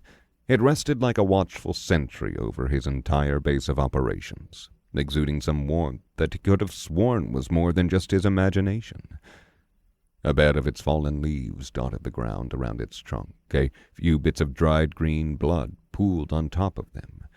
He'd laid a Duneclaw corpse next to it just hours ago, but the tree had fed on it, within minutes, dissolving it into specks of magic that slowly pooled into its roots. Tyler made his way over and plucked a decaying leaf from the thick lower part of its trunk. "You sure do grow a lot, huh? I guess I shouldn't be surprised, given how many Duneclaws I'm feeding you, but I feel like you need a haircut every other day." He laid the leaf down next to the others of its kind, glimpsing the tiny sprout of a new fresh one that would be swiftly taking its place. And as he let his gaze wander upward, the absolutely massive bushel of bananas hung there, its numerous fruits green and in the midst of growth. The little guys were still pretty small currently, but if the scale of the tree was anything to go by, he thought they'd likely dwarf supermarket bananas by the time they were ripe. They shone with brilliant power in his soul's senses, and he shuddered as he thought of just how much resonance was contained within the bunches of fruits. It probably wouldn't be long now until he could start reaping those rewards. Tyler took a deep sip from a coconut and splashed a little water onto the plant's base. "I don't know if talking to a banana tree is past the line of certified crazy person, but thank you for keeping me company these past weeks. I've been working really hard, and I can tell you have too. Now we're almost at the finish line. Here's a toast to us, all right? To progress." He patted the tree on the trunk one last time, then began limbering up his mana. Soon he'd be due for another hunting session, and he couldn't wait to see if he could break his kill record. But unbeknownst to Tyler, as he began going through the forms of the old Riemann tribes, a special sort of energy began buzzing at the tips of the tree's roots. It was an ancient, chaotic magic, colored purple and black, and ever shifting like an infinite sea. Built up over the absorption of dozens of corpses suffused with the mystical power, it reached upward, tinged with blood, harboring a primordial curse and a will to preserve so strong it echoed throughout reality itself. And as the energy built, day after day, it began to touch upon the ancient rituals residing within the cave of the ancestors. The sparks within the tree's roots ran deeper through the fabric of the world, pushing past the mundane until they connected with these old magics. Long dormant, but so potent that they had become inextricably linked with the matter of the cave itself. And as the two powers brushed against one another, they simultaneously began to awaken. 10. Rapid progress. Tyler sidestepped a Duneclaw's lunge, twisting with all his might to slam the thing down from midair with an elbow. With his other arm, he jerked his two fresh Duneclaw corpses to the side, blocking a wicked pincer strike aimed for his forehead. He moved to kick the first one, but a third one hissed at him from behind, demanding his attention lest he lose his head. He fended off a couple more strikes, but he had to let go of his corpses to do so, and so his next free breath was spent grabbing back onto their tails instead of moving. His breath came heavy and strained, and he grimaced as he heard a call from behind him. A moment later, a jet of compressed water slammed into him from behind, knocking him off balance. Tyler was within sight of his cave, but he was getting surrounded. They were beginning to swarm to the smell of their dead siblings, a phenomenon that he'd been carefully strategizing around for the past weeks. But he'd lingered here far longer than he had any time prior, choosing to risk it for more corpses instead of fleeing back to the safety of his cave. Now he was out in the open, drenched in the imperceptible smell of dead Duneclaw and with the closest shoreline past where his cave was sitting. And Duneclaws weren't the only thing he had to worry about. Another jet of water shot at him from above, and he cursed the giant magical seagulls that were intent on harassing him. They were apparently scavengers, and they probably believed that if the Duneclaws felled him, they'd be able to fend them off for long enough to swoop in for a bite. The added distraction of an aerial enemy was incredibly inconvenient. Still, he'd been dealing with fights like this for weeks. As he continued his delicate dance with death, Tyler took stock of his situation. He was tired and wounded, and he'd lost his spear and most of his rocks in his sprint to get back to the cave. The aspect of resilience would accelerate his healing over the next few days, but it would be of little immediate help. A few weeks ago, he could have let the core of protection activate and shuffled back to his cave happy with the 2 corpses he'd claimed. He was near enough that he'd make it before the barrier ran out, and he'd concluded after many nights of testing that the Doonclaws really couldn't get the leverage to move his log. But today, he wasn't satisfied with only 2 corpses, and he had other cards to play. When the next strike came, he took it on the forearm. Before, even with all of his bone-strengthening exercises, he would have never dared to take a tail strike head-on. But now the dragon's bones settled within his arm, reinforcing his resilience-touched skin and letting him take the blow with nothing but a jolt of pain. He let go of his corpses and shot his other hand out to grab the living Doonclaw's tail, spinning it around him like a flail to ward off the trio of incoming strikes at his back. Then, with all his strength, he threw the creature up into the tree where the seagull was planted. The insectoid alien crashed into the bird with an enraged screech, which quickly turned pained as the seagull instinctively expelled seawater all around it. The liquid splashed everywhere, drenching the Doonclaw and splashing all around the area as the remaining insects scuttled back. There was a reason that the seagulls were comfortable flying into a swarm of enraged Doonclaws to steal a kill. His analysis had told him that they came from an entirely different environment from Korshan, one much more similar to his current surroundings. They didn't have any encounters with these things in their evolution, but upon mixing with them, they bullied the Doonclaws like an invasive species. After all, these birds could only do one lick of magic: water manipulation. They used it in their natural habitats to catch small fish. But as Tyler had found out, Doonclaws really didn't like water. The Doonclaw and the seagull tumbled downward in a heap, the insectoid monster writhing in pain as its carapace was flooded with far more moisture than it could handle. But the bird was in pain too. Its bones were notoriously fragile, and the monster that had hit it must have weighed at least 5 times as much as it did. Tyler easily sidestepped a lunge from behind and brought his knife through the fallen creatures, one by one. 4 corpses. Nice. He'd probably use the seagull for food rather than feeding it to the tree. The meat of these things tasted a lot better than Doonclaw jerky, and the birds themselves seemed to contain less resilience within them than the insectoid creatures. For the past week, he'd been satisfied with this number, fleeing to consolidate his gains rather than risk more for a number of corpses that would be incredibly impractical to carry while fighting. But now he'd done that same song and dance quite a few times, and he was growing impatient.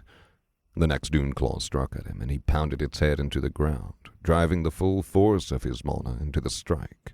Another came from behind him, and the flowing sands let him easily catch it in the belly with a fist. For so long now, he'd been treating these creatures as foes of equal strength.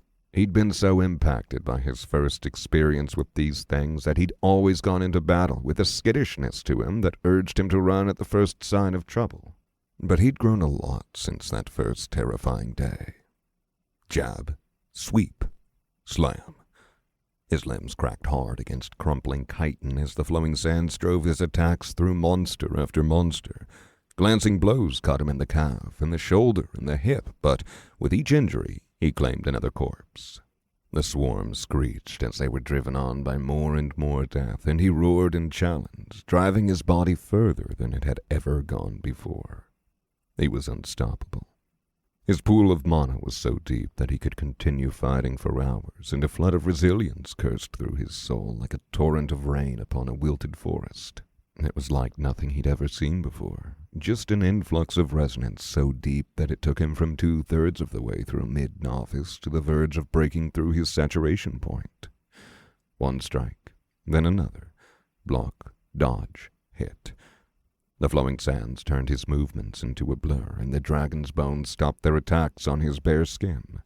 The thrill and adrenaline of the fight coursed through his mind like a firestorm, and he found himself laughing through the chaos of battle. He felt monster after monster building up and up and up until... Tyler blinked his fists shaky as he held them out in front of him in search of a target. He swiveled around in an instant, his senses screaming to watch out for another attack on his back, but all that he saw were broken corpses. The remaining dune claws were fleeing. He gasped for breath, falling to a knee as the flowing sand slowly left his body, bringing back the inflammation and exhaustion that the adrenaline and thrill of battle had been hiding. His body was littered with injuries, and he chided himself for letting go of the flowing sand so early. The time it would have taken to build it back up in such a disoriented state could have been a death sentence if any waiting enemies decided to set upon him while he was down. But none were coming. They were gone. All gone. A memory arose from the back of his mind, a detail noted in his analysis back when he'd been researching the creature's swarming behaviors. The Duneclaw swarm was a species-wide defense mechanism, a threat to any predators that if you tried to hunt one of them, you'd better be prepared to face an entire army of its siblings. But Duneclaws were far from the dominant force on Corshon. When faced with too powerful of a foe, it wouldn't do to sacrifice your entire species on the death of one member. And so, when the pheromonal stench of death grew too great, the instinct would switch. Now, instead of swarming, they would hide away as fast as possible to protect their bloodline from total annihilation. But to get to that point, just how many corpses had he claimed? 1, 2, 3, 4, 5? No, that couldn't be right. He must have miscounted. But as he counted and recounted, he found that the fan of dead insects spread around him was obviously more than the typical handful that he typically brought back with him. The little clearing was positively littered with them, so much so that it was harder to find a spot that wasn't drenched in their sticky green blood than a spot that was. 18. He'd claimed 18 corpses in total. 15 Duneclaws and 3 of those seagulls. As the gravity of that number washed over him, Tyler let out an awestruck breath. The trial to enter apprenticeship as a warrior required you to fell 12 Duneclaws in unaided combat. He'd thought that he'd hit that number once he'd reached peak novice, as was traditional for Riemann adolescents. But he was still mid-novice. He hadn't even used his accumulated resilience to break through yet. Tyler jumped to his feet, his wounds temporarily forgotten as he let out the loudest, happiest victory scream he'd ever hollered. It wasn't long ago that he'd been just a frail bag of skin and bones, plagued by inflammation and scared shitless by these monsters, and now he was on the path of a Riemann warrior. As he slowly engaged the flowing sands to drag his skills into the cave, he couldn't help but marvel at this new life he'd carved out for himself. Every day he learned more about the natural world and the ancient alien culture that guided his magic. He spent his days relentlessly pursuing what he wanted, rather than slaving away just to line someone else's fat pockets. The aspect of resilience was stronger than ever within him, and a fair bit of muscle had even begun growing on his frame. The pain was still there, but it was quieter than it had ever been before, and it just felt so easy to ignore in the face of all the progress he was making, especially now that he was on the precipice of advancement again. He placed its corpses at the base of the now huge banana tree, watching as they dissolved into motes of light to sink into the small bed of soil. He'd gathered more dirt around the magical plant as it grew, but after a certain point he'd realized that his soil surely couldn't be doing that much, given that he was only really piling it up on top of the tree. A sharp crack would occasionally sound out throughout the cave in the minutes after he gave the plant its daily offering. And after a couple of heart attacks, he'd come to the conclusion that the tree must have been growing into the stone. The tree's leaves now covered a third of the cave's ceiling, melding with the shape of the stone to make a pleasant roof of foliage. Its trunk was thicker than 2 of him, linking arms together, and motes of light permanently floated around it now in true magical fashion. And dangling near the center of the cave was a humongous bushel of bananas. As it turned out, each of the petals of the bulbs that it sprouted held a handful of flowers underneath them, and each flower, if given enough energy, could sprout into a whole banana. Dozens and dozens of bananas ringed the bulb like kernels on a cob of corn, each one various shades of green and as big as his hand.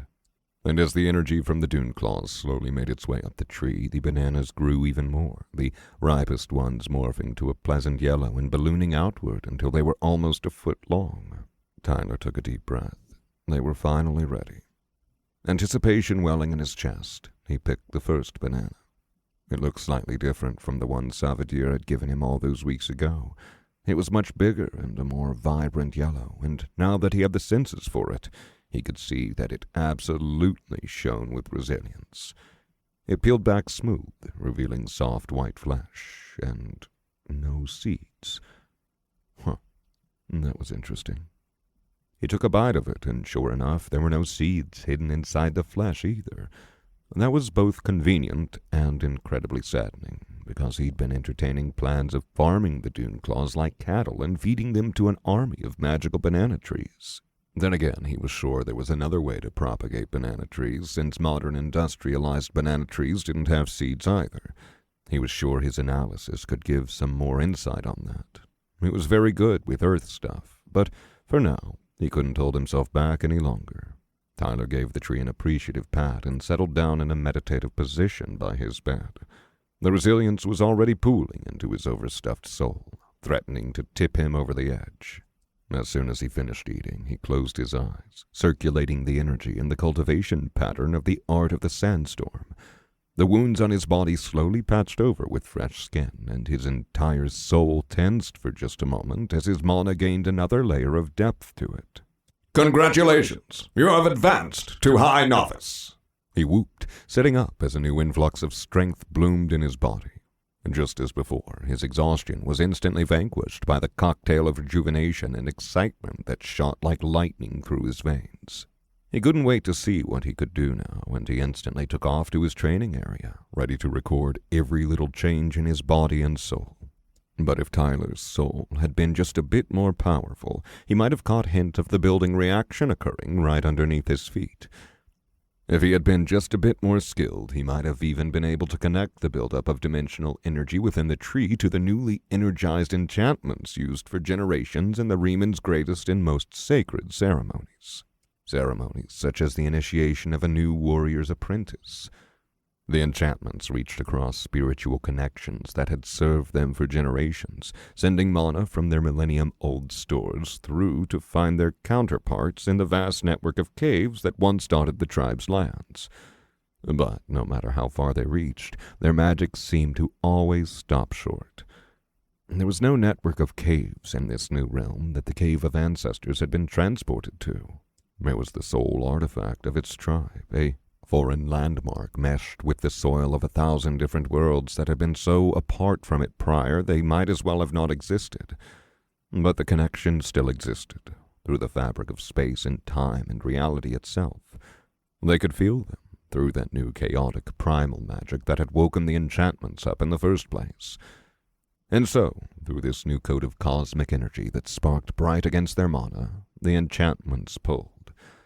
And if Tyler had paid just a bit more attention, he might have noticed a faint whisper building in that new chamber in his mind associated with his system boons.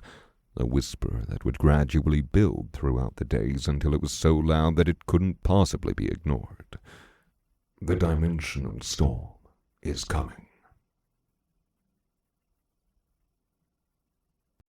11. Defiance. The next week passed by in a blur of movement. When Tyler wasn't fighting, he was training, and when he wasn't training, he was studying. And all throughout those activities, he was buoyed by the massive influx of energy that arose from the oversized bunch of magic bananas in front of him. Each of the bananas individually might have had less of an effect than the original, but there were more than 50 of them on the bulb, and each one was almost the length of his forearm and packed with magical energy. Each banana held within it the accumulated resilience from dozens of dune claws, and each fruit gave him an influx of energy equal to more than a day's worth of training. And he realized that they carried with them more than just raw resilience. They weren't just strengthening him, they were healing him, cleansing his entire being. He noticed his skin was perfect, despite the god-awful living conditions he'd been set in. His now shoulder-length hair had gained a lustrous shine. and if he weren't completely incapable of growing facial hair, he suspected he would have had a glorious bushy beard like a true wild man. Even without advancing, he suspected a couple of them were enough to heal minor wounds in a minute. It wasn't like he had much opportunity to test that hypothesis, though. By the time he was halfway through, he didn't even need the dragon's bones to tank the Duneclaw's strong tail pincers. And then, right as he was about halfway through the bunch, "Congratulations! You have reached peak novice." he'd marveled at the feeling of being full. Well, that wasn't exactly the right word, but it was something close to that. The saturation point was far stronger than the ones within novice, and he felt the resonance within him settle like it had no more room to grow.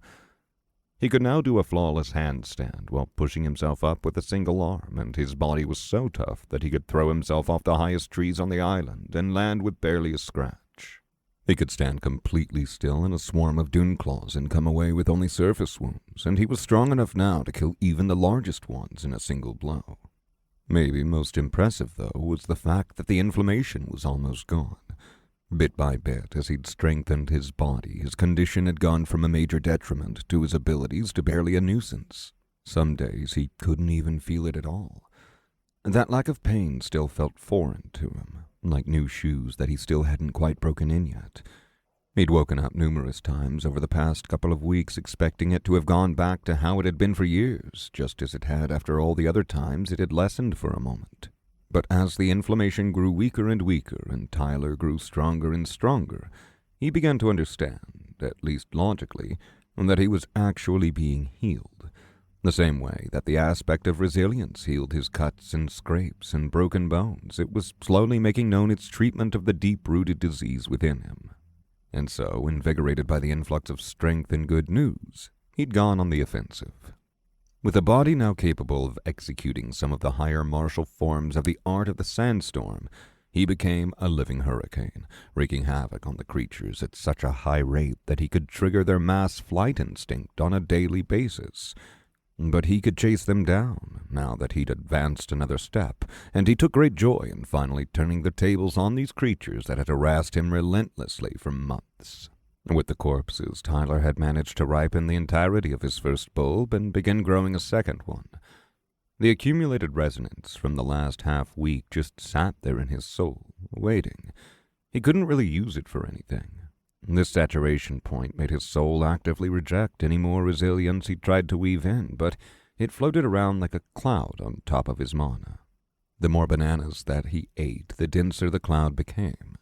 He'd begun researching what was needed to advance beyond this hurdle, but his analysis seemed to think that he still didn't know enough about the subject himself. He pondered the cave carvings and explored his own soul as much as he could during his downtime, but right now the only thing that he could do was keep accumulating resonance. And he was sure that he was about to accumulate a lot of resonance, because finally, after months of searching, he'd found the Duneclaw nest. God, I'm thinking of so many nasty things that I could do. Tyler cackled as he eyed the well-hidden crack in the ground from a distant tree. It was covered in loose grass and leaves, and it would have blended right in if it weren't for the tiny spots of resilience shining out from within that matched some of the broken magical items that Tyler had found lying around the cave. It looked like he wasn't the only one profiting off of Savidir's leftovers. He'd been trying to tail one to it since he started being capable of fighting off the swarms. But the creatures seemed to be naturally evasive, burrowing into random places or even straight up letting themselves die if they noticed they were being followed back to their nest. But he'd realized that they hadn't evolved in an environment where their blood could be so easily tracked, and so he'd purposefully let a handful of injured ones scurry away to lead him back to their home. But as much as he wanted to exact his vengeance right away, for now he'd just watch from a distance.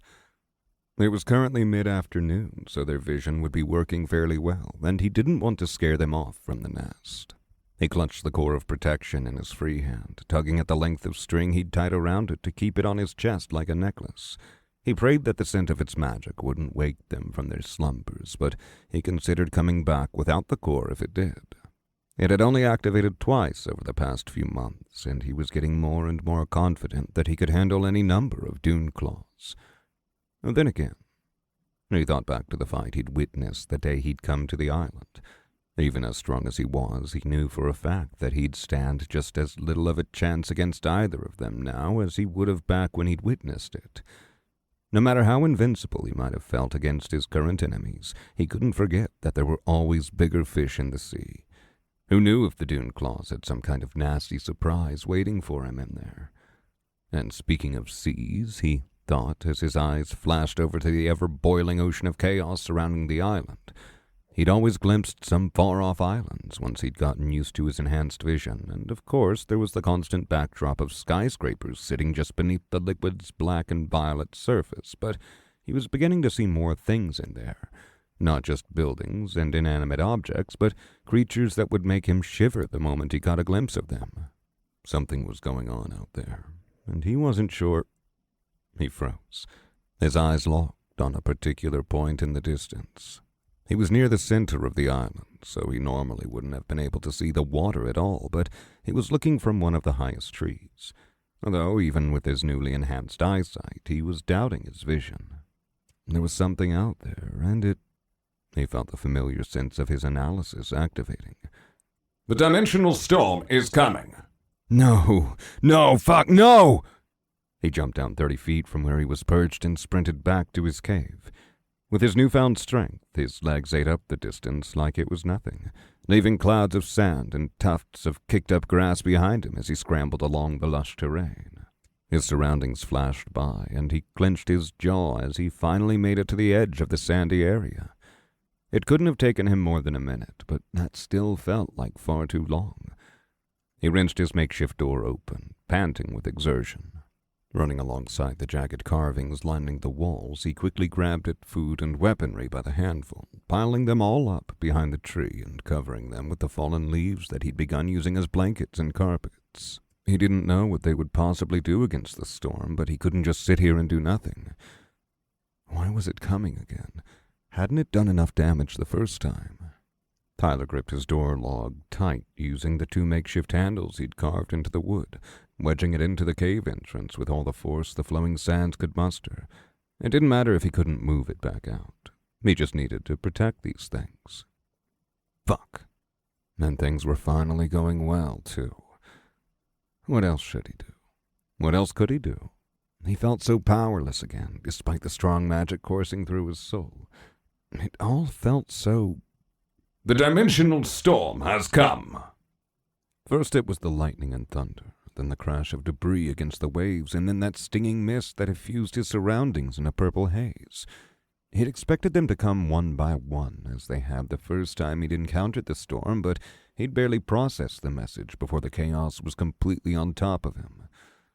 His feeble attempts at protection hadn't even bought him a second. Multiversal debris flashed in and out of the cave, swirling and slamming against the walls and his outstretched hands as he fought to protect the tree. Shards of glass and sharp rocks stung as they impacted his skin like falling hail, but Tyler stayed firm, willing his mana into the dragon's bones as he stared through the chaos. Gah! A giant gaping maw flashed into existence in front of him, and he instinctively slammed his fist into it, launching it across the room with the force of his whole body. It was only after the fact that he realized it was just the head of a statue. The stone crumbled against the opposite wall before flashing out of existence once more. Not now, he spoke through gritted teeth. Not again. A metal pole spun toward him, and Tyler screamed as he slapped it aside. He couldn't do this again. He couldn't. After all this time, he'd finally felt hopeful again. He'd felt like maybe the world did have a sense of justice, that if he'd just kept working at it, he could gain the power to write his own destiny. And it had been working, too. Crack! The sound of reality breaking snapped through the world like a god's whip. A chorus of fierce caws split the air, shaking the island as beings of immense power began to announce themselves. He could feel weight pressing against his soul, like the gravity he'd felt around Savadir, but from every direction at once and wholly unrestrained in its dominance. Every movement, every action, every thought felt like he was fighting through molasses, his lungs struggling to breathe against this suffocating force pressing down against him. Through the chaos, he thought he could hear of dune claws screeching back at the monstrosity. But the noises were instantly silenced as a series of rippling arcane waves washed over the island, sending tingles down his spine. Just like that, and they were gone. He struggled toward the entrance of the cave, gripping his strongest Duneclaw knife in one hand and the core of protection in the other. His pile of supplies had come undone, and now rogue spears and Duneclaw jerky were battering against his back, mixing with the stinging of the violet mist in a cacophony of sensations. What is this thing? How was it doing this, and how could... His eyes widened as his log was instantly wrenched out of place, and he caught a glimpse of one of the creatures through the haze of debris and mist. It was pure white, and so small as to be just a tiny speck in the distance. But with every flap of its wings, it was as if all the trees on the island rippled with its power. It leveled its gaze toward him, and he felt time pause, slower than it had ever before. System boon engaged. Analysis. Incarnate songbird. These elementals hold sway over all living things. Those that oppose them may find their hearts stopped with a single note. Even as he stood still in time, the bird was still slowly flapping its wings, opening its beak to caw in his direction. He had never felt so small, so insignificant before. It was like he was an ant, happening upon the wake of an elephant for the very first time. But why was it after him? He hadn't done anything. The slow rumble of a slow-motion crack filled the air, and he realized his mistake. The thing wasn't after him. It was after the tree. Behind him, the stone floor of the cave had cracked, sending iridescent light shining onto the stone walls and carvings that surrounded it. The banana tree was trembling, its leaves flashing bright green as if in alarm. "No!" Tyler mentally screamed as a torrent of magic slowly poured from the bird, grasping the massive tree like the invisible hand of a giant.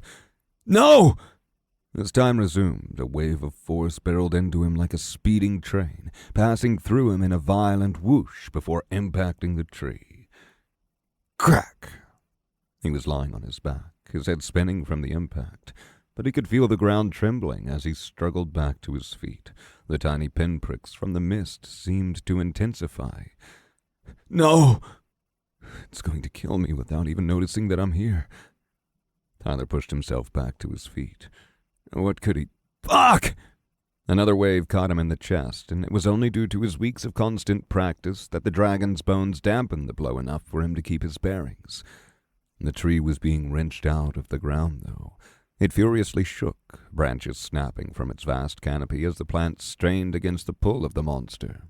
Whoosh! Another wave. He just barely managed to keep standing.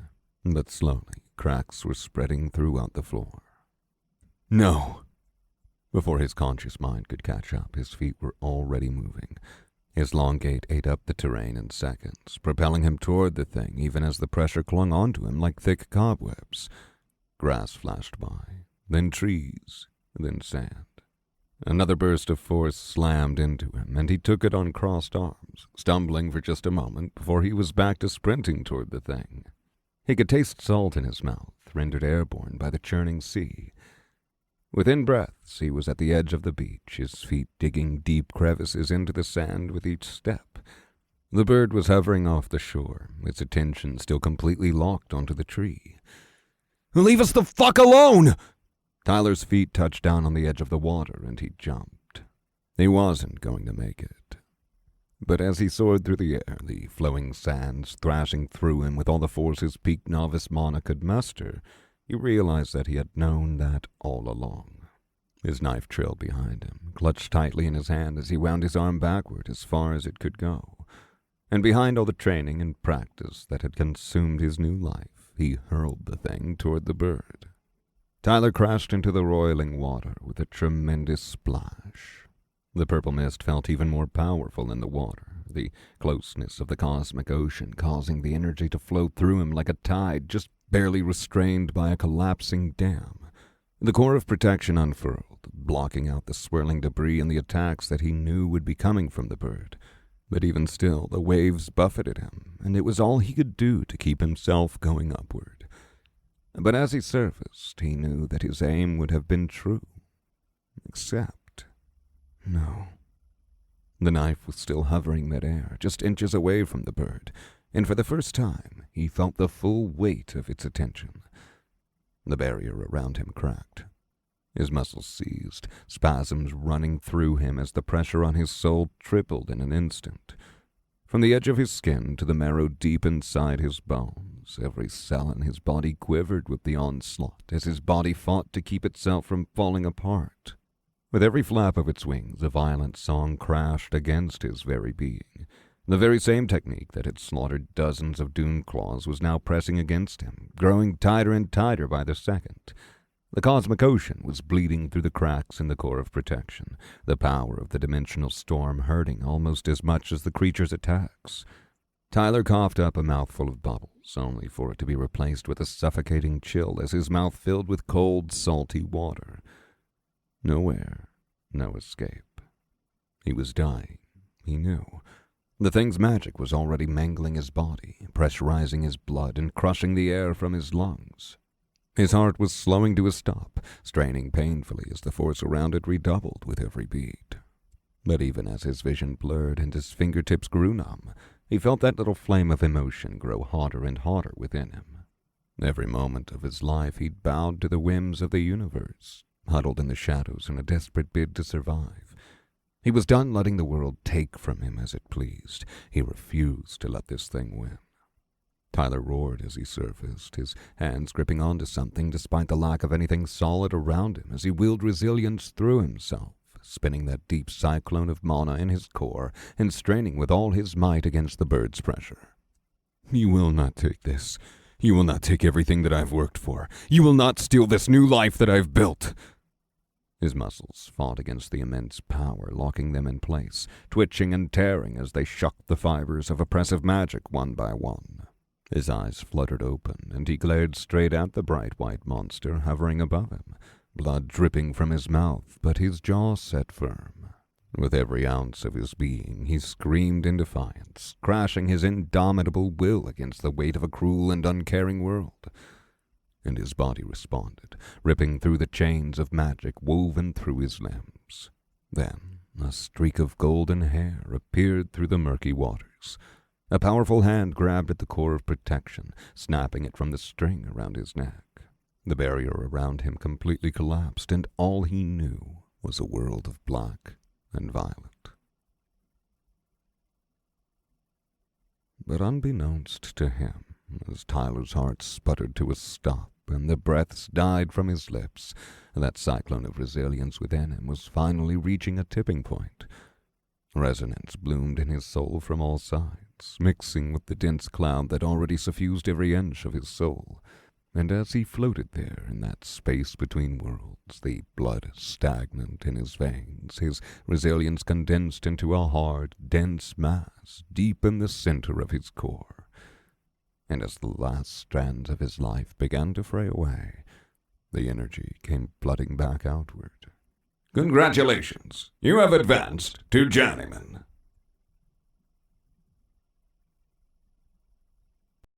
12. Awakening reprised. Tyler came back to life in a flash of panic and desperation. His body jerked away, the breaths coming quick on his lips as he tasted sweet air after brushing inches away from death. Holy shit, where am I? Where's the bird? Am I dying? The surge of thoughts came at 1,000,000 miles per second, the emotions flooding back as he replayed the memories one by one. He needed to get back to the island. He needed to protect the tree. He needed to... A wave of pain crashed through him as he tried to get into a sitting position. Fuck.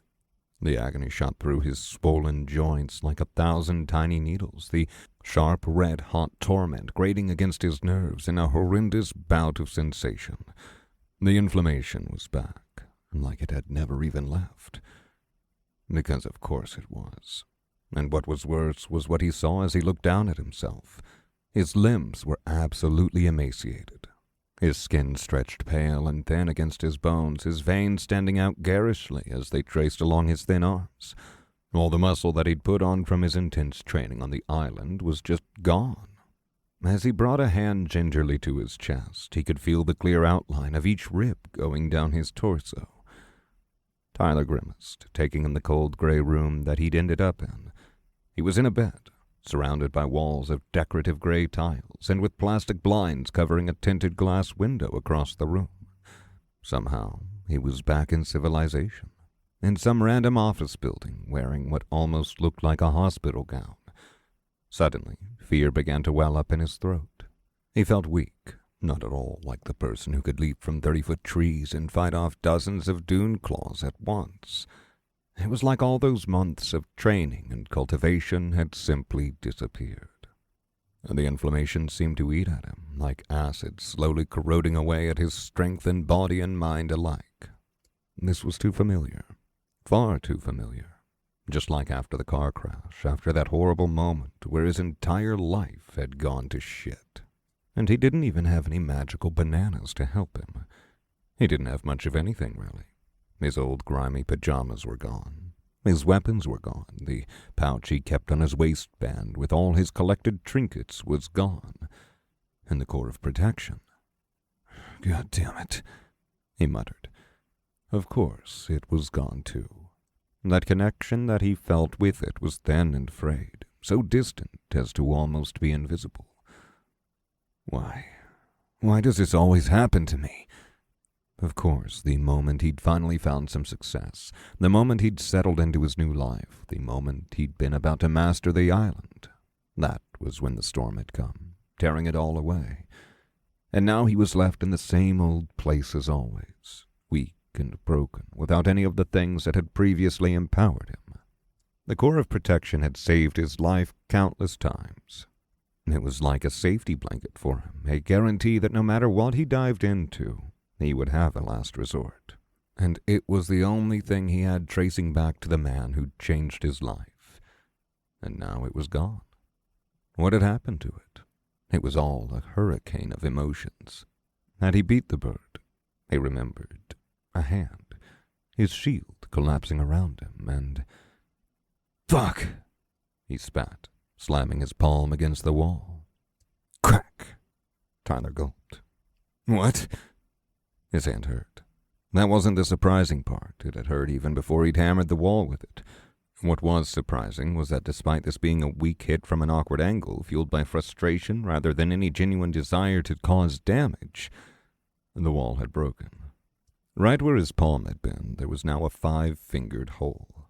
The cracked decorative tiles slowly fell away, revealing the damaged drywall underneath. Did I do that? Tyler clenched his fists. They felt so weak, and yet he knew for a fact that he hadn't been this strong before. If he'd put all his strength into it, with technique and a better angle, he could have probably done something like that. But without even trying. He analyzed himself. Congratulations. You have advanced to journeyman. Journeyman, he muttered. Tyler had struggled for weeks to figure out what the secret was to advancement. He hadn't been able to figure it out, despite the countless hours of poring over the ancestors' carvings and his own soul. But now he'd done it. At the realization, it was as if someone had popped the growing balloon of worry and defeat inflating in his chest. He wasn't back at square one. His time on the island hadn't been some weird dream or vision. In fact, he was even stronger than before. He laughed, the whirlwind of emotions and life-or-death tension slowly bleeding from his mind. He was a journeyman now, the same stage as a Riemann warrior, and he could still advance even further. He could get so strong that even that fucking bird wouldn't be able to do anything to him. He wondered what had triggered it. Was it my fight with the bird? Going into the storm again? Or almost dying? And now that he thought about it, while the inflammation was bad, it still had to be better than what he'd dealt with before his awakening. And given just how mangled he remembered his body being before he blacked out, and that was something he could be immensely thankful for. Advancement solves all issues.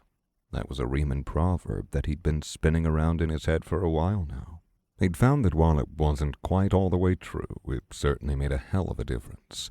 Not to mention the sheer increase in power that journeyman signified. He dove into his inner self, marveling at just how deep his core felt now. It wasn't just the volume, but the density of his mana that was incompatible to any increase he'd gotten from the advancement steps with Novice. He settled into the flowing sands, slowly drawing this newfound power out into his body. It felt so strong now, ready to be used.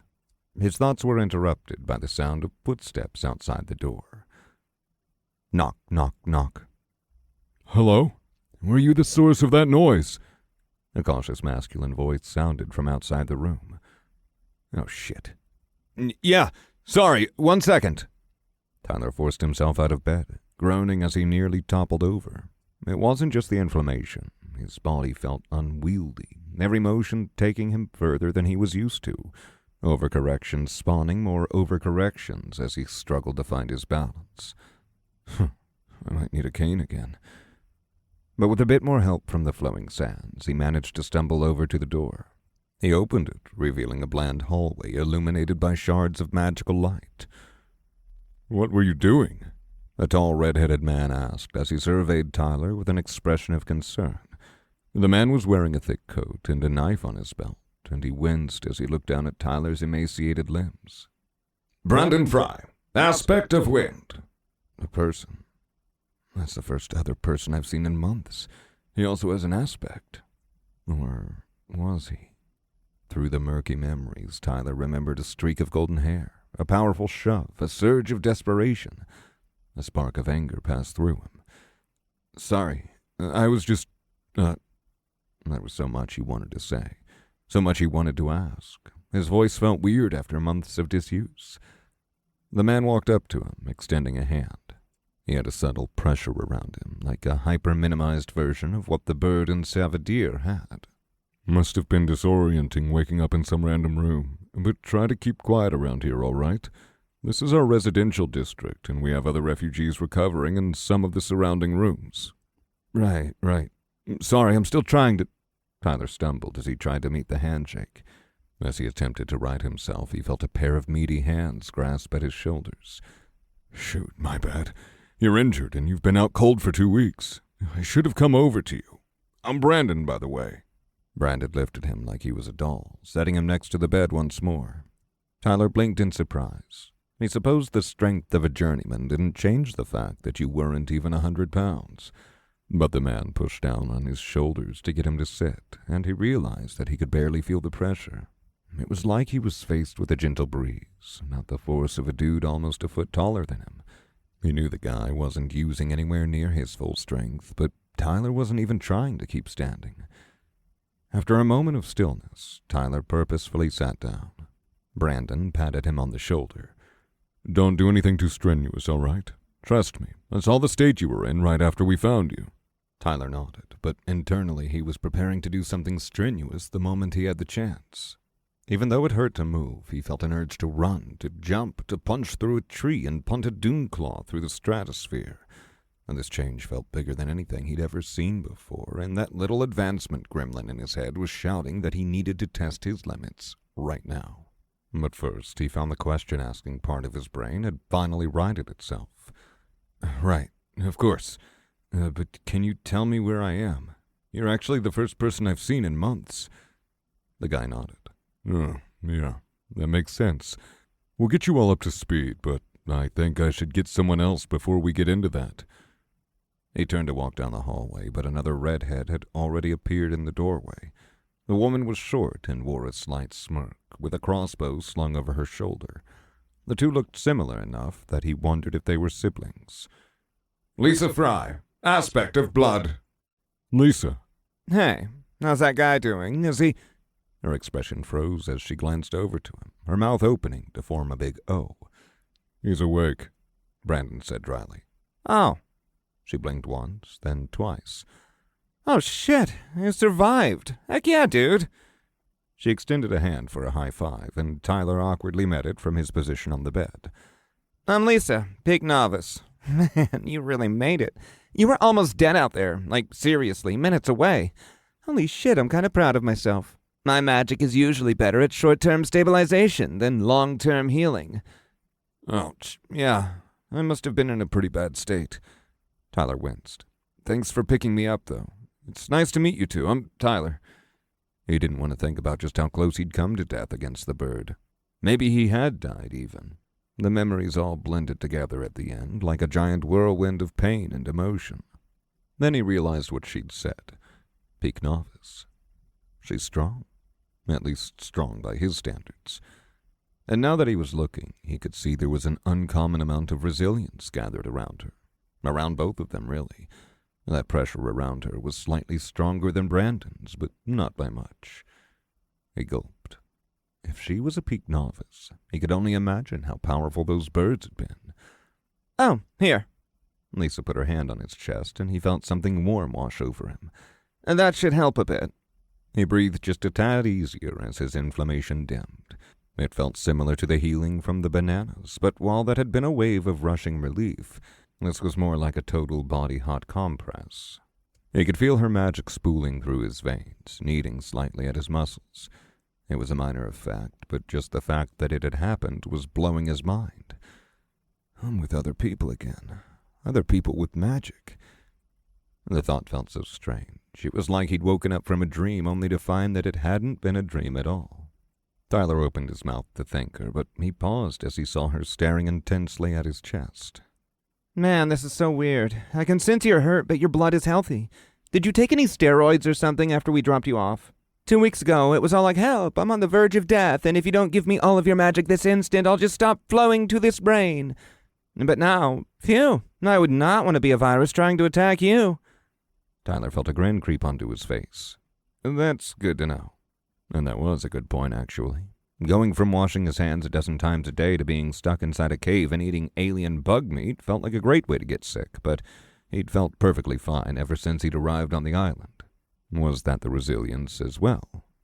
Brandon rolled his eyes from beside them. Anyways, now that you've met my dumbass sister... Hey! We're from the 21st branch of the Storm Chasers, out on the southern side of our organization's territory. We found you unconscious in a pile of debris not too far from here. Storm Chasers, Tyler muttered. That wouldn't be the dimensional storm that you're chasing, would it? Lisa giggled, and Brandon gave a low snort as the siblings exchanged looks. She walked past Tyler, moving to the window and yanking the blinds up. See for yourself. Tyler gulped. Holy shit. It was as if someone had taken the prototypical city and carved off the top to make it a perfect waffle texture. Skyscrapers upon skyscrapers lined the horizon in neat straight lines, connected with bridges so densely packed between them that they almost formed a mesh, and scattered among them were the eye-catching rooftops of foreign structures with wholly different architecture. From man-sized crystalline bulbs lined with spikes to enormous temples that strongly reminded him of ancient Greece. Tyler was suddenly reminded that the cave he had spent all his time in until now was from an alien world. Were any of these structures from Korshan, he wondered? What about the world where the seagulls came from? And what of the peoples who built these ruins? To his right was an enormous tangle of vines wrapped around the neighboring building, and to his left what looked to be a fusion between a medieval tower and a modern luxury hotel. Something that looked like a mountain loomed in the distance, spilling water from a massive waterfall that originated from who knows where. And as he went up to the window and looked down, he saw the churning of dark violet waves lapping against the bottoms of the buildings dozens of feet below them.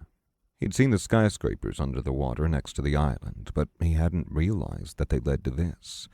A flash of light burst out in the distance, and he saw something blue and transparent form in midair, just in time to block a massive fireball shooting toward their building. The attack burst against the barrier with a sharp crack, expanding outward into a rain of embers that slowly drifted downward into the chaotic sea. Wow, Tyler gasped. What the fuck? Brandon chuckled behind him. So, any questions?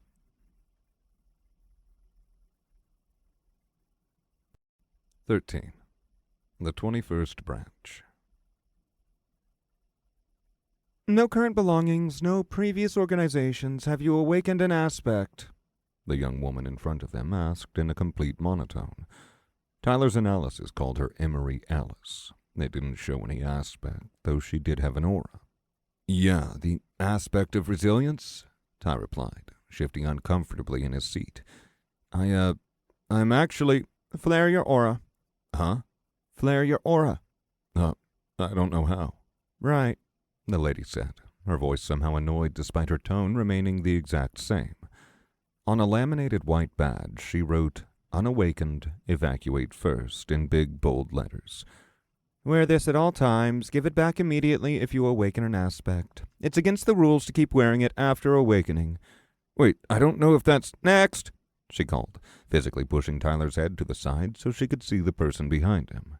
Tyler slumped, letting a spike of irritation pass through him before standing to walk back to where Lisa and Brandon were waiting. A couple of people gave him sympathetic glances as he reluctantly put the badge around his neck. Brandon gave him a pat on the shoulder. I know she can be a bit one-track, but it's good that you registered with a representative and got your evacuation badge. We haven't needed to evacuate in quite some time, but in the case that we do, everyone should respect that and help defend you as you try to get away from danger. Yeah, that's good to have. Tyler trailed off, trying to figure out if he should even try to bring up the fact that he had awakened, and it was just that there was a magic curse from a magic banana that he'd gotten from a magic alien that was probably resulting in his lack of magical signature. It seemed everyone had an aura over here, that subtle spiritual pressure that he'd first felt from Savadir in those last moments before he'd gotten locked in the cave, and then again with those horrible birds that had come when the storm had hit him for the second time. He supposed that it was a pretty universal thing, so much so that nobody had even asked if he had any magic. They'd just assumed he hadn't. But wouldn't their analysis have told him that he had the aspect of resilience? Why had the representative needed to ask him about that? Unless they didn't have such a thing. I don't know why we even need her, Lisa muttered. She was looking intently at the left side of Tyler's chest where he assumed his heart was, and then back at the white badge with a squint. All she does is take inventory all day. The eye of the main branch is so pretentious, too. It sounds like some title we'd find in a cultivation manual, but she just made it up. It's the official term that the main branch uses, Lisa, Brandon said with a sigh. We've been over this.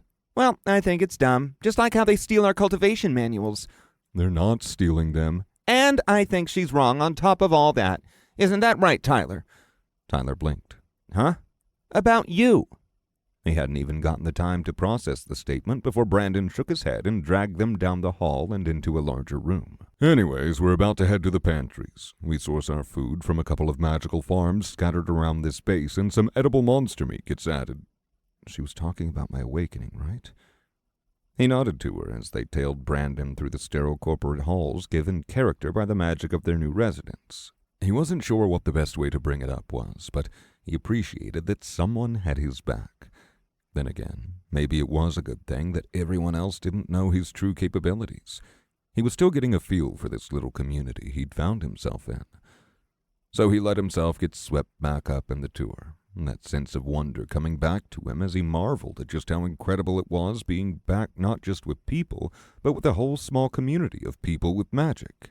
It turned out that a lot had happened for the rest of the world while he'd been stuck on the island, and then even more had occurred in the nebulous amount of time between when he'd fought the bird and when the siblings had found him. In total, just over 7 months had passed since the start of the apocalypse. Common theory was that the dimensional storm had enveloped the Earth that first day it came, breaking off pieces of it and melding them together with chunks of other worlds into this strange landscape that they now saw.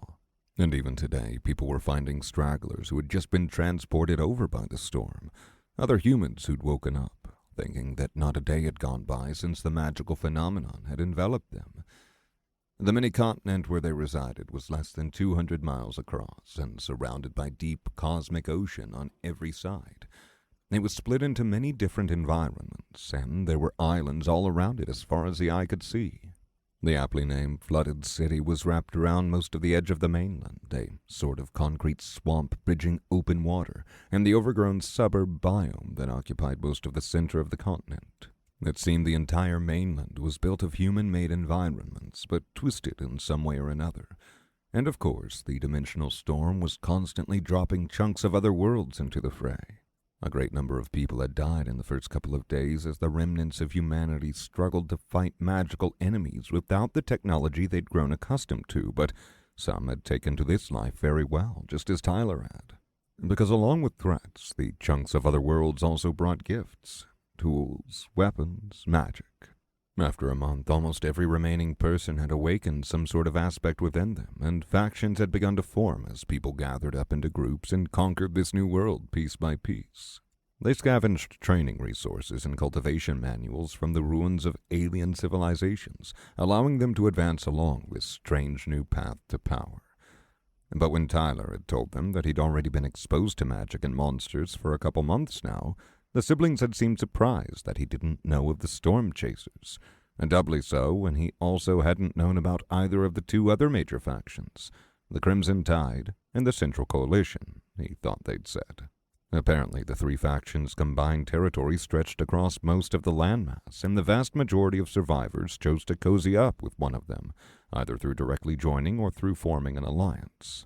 That was actually how the 21st branch was started, and they'd just been a band of survivors, and the Storm Chasers had come and annexed them. Tyler was surprised at how offhand Brandon had made the annexation seem, but apparently it had been a net benefit for them. The people around here had been split up and scared, barely scraping by against the horrors that haunted this place before the Storm Chasers came. They gave us a banner to gather under, and they protected us against the monsters when we were still weak. Then even raised one of our own to journeyman. She's now our branch leader. Brandon smiled at that. We owe our lives to them, even if the main branch can be overbearing at times. The thought of three human factions dominating the continent felt weird to Tyler, though, especially if a sole journeyman was enough to lead a group of 200 people. That was the same advancement as him. Surely others like Savadir must have dwarfed any human who had only started cultivating a couple months ago, right? What about the aliens? He asked them probingly. Aren't they incredibly powerful? Yeah, duh. That's why we gotta get stronger ourselves. Lisa smirked. No, I mean, don't they have factions too? How are humans taking over everything here? Oh, that's because the aliens aren't here, Brandon answered with a pensive frown. Well, I mean, alien monsters are, obviously. You can't walk 5 feet here without stepping onto something that wants to tear your face off, but the people who built those temples, who wrote those cultivation manuals, not a lick, at least not that we know of, here in this little backwoods area. It really makes you think, doesn't it? What are the chances that from all those clearly thriving civilizations, not one person gets transported here? None of them have met an alien, not like Savadir. He had half a mind to tell them about his experience, but he held his tongue. He still understood far too little about how things worked here. But as they began to show him around, Lisa blabbing on endlessly and Brandon exasperatedly trying to keep them on task, he couldn't help but like them. The 21st branch lived in a skyscraper that jutted out a couple of floors higher than the rest, painted electric blue and graffitied all over with their crisscrossed lightning bolt symbol. It was like a symbol of their survival, of the more than 200 scavengers living there, milling about and weathering this new world together. They had a basic trade infrastructure going, courtesy of the main branch, and parties of explorers could go out and claim goods in this vast concrete jungle. Resources here were scarcer due to the storm's relative absence, but in their eyes that was more than a fair trade for the stability that came with it. People are really getting used to this life, Lisa said with a grin. It's crazy how much we've grown in the past couple of months.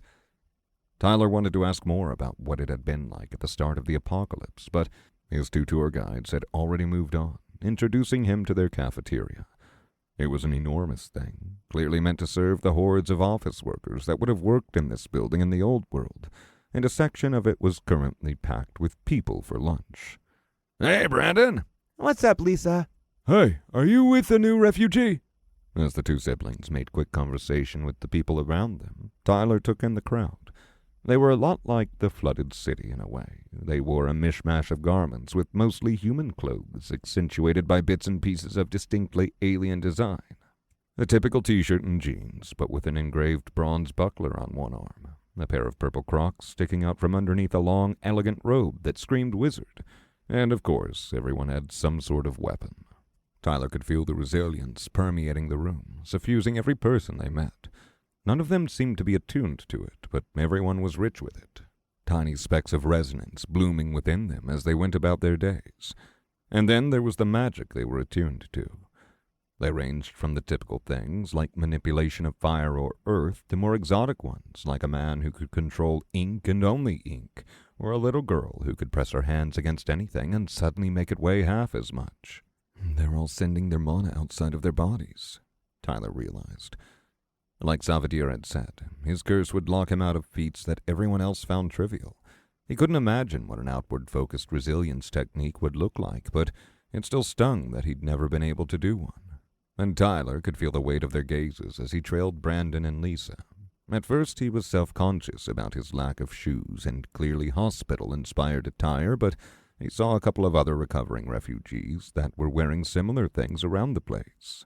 No, he realized the thing that made him stand out was his lack of aura and the big badge on his chest proclaiming that weakness to the world. Some gave him looks of pity, while others seemed to veer closer to judgment, as if he were just a freeloader, mooching off of their hard work while not giving anything back. And he supposed that made sense. The only people he saw with the same badge as him were children, and even then it seemed like the average kid leaned more toward having magic than not. These are survivors at the end of the day.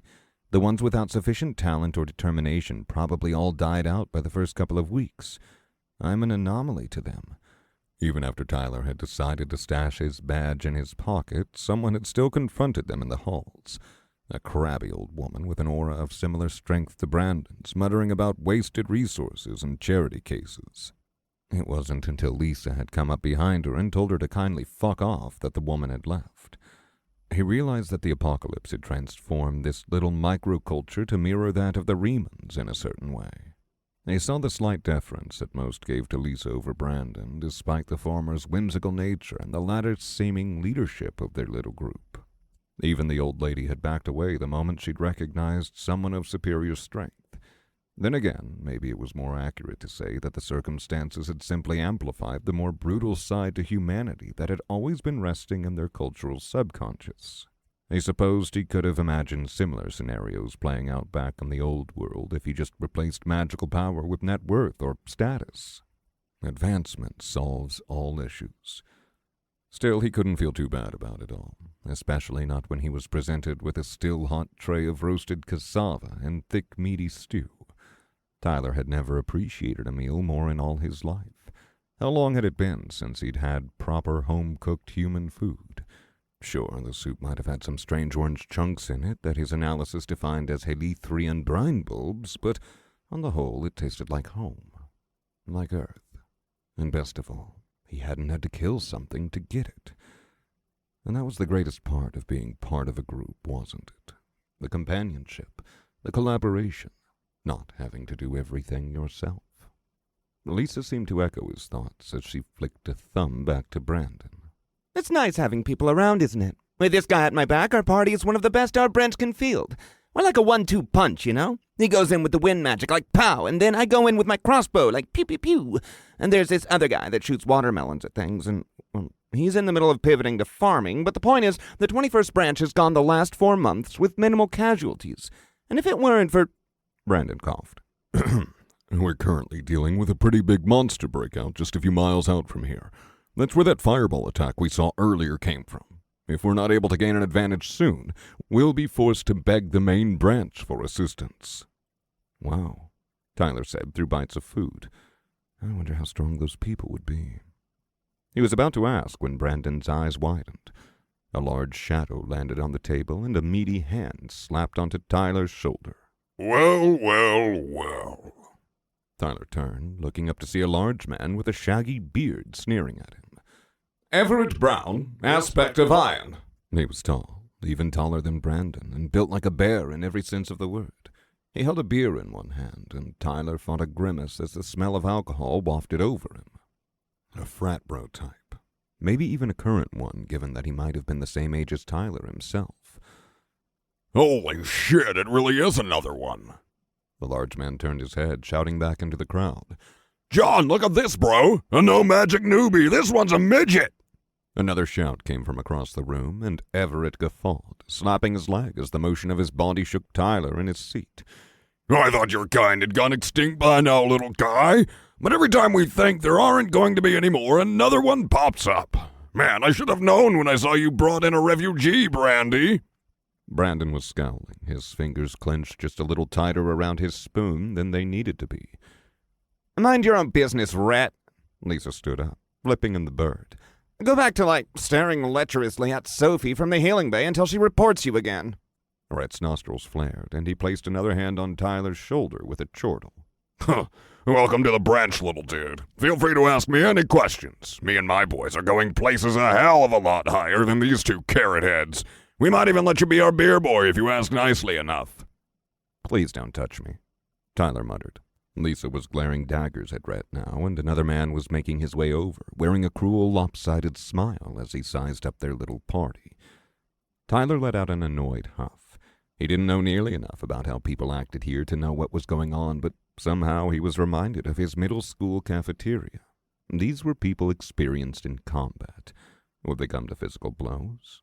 Brandon was looking fidgety, and someone clapped loudly at the entrance of the cafeteria.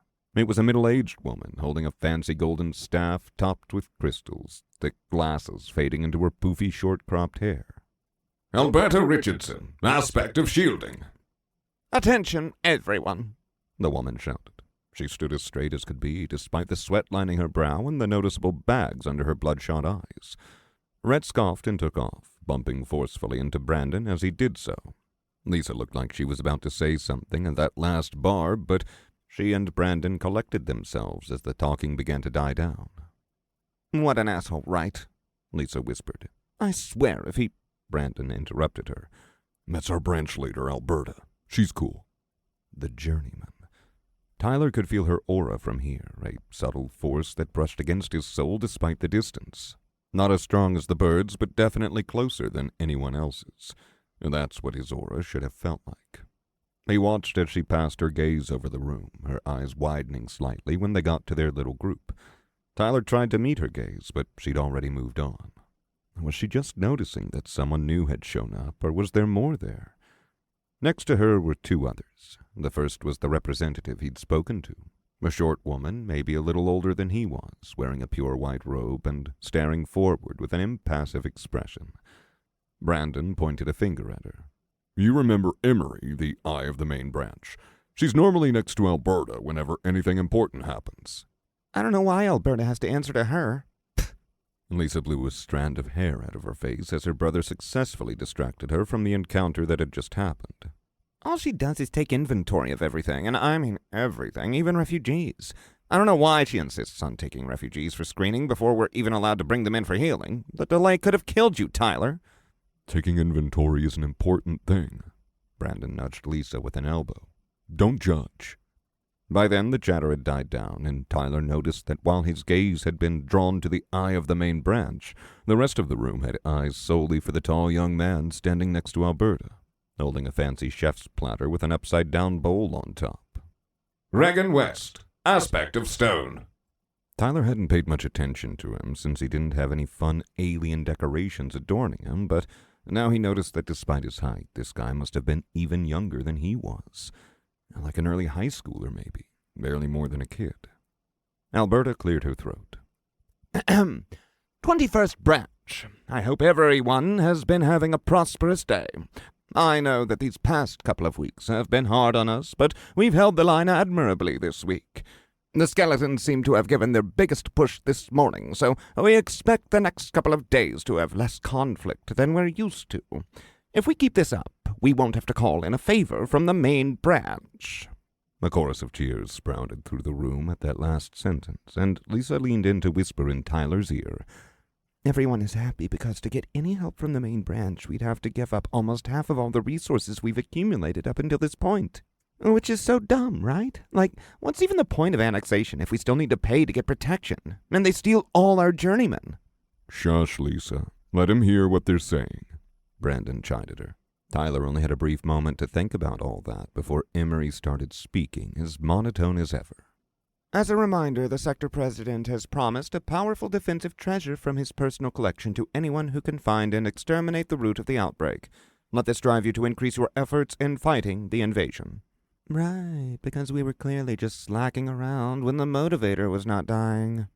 Lisa rolled her eyes, but Tyler could see that she still perked up at the mention of the reward. Everyone had, including him. What would a treasure from this guy's personal collection look like? Would it be stronger than the core of protection? Would I even be able to use it? But then his thoughts were interrupted as the boy stepped up and the entire room went silent. Alberta cleared her throat. And today I have a very special announcement to make. The woman gestured to the boy beside her with a proud smile. Regan here has been with us for 2 months now, since one of our teams found him and his sister fending for themselves in a building on the outskirts of our scavenging zones. He came to us without an aspect, and with his leg wrapped up to cover a nasty infected wound from a terror beak. A month ago, our healers cleared him for training.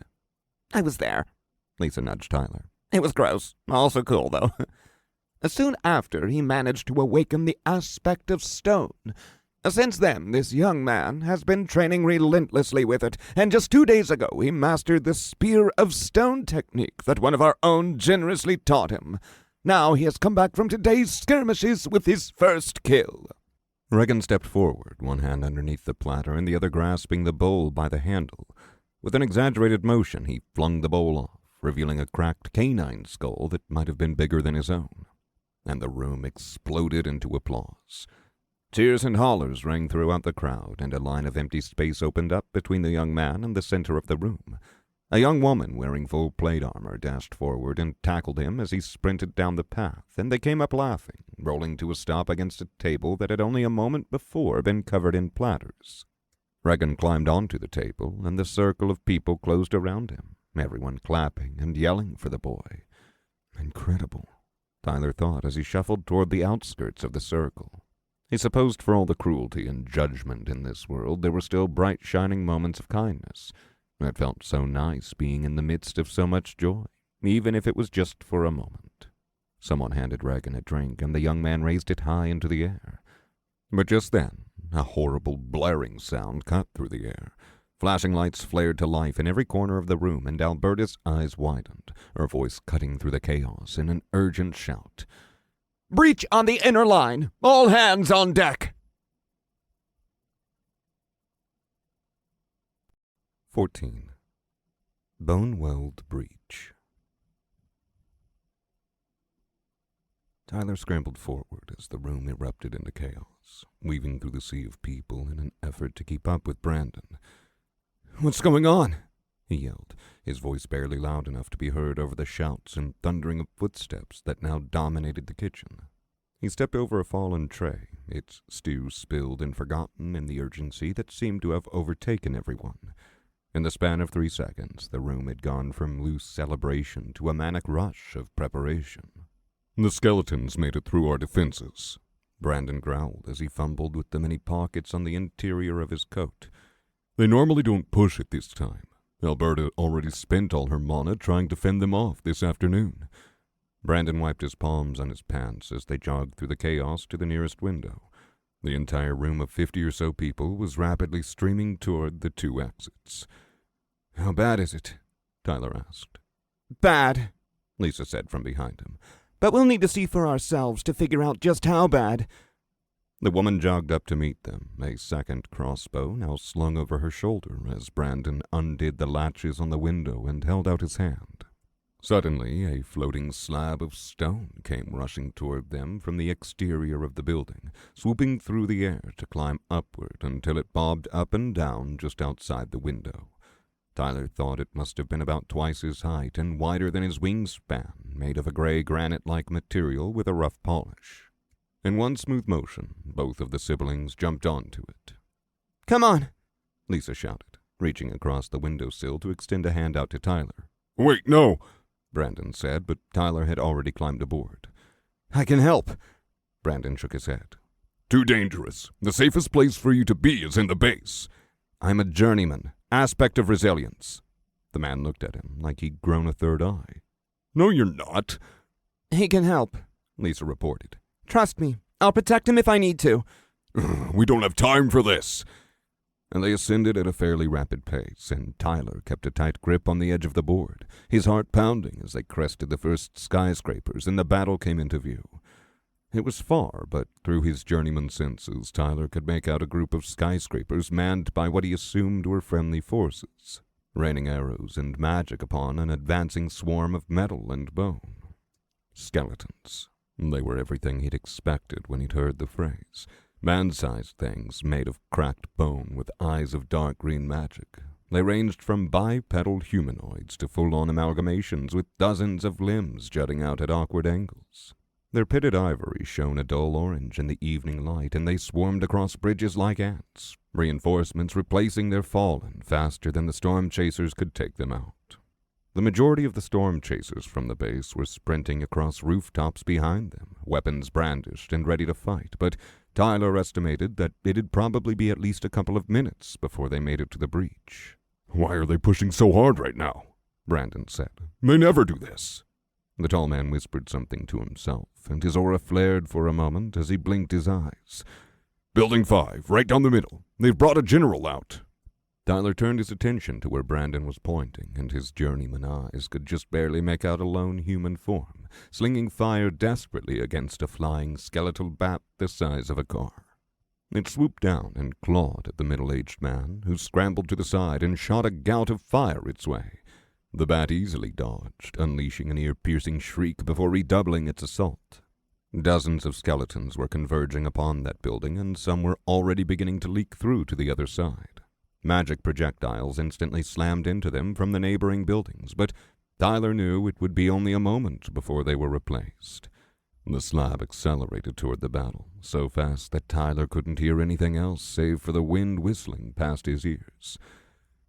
"There's so many of them," he muttered. Lisa leaned toward him to shout in his ear. "So they're all tied to that big flying dude right there. He's the hub. When he goes down, they all go down. They normally don't expose their weak point like this, but I guess their gamble paid off this time." Another form shot toward the breached building atop a floating sword, and Tyler recognized that it was Rhett. The man wobbled drunkenly upon the magic blade, but a series of floating metal shields surrounded him, deflecting incoming arrows. He roared at the challenge and threw himself off the sword and through a window of the breached building. Suddenly the roar of the wind quieted, and Tyler recognized that Brandon had pushed out another technique to still the air around him. The red-headed man turned back to them. "Here's the plan. Rob, the guy fighting the general, is a peak novice. Lisa's also a peak novice, but she's not good at close-range fighting, and her attacks are much less effective against things that don't have blood within them. She's going to jump down when we reach the building and do her best to heal our ally and hold the line against the general, but I'll be occupied supporting them until reinforcements can come." "Reinforcements?" Lisa frowned. "Do we really trust Rhett to get there on time?" From the line of shattered windows making its way up the building, the giant man was making good progress. But he seemed to be clearing out every possible opponent on a floor, rather than going up the building as fast as possible. In fact, was there a reason why the guy hadn't just used his sword to float all the way to the roof? Suddenly arrows began whizzing toward them, and Brandon decelerated as he split his concentration into another technique, a barrier of wind that seemed to knock the projectiles off course. "It's the best option we have," Brandon muttered, though he looked uneasy at the thought. "No, it's not." Lisa pointed at Tyler. "What does the aspect of resilience do, new guy?" "Lisa, do you really trust—" "Shoot me," Tyler interrupted. "What?" Brandon scoffed. "No, Lisa, don't!" But Lisa was already firing a crossbow point blank at Tyler's raised hand. The dragon's bones flared to life within him, and he blocked it with a simple catching motion, opening his hand to show the thin line that the sharp metal had left on his skin. It hadn't even drawn blood. "I'm very durable, and I can hit things hard. You don't have to keep up that wind barrier if you can go faster without it. I think I can handle the incoming arrows. Just focus on getting there as fast as possible and tell me what to do."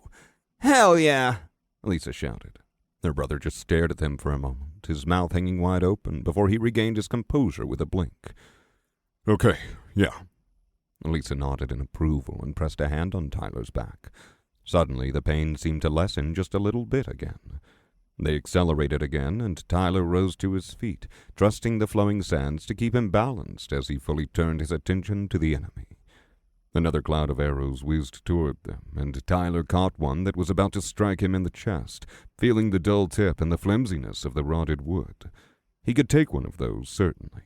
This was nothing compared to a swarm of dune claws lunging at him from every direction. The flowing sands began to build within his channels. Brandon gritted his teeth as they closed in on the opening, flinching back as a trio of arrows came within striking distance, only to be caught by Tyler at the last second. Here's the new plan. Lisa, focus on healing Rob from up here. I'll keep the arrows off you and fend off the rabble coming down below. Tyler, kill that thing. They swooped down low, and Tyler jumped off with a wild shout. System bone engaged. Analysis. Chiropteran bone weld.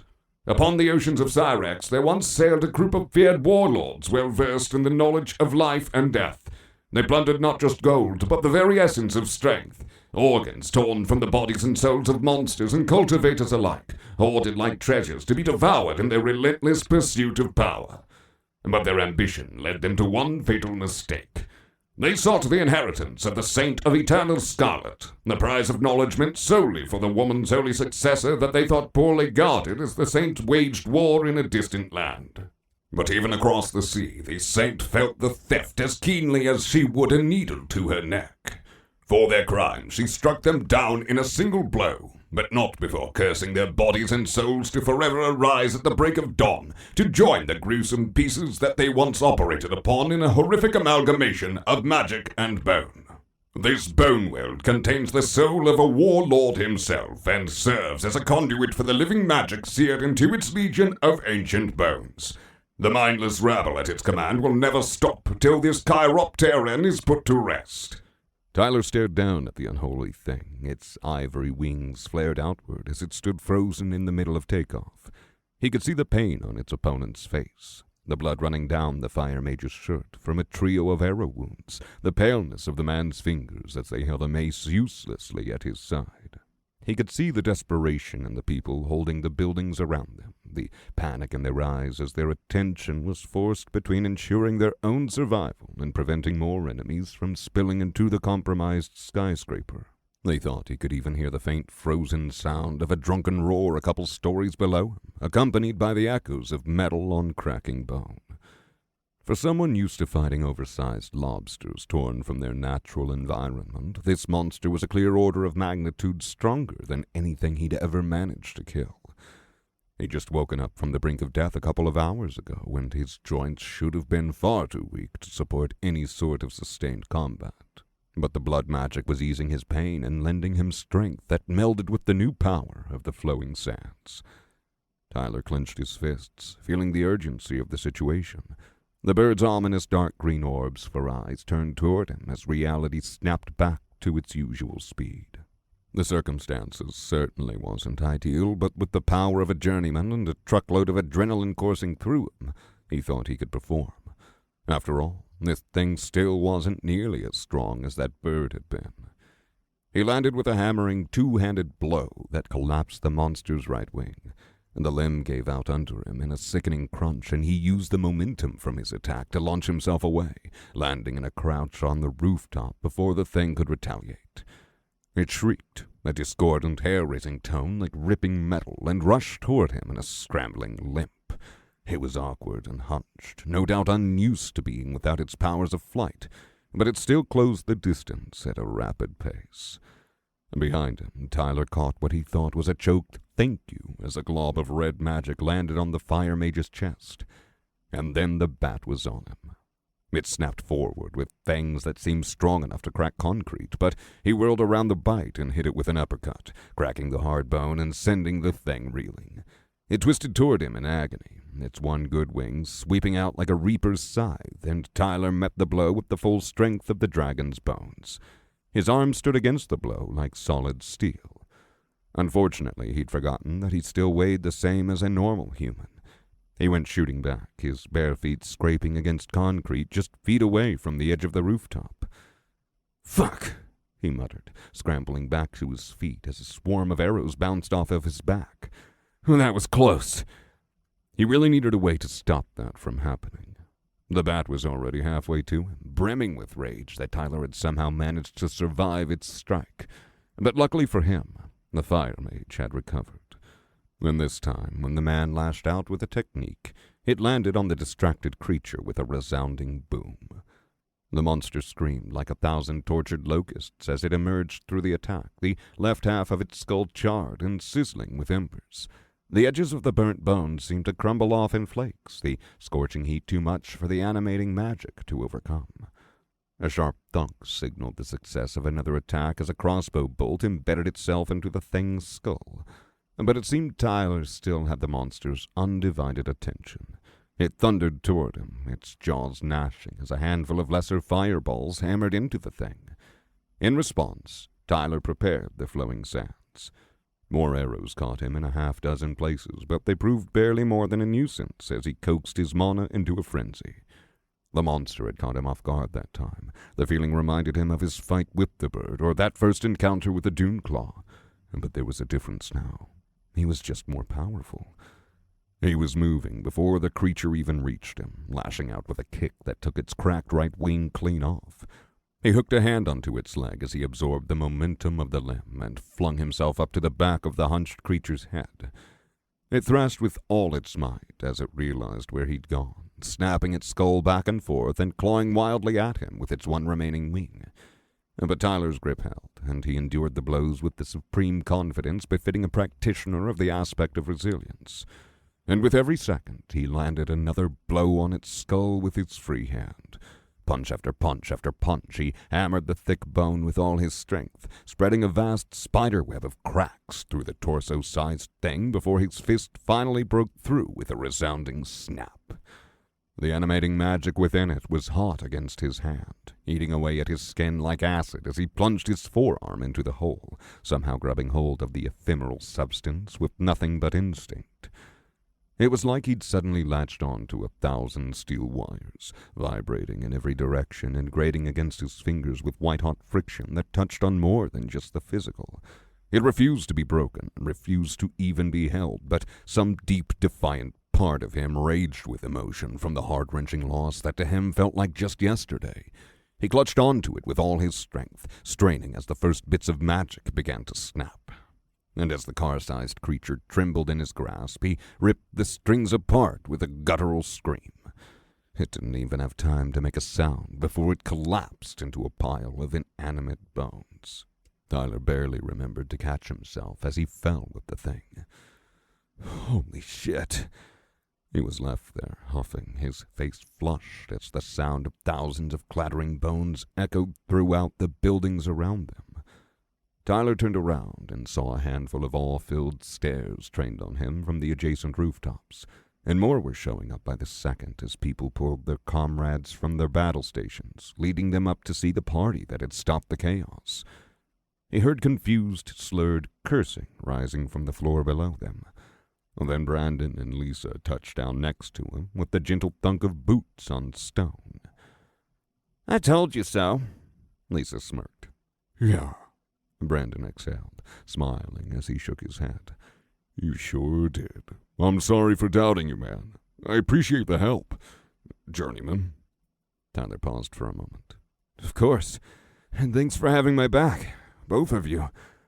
From across the rooftop, a small ball of magic shot up into the air, exploding outward after a moment like a firework. The battle is over! The firemaid shouted, and Tyler saw the crowd of reinforcements come to a stop on the lower rooftops. We beat them! Another signal shot upward from the crowd, and then another from the group trailing further behind them. Then a burst of light rose from the base, expanding outward until it displayed the giant blue letters that could be clearly read even from Tyler's position. Victory. It was beautiful. Brandon suddenly sat up, putting a hand in his pocket as he turned toward the direction of the base. Alberta is contacting me. Let me just... Yes, we dispatched of the general. No, he's still down there somewhere. It was our refugee. He says he's a journeyman. Do you want to... Oh, shit, okay. He turned to Tyler, and some sort of magic washed out from him as he pulled out a card-shaped silver talisman. She wants to talk to you. The man pushed the artifact toward him, and suddenly Tyler could hear the branch leader's voice echoing in his ear. It was like catching a quiet conversation on a windy day, but his newly enhanced senses had no trouble picking up the words. "What's your name, newcomer?" He straightened. Tyler Thorne. A moment of silence, then... "Then the entire 21st branch of the Storm Chasers thanks you, Tyler Thorne." But though he couldn't see it, it was more than just these particular enemies that Tyler had defeated. In the mountainous jungle ringing the innermost layer of the central continent, the 17th branch of the Storm Chasers fled from house to collapsing house as they desperately ran from an avalanche of skeletal soldiers. Deep in a coastline of skyscrapers, just barely above the deadly cosmic ocean, a scarred woman led a small team through the undead-infested tunnels of a bejeweled castle, the blade in her hand shining with the sacred techniques of a legendary sect. And at the very heart of the outbreak, a lone man lounged on the deck of a ship floating atop a cocoon of clouds, the aura of a peak journeyman emanating from him as he casually flicked wide, crescent moon-shaped cuts at 100-foot-wide orb constructed solely from the rib cages of giants. All at once, the strings of magic animating these monsters snapped. The last survivors of the 17th branch cried out in relief as they witnessed the instant collapse of the swarm of monsters behind them. The scarred woman let out an unsatisfied huff as the remains of her once powerful enemies clattered unceremoniously onto the ground, and the lone man simply sneered.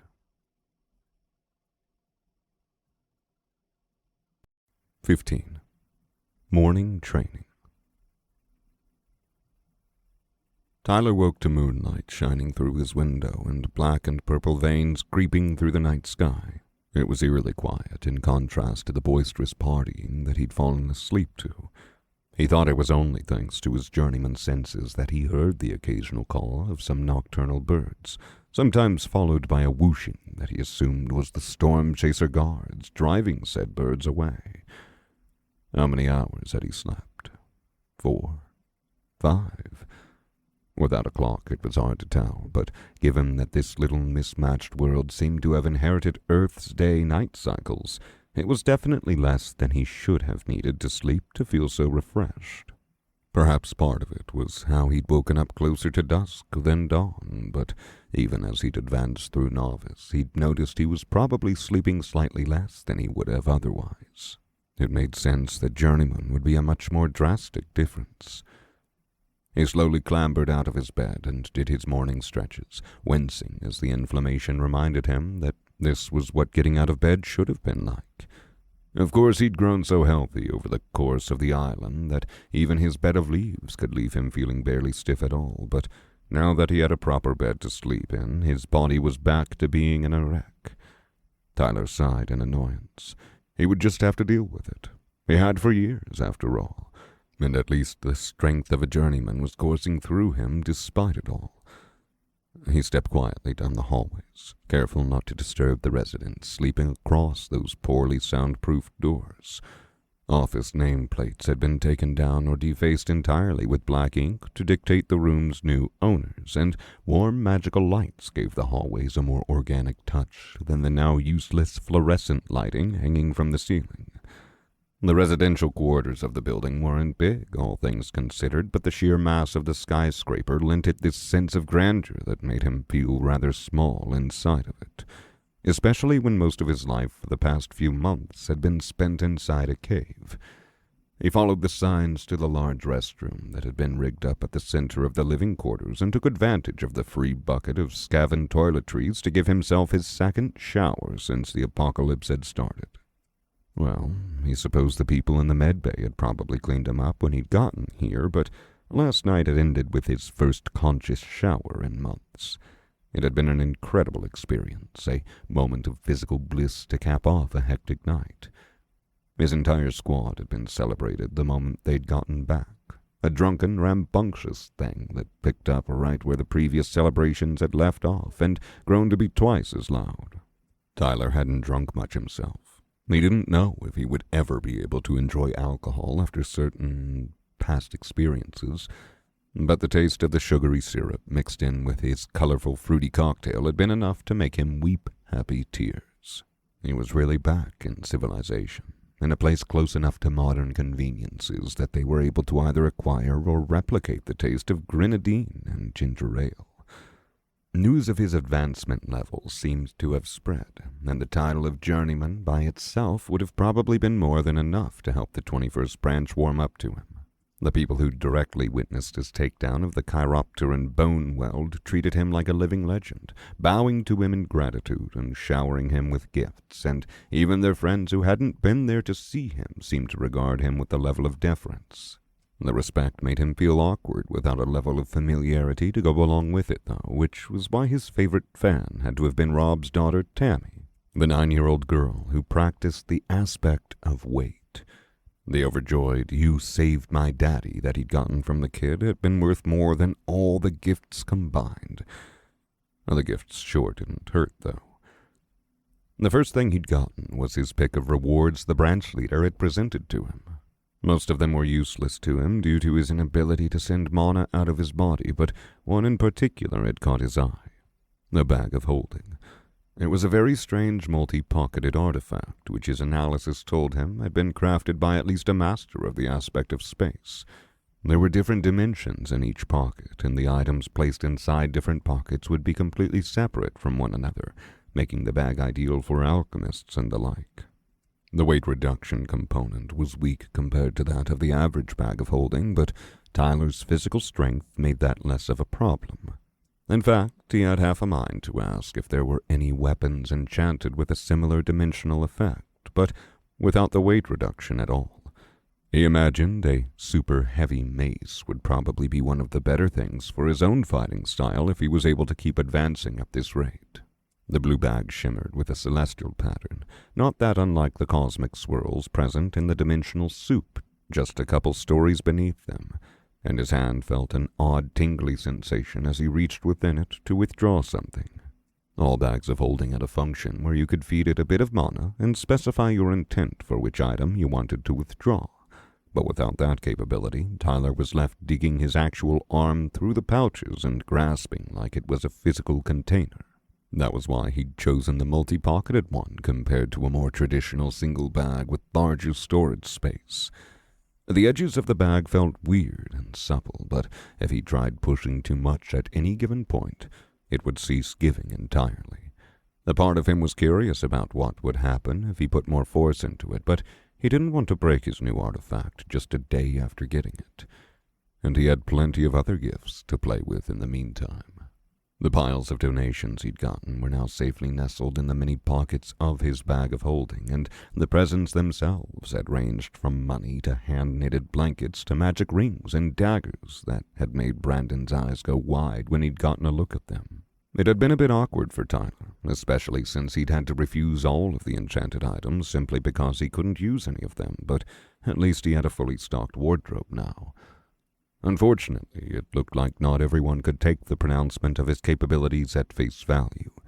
He'd gotten more than a couple of rude questions over how he could possibly be the same advancement as Alberta given his lack of aura, and even overheard a handful of comments over how he was a straight-up poser. The latter seemed most concentrated in Rhett's group of bitter bros who had not been acknowledged by Alberta in her announcement the same way Tyler and the Fry siblings had. It seemed like there was a storm of rumors going around regarding how the new unawakened refugee had actually beaten the skeletal bat, ranging from his entire involvement being overblown to his possession of a working magical assault rifle, to him being a master martial artist from before the apocalypse who had been afflicted with terminal cancer. He'd seen the siblings listening to someone recount that last theory once, only for Brandon to counter with a straight-faced argument that Tyler was actually an alien whose home planet was 10 times as massive as Earth, lending him superhuman strength and normal gravity. It was only after the fact that the man told Tyler his sister was making him do it as a punishment. Apparently the siblings had a tradition of staking thematically appropriate embarrassment whenever they argued about anything. Tyler had chuckled when he'd realized that even in that high-stakes situation, the two redheads had been so used to bickering with one another that they'd silently established a wager. Brandon had then apologized again for doubting Tyler, and he'd opened up a bit about how the stress of the outbreak was getting to him. To all of them, the man had said. "I hate being so weak," Brandon had sighed. I wish I could make a difference, like you have." But because of their circumstances, everyone was constantly on edge, and when confronted with an anomaly like Tyler, some just subconsciously chose not to think and to go with the judgments that had worked for them in the past. The guy had been trying to do his best to spread the truth, while the branch had a moment of respite, but even during the celebration, some people just refused to take a moment to listen. Because of the skepticism of a good portion of the 21st branch, Tyler had been a bit worried that the branch leader herself would question his claims. Lisa had been excited at the prospect of shooting him with a magical crossbow bolt next time to really show off his durability, but it turned out that hadn't been necessary. The moment she'd gotten a minute with him face to face, she'd bowed and greeted him as a cultivator of equal advancement. He'd wondered if she'd heard from Brandon, but a look through his spiritual sense seemed to give him another answer. The woman was positively awash with resilience, and if her aspect was close enough to his that he could see its clear effect on her body, he had to assume the same was true the other way around. It was nice not having to prove himself to the leader of this little community, but he'd also been a bit disappointed that he wouldn't be able to pass as a non-cultivator to everyone. It had only been positive so far, but he did wonder about future situations where he might have preferred the option to keep his advancement a secret. He'd only had a moment with the branch leader before she was dragged off to other business, but she'd promised to arrange a time for them to talk later. It was hard to read her through their brief encounter and the obvious stress lining her face, but if anything, he thought maybe she appreciated the presence of another journeyman. After a long night of memorizing names and pretending to drink more than he actually was, he'd finally found a moment to run away to the showers, where he'd had his aforementioned heavenly experience. And while the second time wasn't quite as good, he still felt like a new man by the time he was done. So after giving himself a thorough steaming, he dressed and set out for a particular destination. His fully gifted wardrobe was even more mismatched than that of the average post-apocalyptic human, but he appreciated that he wouldn't have to wear the borderline hospital gown attire anymore, or God forbid, those ragged pajamas that he'd worn non-stop in for months. He was honestly glad that he hadn't seen any trace of the latter since waking up here, because he wasn't sure any amount of washing would get that accumulated stench of blood and sweat off of them. As he navigated the mix of sterile corporate infrastructure and the chaotic, dirty mark of the survivors who had taken residence in this place, he found himself thinking of just how different this was from the old world, and of just how different he was compared to the Tyler Thorne of last year. He'd been through hell and back, and now that he had some bar for comparison, he was strong. Journeyman. I'm a journeyman. His understanding of Riemann culture told him that the gap between stages was many times larger than the gaps within a stage, and his analysis agreed with that sentiment. Journeyman was the threshold that every apprentice strived to meet, as it was the lowest cultivation tier that could stand up to the body-strengthening ritual necessary to become a full-fledged warrior. On Korshan, being a journeyman meant you were powerful enough to fend off any number of the world's pests. The other journeyman within the 21st branch had been automatically designated their leader, and he'd lived through the impact that just one journeyman could have on a battle, even one as new and injured as himself. And what about that thing he'd done with the bone weld? What had that been? He shuddered as he remembered that horrible burning sensation, that red-hot itching on his skin as he'd plunged his hand into the bat's oversized skull. It had felt like he'd just dunked his arm in acid and wrapped his fingers around 1,000 filaments of barbed wire, but when he'd looked at it later, the only physical injuries he could see were the blood on his knuckles and the scrapes on his skin. But his soul was sore. Sore in a way that it hadn't been since those first days training in the cave. Something had happened. To the outside world, he supposed it just looked like the monster had fallen apart the moment he'd broken through its skull, but he'd questioned Brandon after the fact, and the man had said that it was intriguing how the general had died so easily. Apparently, it usually took a complete shattering of the area housing the animating magic before one of those things would go down. Tyler couldn't quite figure out what he'd done or how he'd done it, but somehow he'd torn at the magic itself. It brought back a rush of hazy emotions from that haze in the ocean where he'd been on the brink of death. Was that how he'd escaped that, too? He didn't know. But if it was, then he needed to figure it out. He needed to figure out everything that he was capable of now that his body and soul had been reborn in the forge of advancement. Because he could tell without a doubt that he still wasn't strong enough to face those birds, or whoever had come with them. His fists clenched as he thought of the golden-haired man. What was that? After the night's sleep, his memories of the moment had gotten a bit clearer, but the disorientation around the moment had only gotten worse. Who would do something like that? How could he? Tyler supposed he just had horrific luck with blondes. Then again, knowing just how horrific his luck was, he shook his head. Whatever.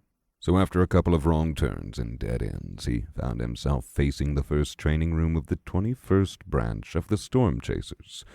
The training room was completely empty when he got there, which wasn't a surprise given the hour, but the form that it took was surprising for him, even if it probably shouldn't have been. It was a rearranged gym, a large, rugged, yet oddly sterile thing. There was an entire floor-to-ceiling glass window on the far side of the room opposite of where he came in, but it had been boarded up with sheets of metal and wood in a disorganized DIY kind of pattern. He could see bits of moonlight streaming through where the people who'd boarded it up hadn't been completely thorough. Benches and squat racks lined the mirrored walls, while free weights dotted the mats near the middle where people hadn't quite fully cleaned up after themselves. All in all, aside from the window, that area looked fairly untouched compared to his mental image of what it could have looked like before. But that space only took up half the room. The equipment on the other half had likely been moved off somewhere. All the machines that required electricity were unable to be used anymore, and they had been replaced with something much more abstract. The floor was completely clear in this part of the room, save for some rough fences that had been laid out in neat little rows. They were spaced out a dozen feet apart, and they filled the entire half of the room wall to wall like bowling alleys, and at the ends of those makeshift alleys were training dummies.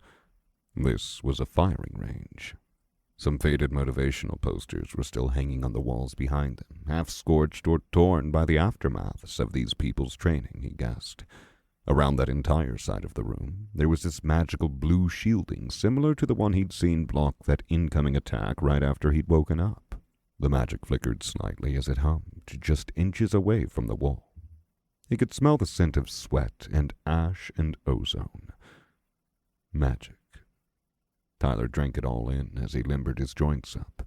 This was the perfect place to test his new power, a quaint little playground where he wouldn't have to worry about breaking things.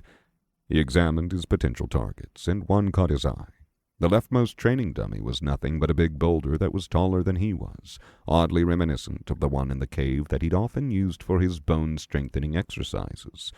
It was flush with resilience, indicating to him that it had probably survived a number of beatings in its day. He smiled at it all.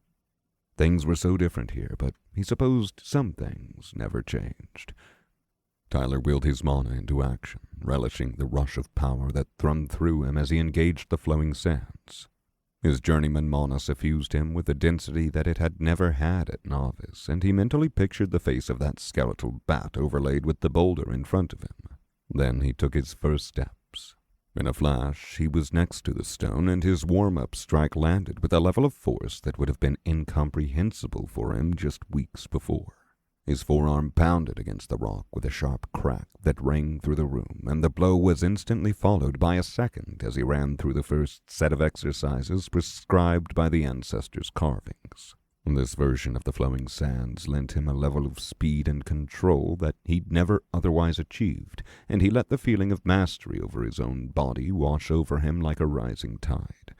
With each motion, he worked himself into a greater frenzy, coaxing his limbs faster and faster as he assaulted the boulder in a whirling jackhammer of blows. Everything had gone so fast, from the events of the past 2 days to the second appearance of the storm to the weeks of cultivating with the magic bananas before that he hadn't really gotten the time to process it all.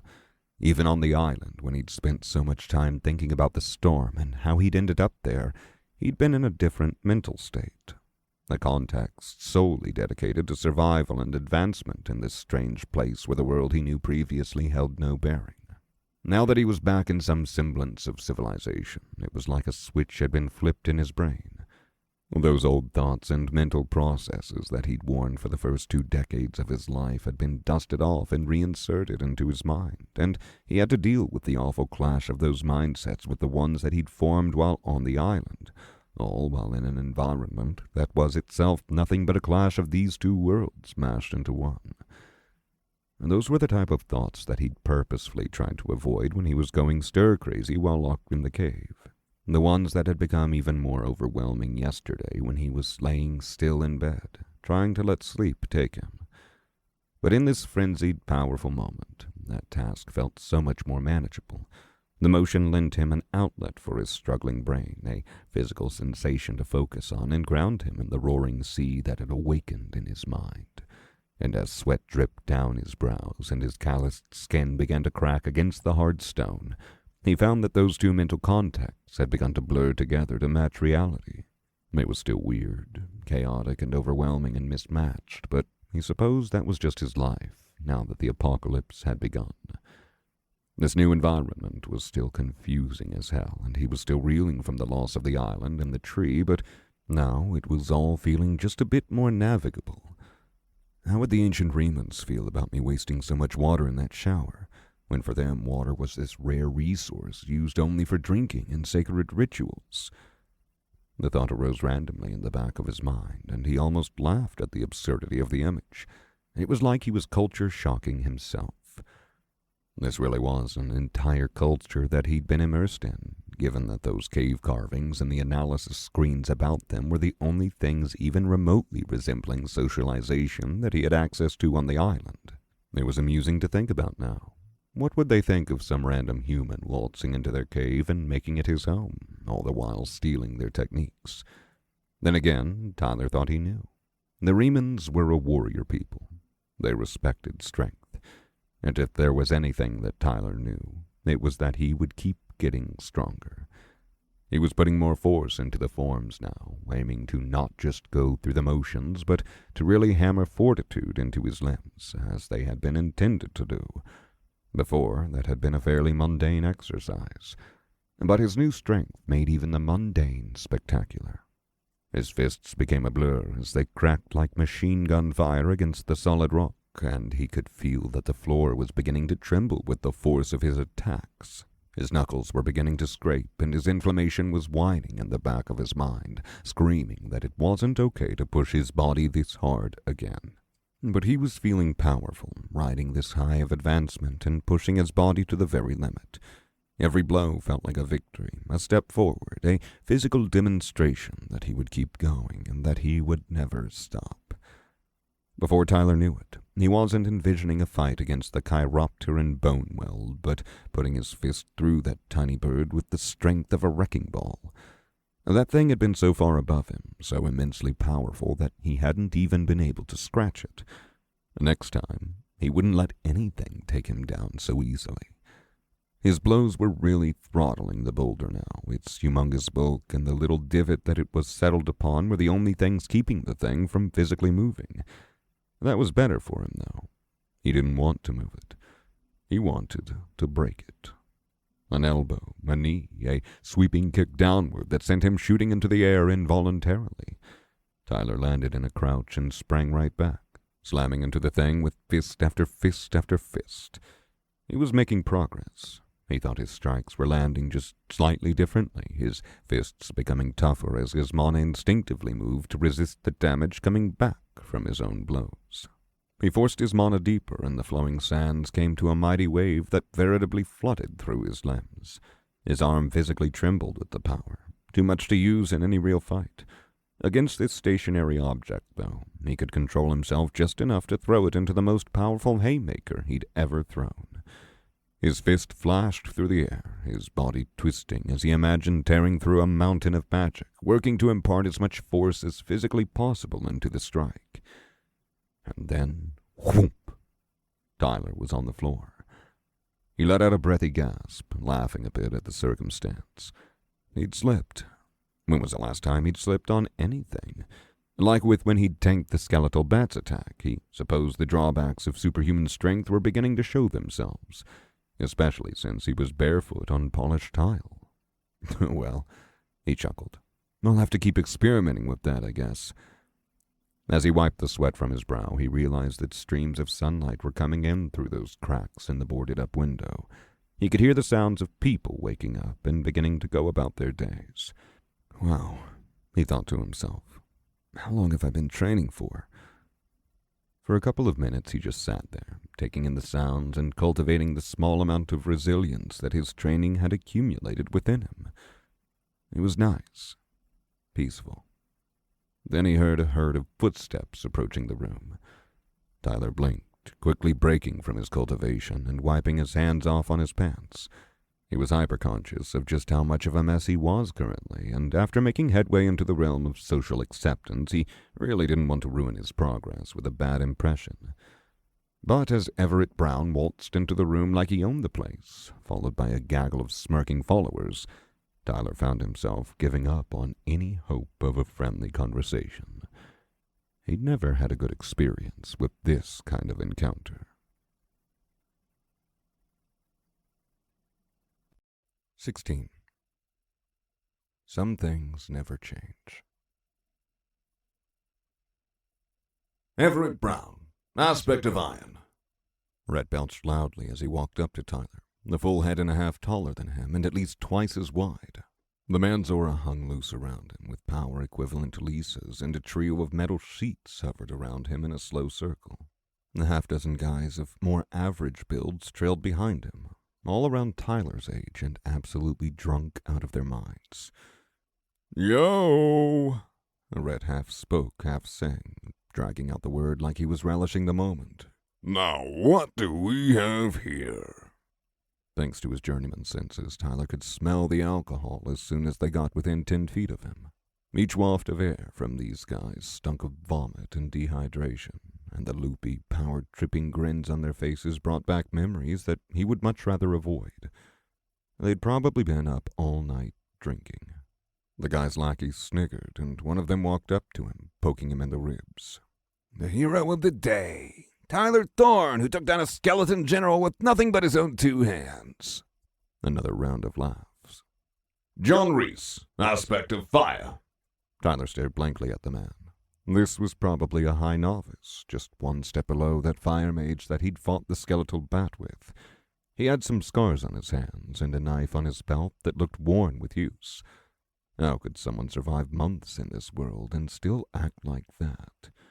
Rhett stepped forward, and despite probably being even drunker than his lackeys, he walked with a steady gait that betrayed some level of self-mastery. "How are you liking the 21st branch, buddy?" Tyler looked at him, weighing his options, before eventually responding in as even of a tone as he could. "It's been enjoyable so far." Another lackey stepped up to him, the guy bearing a loony smile as he cocked his head sideways. "Oh, you're liking it, huh? Enjoy all the gifts." Tyler's finger twitched. "Yes." Of course. The man's smile widened, and Tyler felt a slight tickle of pressure that might have been the mid-novice flaring his aura. "Nothing but the best for the branch's new journeyman." Tyler stepped away from the man's barely contained shouting, taking in the guy's bloodshot eyes and trembling fingers. Maybe it wasn't just alcohol that these people happened to be hopped up on. The lackey looked ready to advance onto Tyler again, but a clap from Rhett stopped him. Whoa, guys. Let up on him. Obviously, we wouldn't want to disrespect such a high-ranking cultivator. Isn't that right, Squirt? Squirt? Tyler looked him in the eye. "What do you want?" The big man wrapped an arm around his shoulders, and Tyler grimaced as the overpowering stench of sweat and Axe body spray mixed with the alcohol in the guy's breath. "Everyone is saying things about you, and we wanted to check for ourselves. You, this 5'0" emaciated little freak, are a big, strong journeyman that can take on a skeleton general by yourself." "I am," Tyler said through gritted teeth. Rhett's lackadaisical expression turned serious, and he brought his face close enough that Tyler could see the chunks of meat stuck in his teeth. "You've got guts, I'll give you that. But, little guy, let me give you a tip. If you're gonna talk shit, then you gotta back it up." The hand grasped at the back of his shirt, and Tyler was yanked upward as the entire little gang guffawed. "Look at him! The journeyman can't even stay on the ground! Are you gonna unleash your big bag journeyman magic on us?" "I heard that nobody's seen him do any magic. He really is just an unawakened loser." "What a sad little boy, caught in the middle of a lie," Rhett taunted.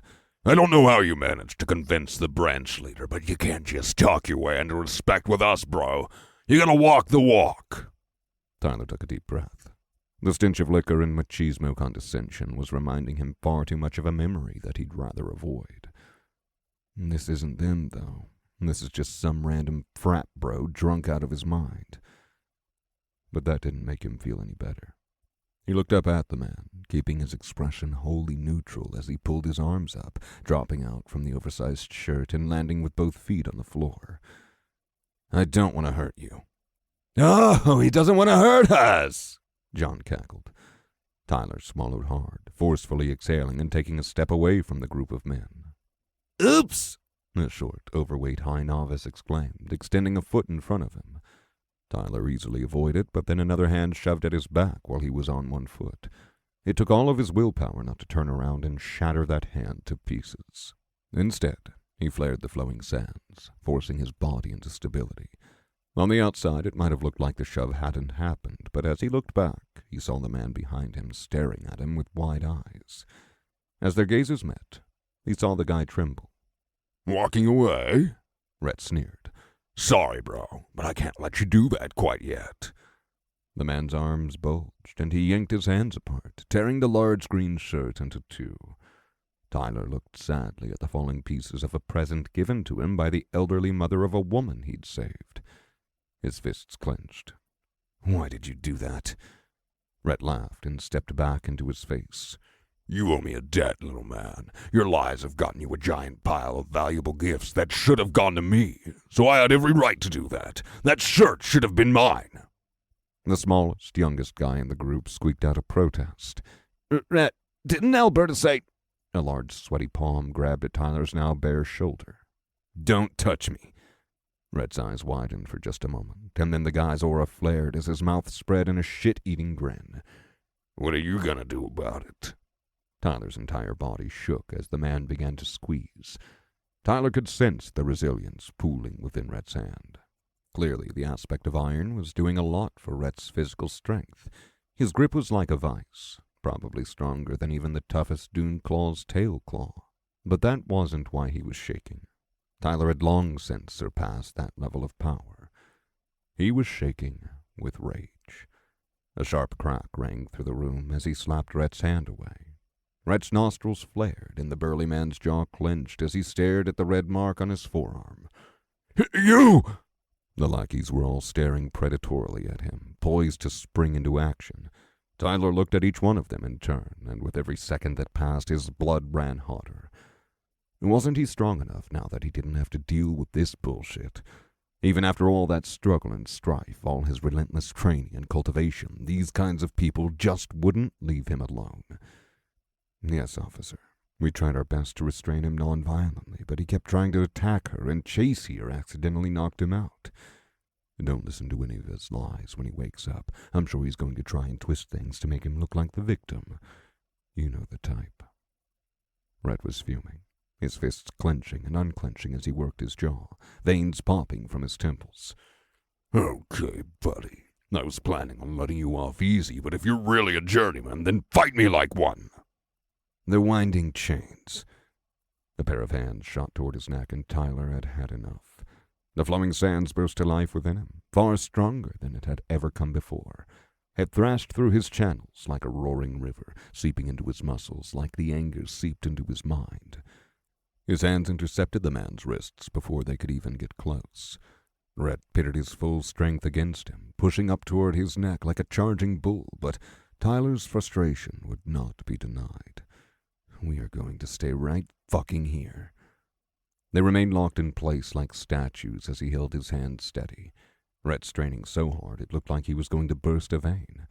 Tyler's mana seemed to sing with his determination, and as he slowly guided Rhett's wrists down, the man's entire body began to tremble. Have you ever considered the consequences of your actions, Rhett?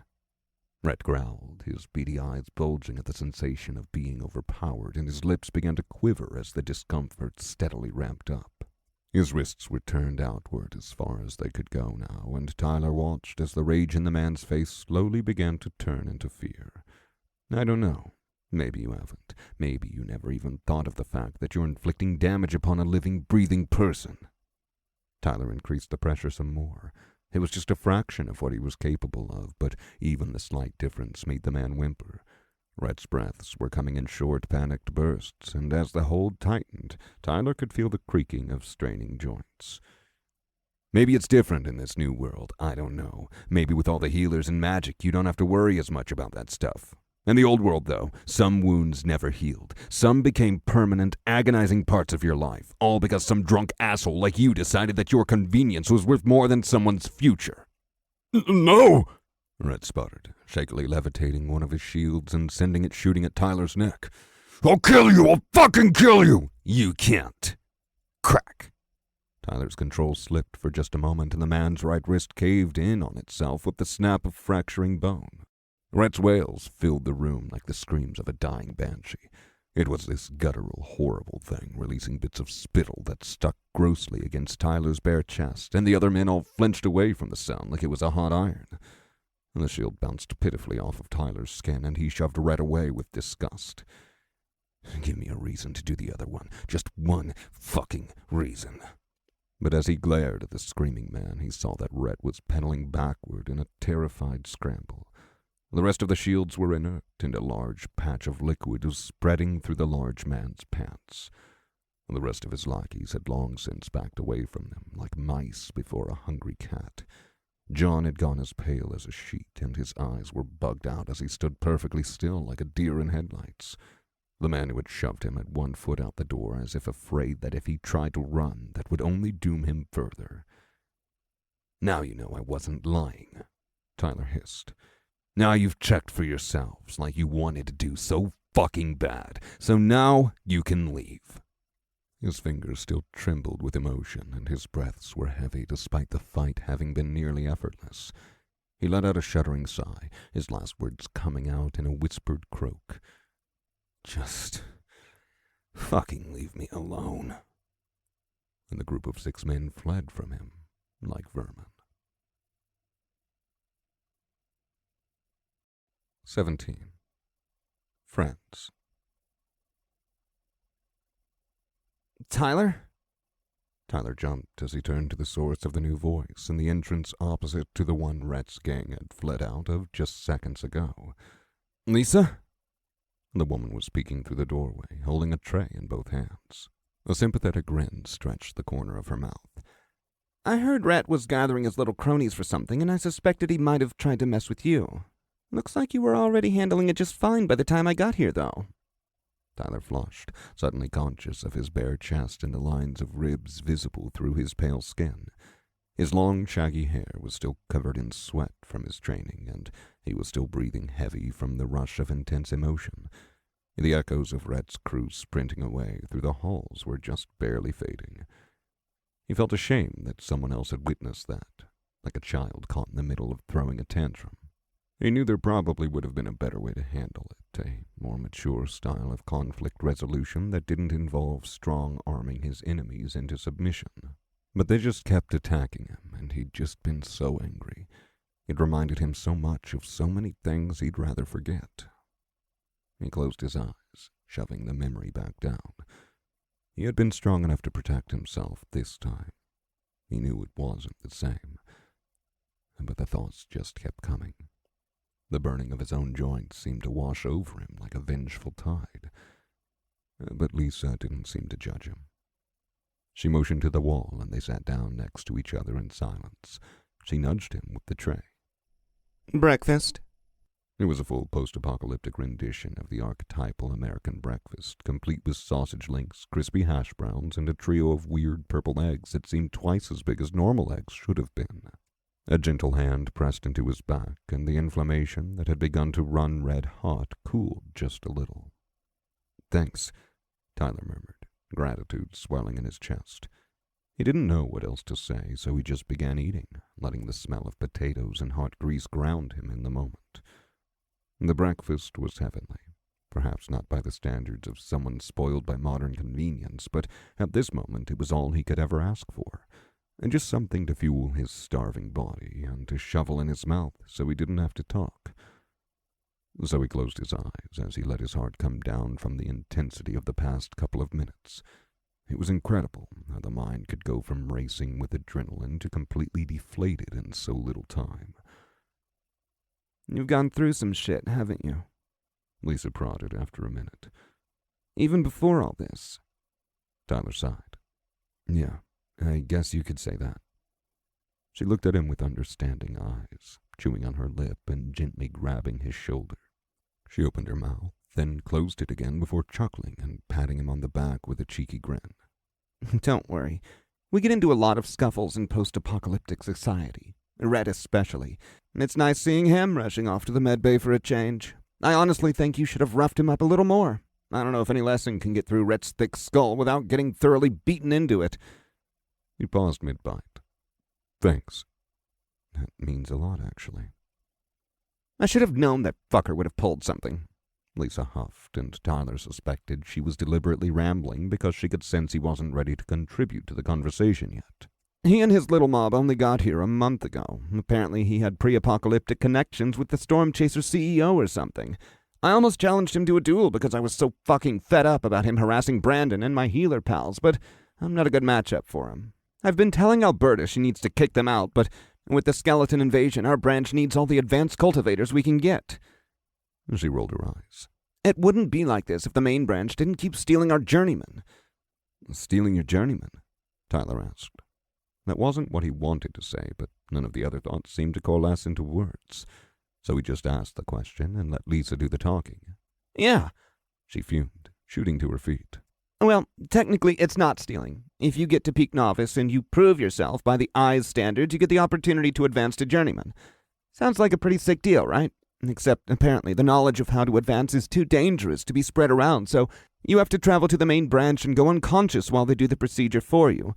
And, of course, the only way to get this benefit is to sign a contract saying that you'll work exclusively for the main branch for 2 years. And wouldn't you know, they say you get some input on what you do and where you go, but nobody ever comes back. And he was starting to see the cracks in what had seemed like a unified organization. Lisa was pacing back and forth now, waving her hands frantically in the air. So they steal all our peak novices who probably could have become journeymen on their own if they didn't hoard all the knowledge to themselves. And then when we're threatened, they charge us exorbitant fees just to send over journeymen that we wouldn't have needed if they didn't poach all our talent. Brandon keeps trying to convince me to get on Emery's good side so that she'll vouch for me, but I think it's all a scam. She swiveled on him, as if something had just popped into her mind. Oh, right. That's what I was going to ask you. How did you advance? Tyler opened his mouth. I mean, I know you said your cultivation isn't normal, but you're still a journeyman. Even if you're a bit unconventional, you've clearly found something that works. Well, he scratched his head. Unconventional is maybe an understatement. I've been trying to figure out how I can explain this well, but the reason why I don't have an aura is because I was forced to eat this cursed fruit the moment the dimensional storm dropped me off. I had, and still have really, this mix of inflammatory conditions, and there was no way I was surviving an hour without awakening that instant. The main restriction of the curse is that my mana can't go outside of my body at all, so if that's where your aura comes from, it would make sense that I don't have one. Lisa whistled. Shit, dude. Really? Yeah. Tyler leaned back against the wall, tracing the maze of pipes along the ceiling with his gaze. They were painted the same gray as the rest of the room, but the paint had flaked off in some places, revealing the beginnings of rust. That's why I had to give back all those magic items, too. I can't really use any of them since my mana is trapped in here. And unfortunately, I also have no idea how to get to Journeyman. I was alone on an island for the first couple of months, and I didn't advance past Peak Novice until this fight with this super powerful bird monster. I honestly don't even remember much of the lead-up. It was crushing me with magic, and I could feel my body collapsing in on itself, and I was just so angry and desperate to survive. And the next thing I know, I'm waking up over here. Damn, that sounds really rough. I guess that would explain why you were so fucked up when we found you. Lisa sat back down next to him, leaning against the wall in solidarity. It must have been a lot, going from all that to waking up here and then having to fight that skeleton general right after. And then this. Tyler tilted his head. You know, oddly enough, I think that skeleton thing actually helped. It let me put off thinking about things for a little longer, and I always feel more steady when I have something to do. Plus, winning makes you feel a little better, you know? Fuck, I get that. She slapped the wall behind them. I so get that. But it's honestly incredible that you were even alive. That healing kick from advancement between stages must hit different. But when you say your mana can't go outside your body... She looked at him with a mix of concern and confusion. He shrugged. I mean, you've pretty much seen all I can do. I only have 3 techniques. One that enhances me all around physically, another that lets me toughen my body for short periods of time, and the third's a cultivation pattern that I had to improvise because I can't cultivate normally. I've tried so many others, but most of them require some amount of exterior mana. Tyler realized she was still looking sadly at him and winced. It's not actually that bad. I have a shitload of mana to practice with, and resilience seems like it's a good match for these kinds of things anyways. Even without any techniques, I'm stronger and much more durable, and I might heal a bit faster than normal too. She nodded, stroking her chin in understanding. Then, you wouldn't mind if I did this. With an exaggerated wind-up motion, Lisa punched him in the arm. He was so taken by surprise that he didn't even do anything to block. Ow! Lisa cursed as her fist bounced clean off his shoulder. This is why I'm not a melee fighter. Ow, ow, ow. Tyler stared at her as she tumbled backward to the floor. She stared back, innocently clutching her hand as if randomly punching someone was a perfectly reasonable thing to do. And suddenly, he was laughing. You know, it's not good to laugh at someone else's pain. If I weren't so nice, that could be the start of a blood feud. Lisa grinned. He tried to respond, but he couldn't stop himself from doubling over with a wheeze. He looked up at her, and she wagged a finger at him.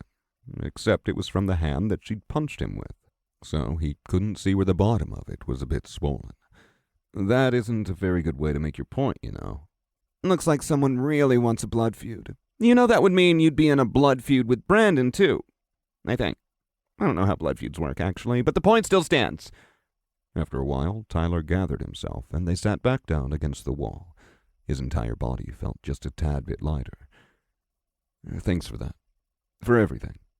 I don't know what you're talking about, the redhead said with a self-satisfied smile. Tyler took a deep breath, feeling the cool wall behind his back. I missed having friends.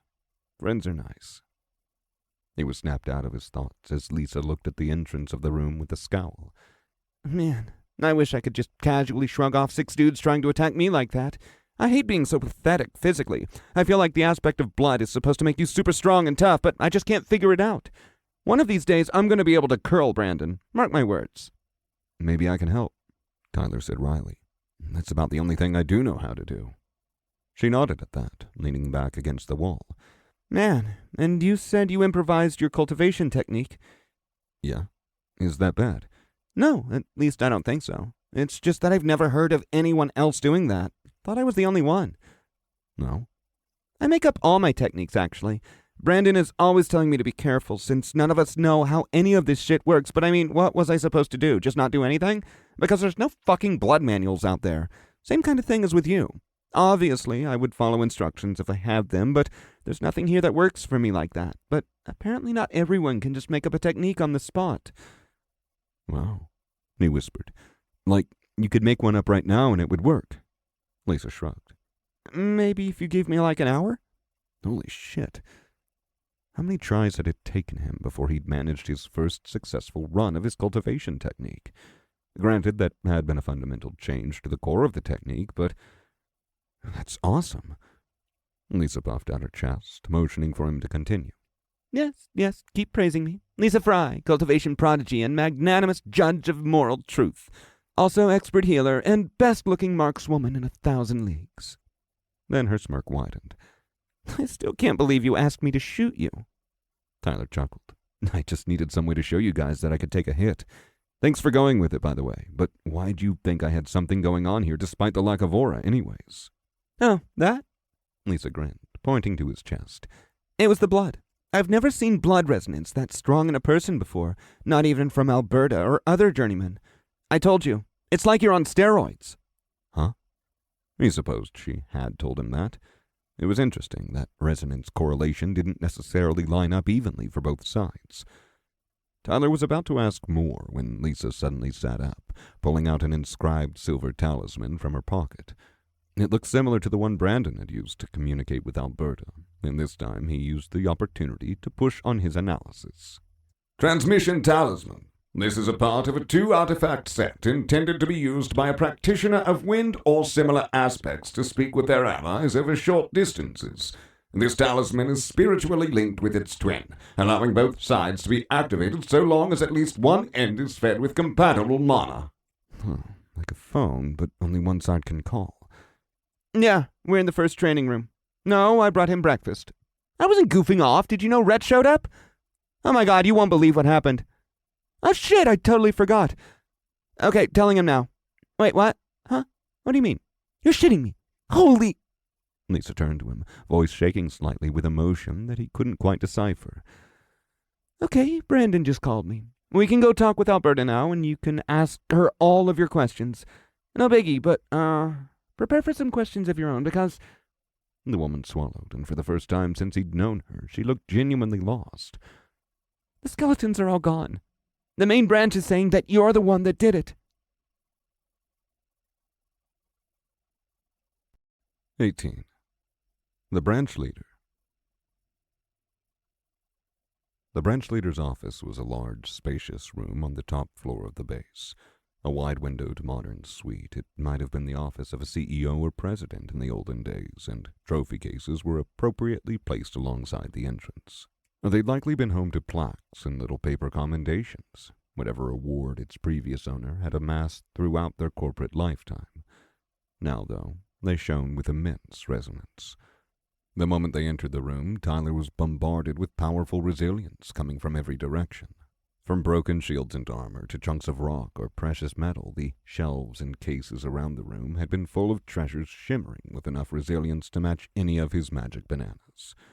And the ones that shone the brightest were a handful of items spread over the large mahogany desk at the end of the room, placed directly on top of reports detailing skeletal outbreak sightings or letters addressed to the main branch.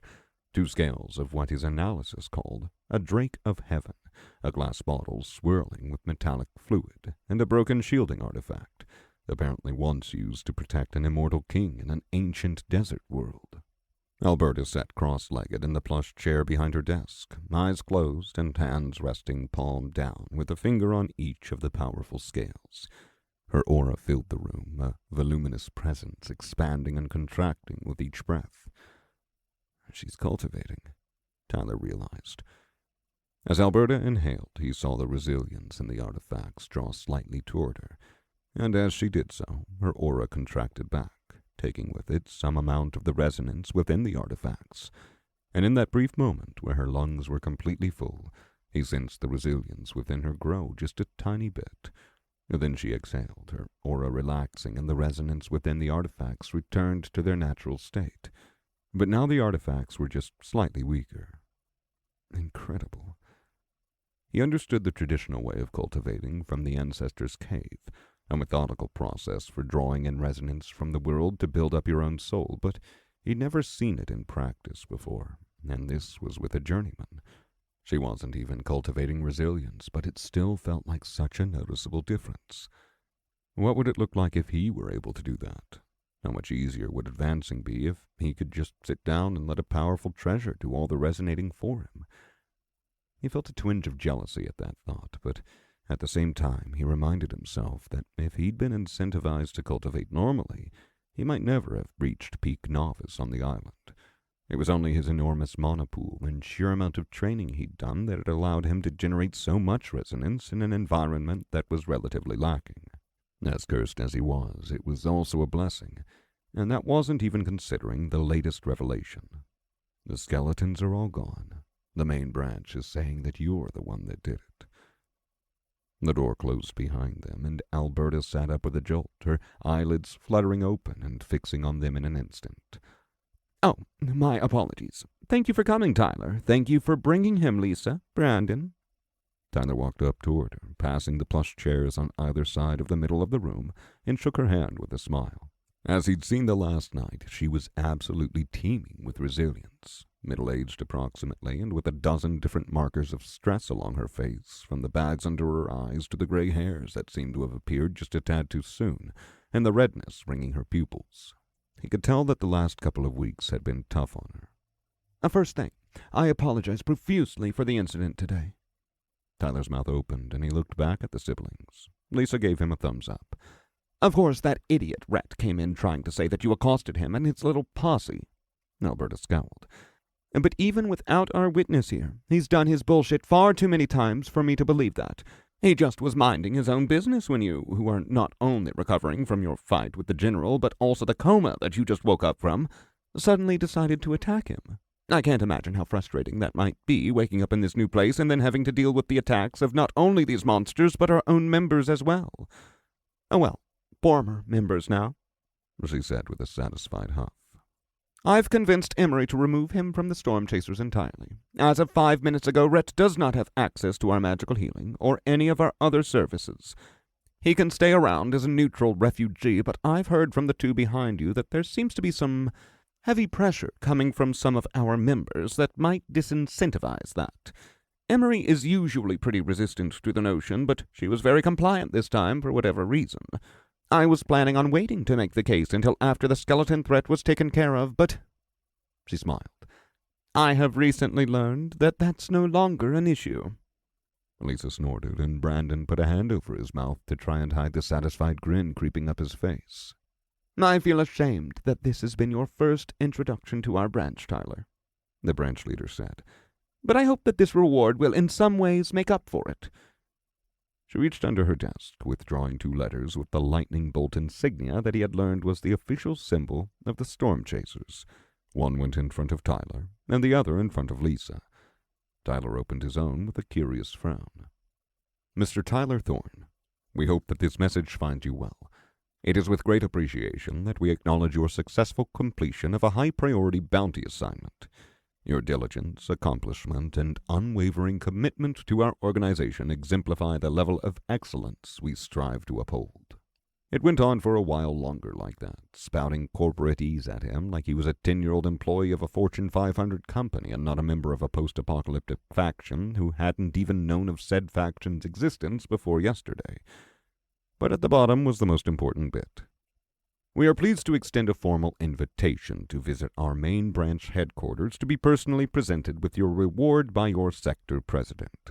Please expect an escort to arrive within 7 days. Should you have any immediate questions or concerns, please reach out to your branch leader or to the eye overseeing your branch's operations. Warm regards, the Storm Chasers Distribution Division. Tyler set the letter down, looking at Alberta with a sheepish expression on his face. I appreciate it, I really do, but I don't know if I actually did it. I mean, Lisa and Brandon were there with me. I just took down that one that was attacking you guys. I don't know how I could have affected any of the other ones. Alberta bobbed her head. Yes, I was also perplexed, but I asked Emery to double and triple check with the truth mages at the main branch, and they're adamant it's you. Do you have any idea what it could be? Tyler paused, thinking back to how it felt gripping onto the back of the bat's oversized skull, to pummeling the bone bit by bit until he'd broken inside, and then that magic substance that he'd instinctively grasped like 1,000 different strings. He'd assumed that they'd all been reaching toward the underlings that the general was connected to, but could it be that it was also reaching out to some superior? And if so, would destroying that in the way he did destroy all the magic? He looked down at his open palms, wondering just how much power was in there still undiscovered. Well, when I was fighting the thing, I broke into its skull, and then when I reached inside, I just instinctively tore apart the magic. He asked the half-question. Brandon nodded. He still didn't have the thing fully beat when he broke open the skull, at least compared to the ones we'd fought before. You should have needed him to crack it open more completely before the magic diffused away. Instead, it just dropped. You said you tore out the magic. Yeah, or at least that's the best way I can phrase it right now. Alberta stared at him, squinting, and he thought perhaps she was engaging in her spiritual sense. And you've truly awakened the aspect of resilience, not something like the aspect of death or perhaps bone. Or that would explain your resonance with shielding, but no, she muttered. Even bone wouldn't be close enough. Yeah, it's just resilience. She stroked her chin. I'm perplexed. Resilience shouldn't have any similarity to the aspects we've detected within that animating magic. What do you mean? Tyler asked. Alberta looked at him. How knowledgeable are you about the interactions of mana and resilience? And these two have told me that you've learned most of your techniques on an island from cave carvings. Yeah, he chuckled. Just assume I don't know anything and explain it all to me. Of course. And the branch leader rapped her knuckle against the table. As we all know, physical items can all interact with one another, no matter what resonance might be within them. I detect a small amount of the aspect of shielding within this table, and almost none at all within the paper laying atop it, but they still touch, just like anything else. Right. The spiritual plane is far different. Foundational barrier. The woman conjured a small square shield out of thin air, a translucent blue thing that shone with resilience in Tyler's spiritual sense. Mana can affect the physical in line with the aspect it resonates with, but very rarely can the physical affect the mana itself. She picked up a pen and rapped against the shield. It can interact with the physical effects of the mana, of course, but if you look closely at this technique, or at any of your own, you may see that the mana is not quite the same as the physical effect it has generated. Tyler inched closer to the shield, engaging his journeyman's soul's senses to the fullest of their capabilities, and eventually he spotted how the resilience within the shield wasn't laid out perfectly flat, nor still. Instead, at a scale so small that he could barely see it, the resilience curved and twisted in on itself in a multi-dimensional pattern, the same as how his techniques twisted through his mana channels. Alberta flicked her wrist, and the shield vanished. The shape of the mana as it exits your channels is preserved as your spirit pushes it out to establish a technique. And while mana in motion will stay in motion, allowing you to focus on simply holding the technique there rather than continuing to control the intricate motions of the mana without the guidance of your channels to help, its motion can be disrupted by the mana of similar resonance. She drew a line down the air with a finger and grimaced a tiny bit, as if she weren't used to the movement. Can you see that? She asked. At least the resilience that comes with my shielding resonance. Yeah. In the middle of the air, there was now a line of resilience without any sort of physical component to it. Still mana just sitting there. If he got close enough, he wondered if he'd be able to feel any spiritual pressure. This is the first time I'm trying to demonstrate this to someone else, she chuckled. But now, if I do this... She conjured another square shield and sent it flying through the line of mana that she'd drawn out. The shield impacted the raw mana, and the resilience dissipated from the line. But the shield also cracked and blurred along the middle where it had impacted the line. The mana behind the technique dispersed and out of sync. Alberta concentrated, grasping her hand at the shield as if trying to grab at it inside. Aspected mana can only touch, she said in air quotes. Mana resonating along similar aspects, and souls resonating with an aspect can only control mana of similar aspects, and with even greater difficulty. And this is why we all fight along the physical plane rather than hurling mana at each other that will simply pass through each other's bodies. However, in a battle between cultivators of the same aspects, disrupting and even taking control of the other's techniques is an option. She shook her head as she glanced at the still broken shield. I could very easily conjure back the part of the shield that has been disrupted, but in the technique manual that I study, the author states that it's possible to even take control of mana that has already been sent out of one's channels, whether that be your own channels or even someone else's. Of course, in the latter case, you up the difficulty of this already extraordinarily difficult task by having to contend with another's soul fighting to keep the technique under control. But it's apparently a sign of mastery to be able to do such a thing. She chuckled. Very impractical in battle, of course, even for these wizened alien races who've been doing this magic for far longer than us. More applicably, I suspect that I could try and send raw shielding mana to disrupt a technique you had, to conjure some physical effect via resilience, but it would likely have to be specifically a conjured shield for me to have any chance of even trying what I tried with my own technique. Alberta straightened, and Tyler got the impression that she was repeating a quote from her technique manual. The more distant the resonances, the more dense the mana, or the more powerful the soul needs to be in order to affect it. Dense, he realized. He certainly wasn't doing the taking control thing, but with his soul and channels completely confined to his body, could it be the density of his mana?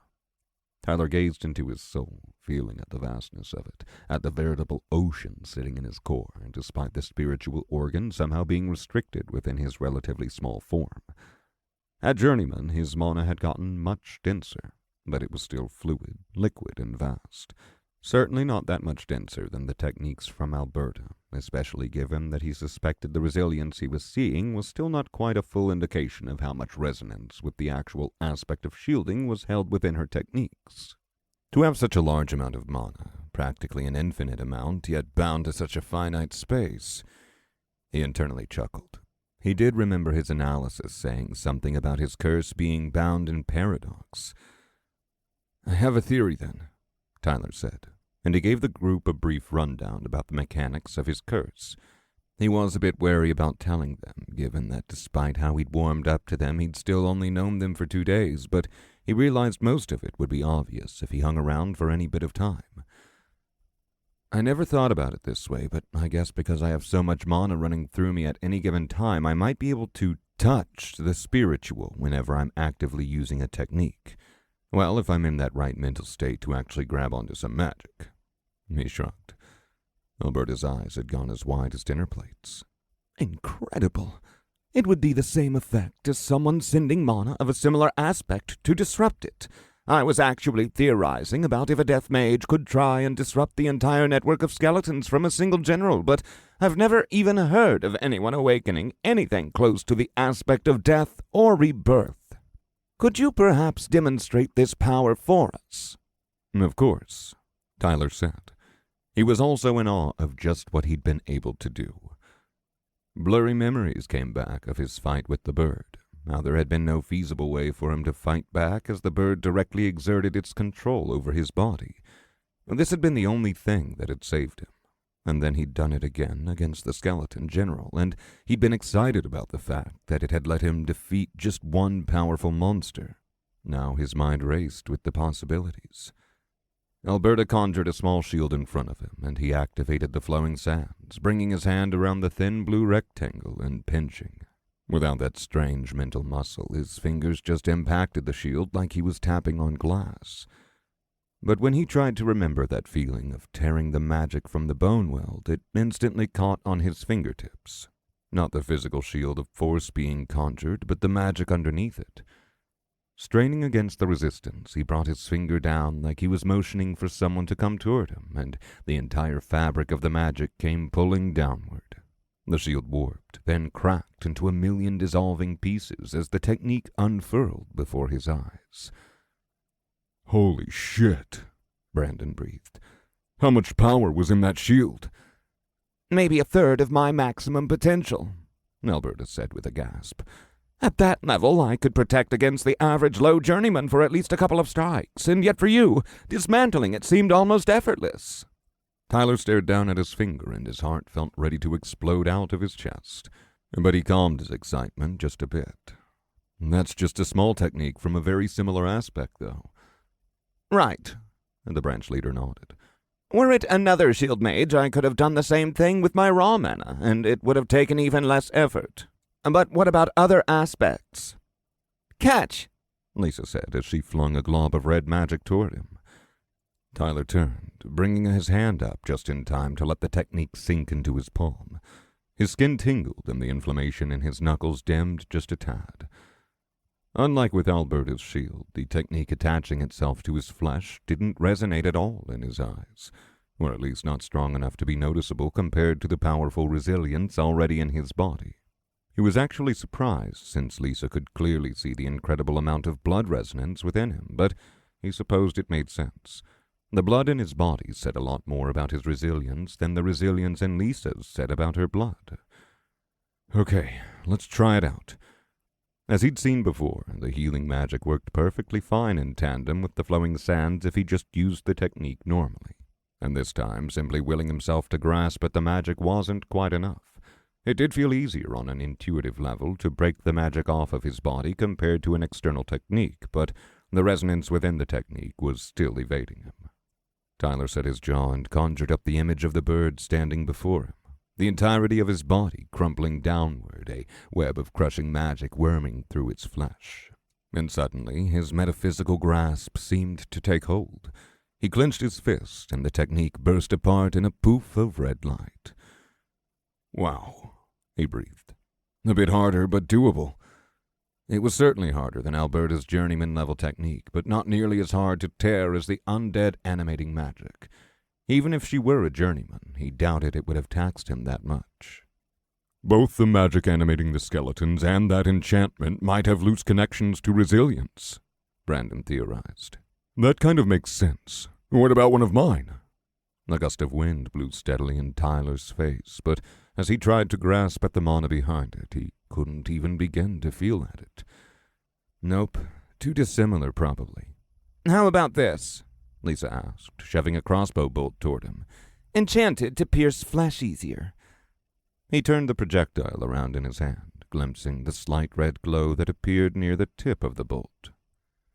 Like with the healing technique, he couldn't glimpse much resilience there outside of the natural resonance from the metal.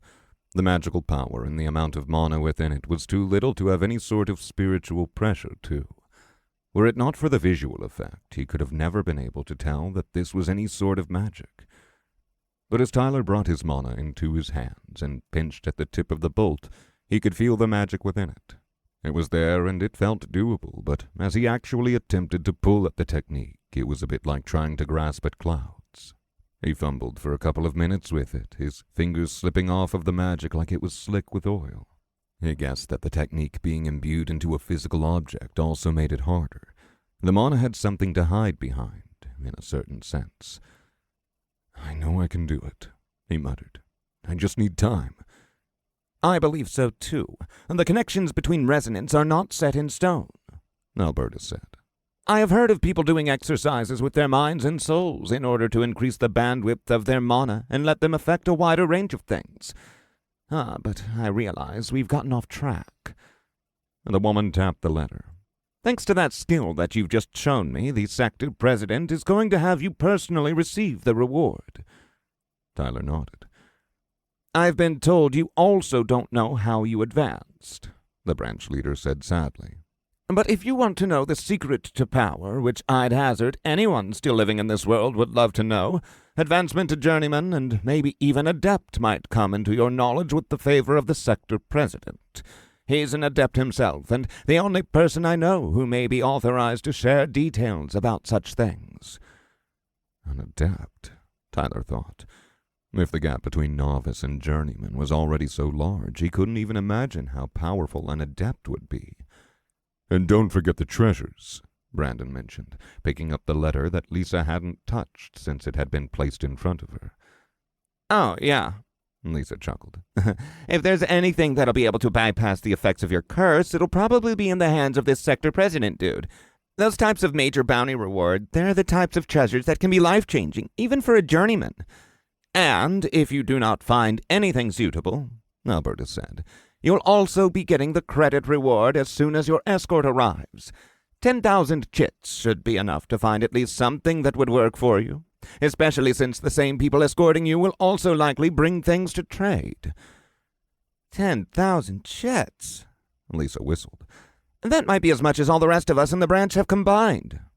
Tyler's mind raced as he imagined what kinds of magical items might be available. She's barely exaggerating, Alberta said.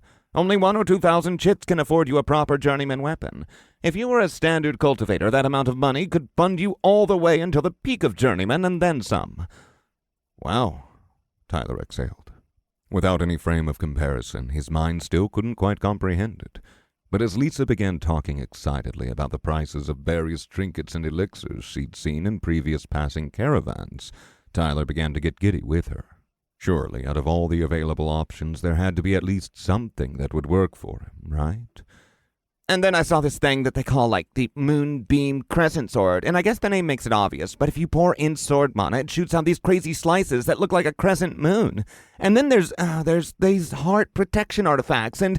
Lisa, Brandon interrupted. They have these cool little gold plates on them, and... Lisa! She turned around. I think I know what you're going to say, and the answer is no. You've been offered an advancement. No, not now, not ever. I fucking knew that was why they sent me a letter. She groaned. I'm going to tell them to fuck off. Let me finish. No, I'm not working for them. Lisa, Alberta said gently, and the redhead finally quieted for a moment. Tyler wasn't the only one who was rewarded for his participation in the extermination of the skeleton outbreak. Huh? Lisa asked, and Brandon finally just shoved the letter in her face, jabbing at the bottom part. Oh. Oh. From next to her, Tyler leaned around so that he could read it as well. You have been invited to undergo an advancement procedure to journeyman. Due to the exceptional nature of your achievements, your contract requirement has been waived. 19. Incoming traders. The next couple of days passed relatively calmly. Tyler spent most of his time in the training rooms, getting to know the siblings better or touring around various magical ruins that the 21st branch had deemed worthy enough to sightsee. By the end of it, he'd gotten a much better handle on his journeyman powers. His body was tough enough to shrug off most anything the peaked novices at the 21st branch could throw at him, and when he did get hurt, the healing process was much faster with Lisa around. In just a week, his inflammation had receded quite a bit, and when he was cycling his mana, it was mild enough to barely be a hindrance. His body conducted his mana so much better in this state, too, so it took less effort to keep it continually cycling as he spent his days training. And if his mana stores had been deep before advancement, now they were downright titanic. Even a whole day of exerting himself barely left a dent on his core, and his soul generated new mana at such a prodigious rate that he wondered if he could ever truly exhaust his core completely. His physical exhaustion was far more likely to be the barrier there, but then every cycle of his mana helped alleviate that too. Rumors of his dismantling of the entire skeleton outbreak had gotten around a fair bit, and while his physical endurance and endless mana had had little to do with it, the sight of a tireless journeyman filling his days before his main branch reception with endless toil seemed to cement his status as a living legend.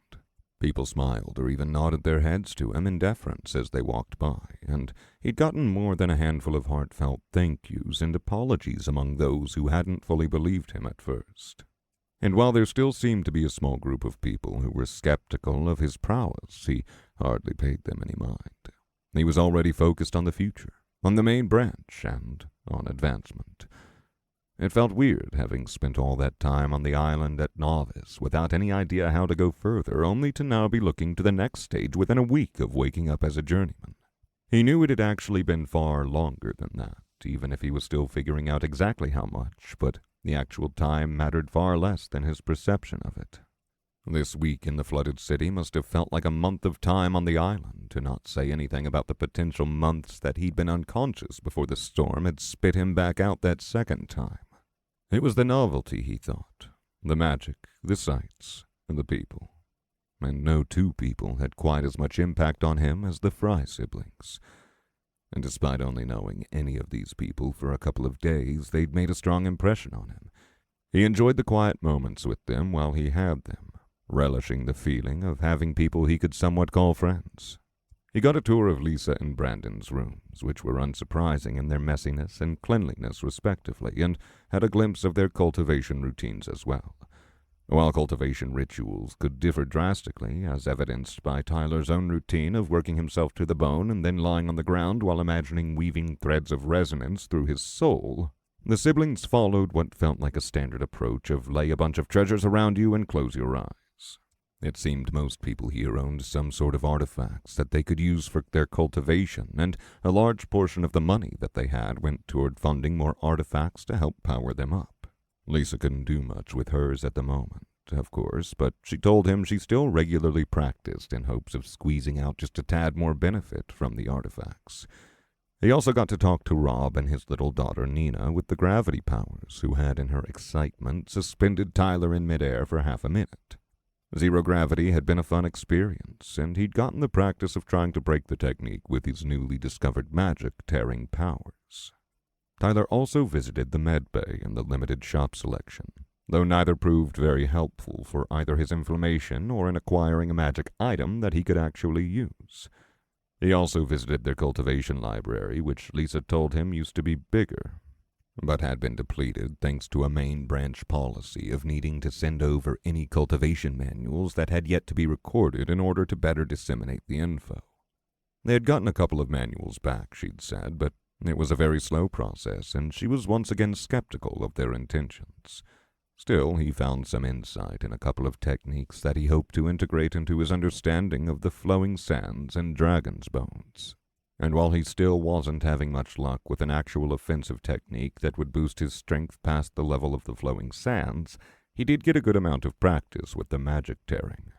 It was common for him to just carry around that enchanted crossbow bolt with him these days, pinching its head in his free time and trying to grasp at that magic lying within. Up until now he hadn't had much luck, but he could feel himself getting closer as his feel for the spiritual world increased. And then, about 5 days after he'd had that meeting with Alberta, their escort finally came. The day had started with a light rain, but by noon it had turned into a torrent. Storm clouds filled the sky, not of the dimensional kind, but still rumbling and filled with lightning, blotting out any sunlight and even the streaks of interdimensional tears that lit up the backdrop of the world. Incoming skyship!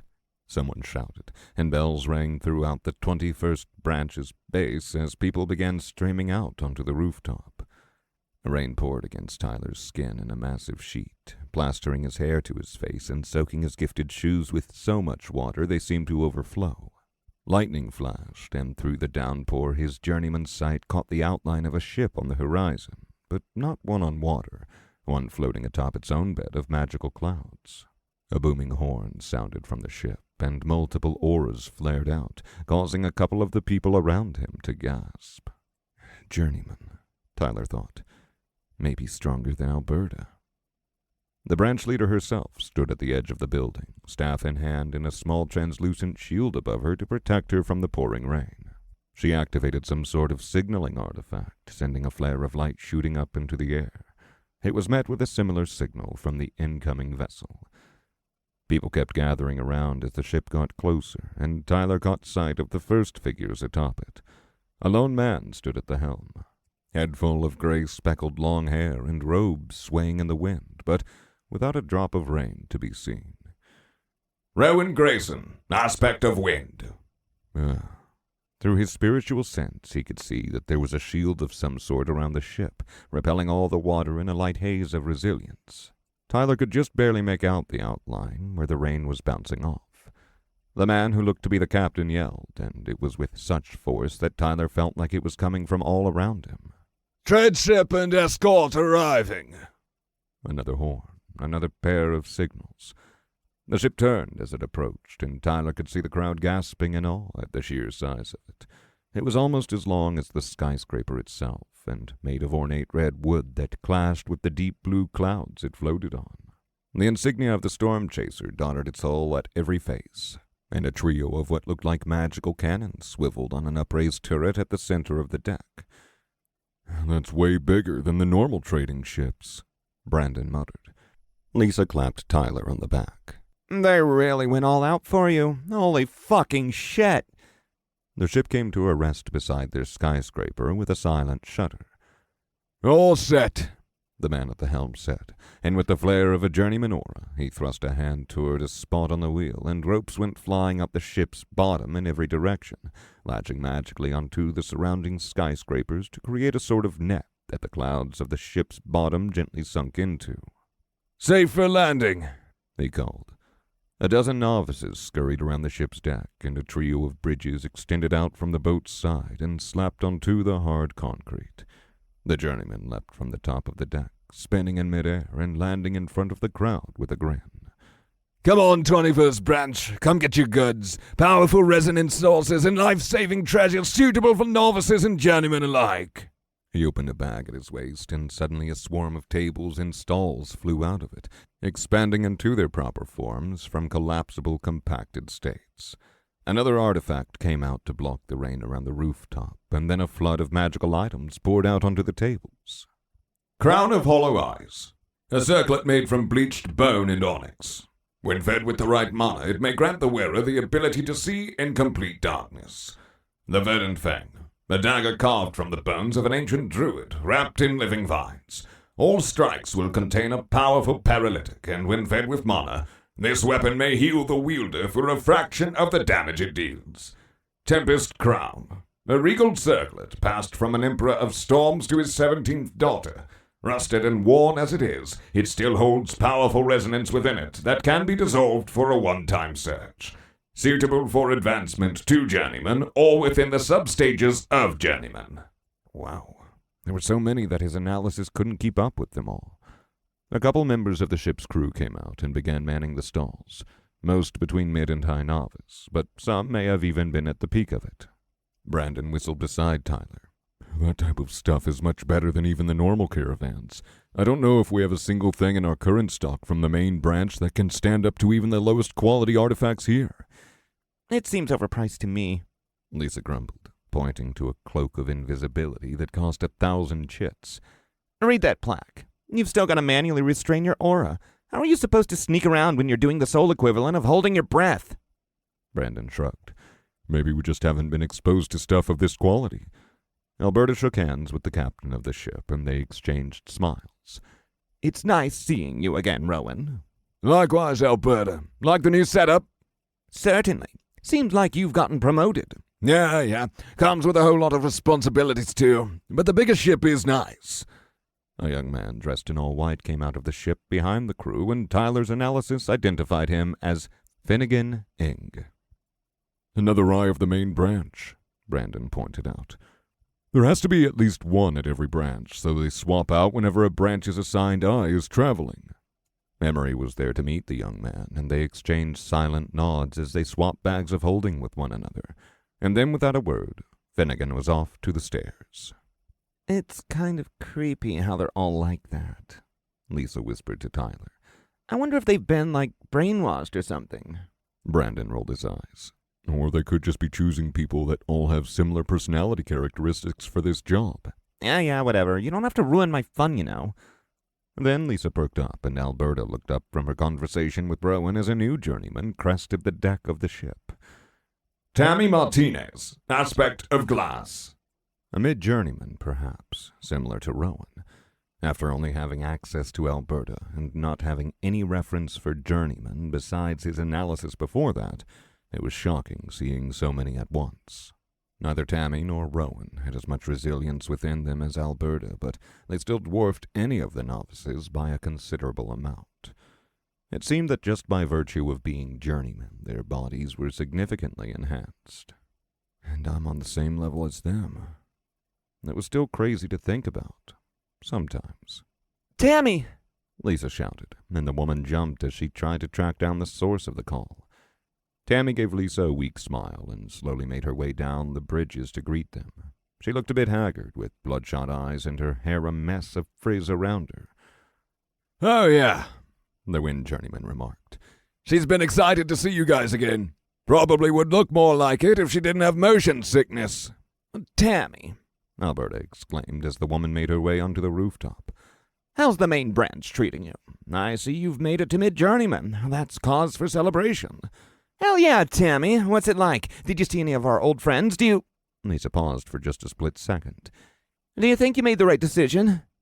Tammy's an old 21st brancher, Brandon told Tyler as he waved excitedly to her. Nobody's seen her since she left 2 months ago. People were beginning to notice her in the crowd, and a bit of a semicircle was forming around the journeyman as a line of people broke off of the small mob surrounding the vendors. Tammy seemed to wince at the sudden influx of people. Are you okay, Tammy? Alberta asked. I hope the main branch isn't overworking you too much. It's fine, the woman muttered.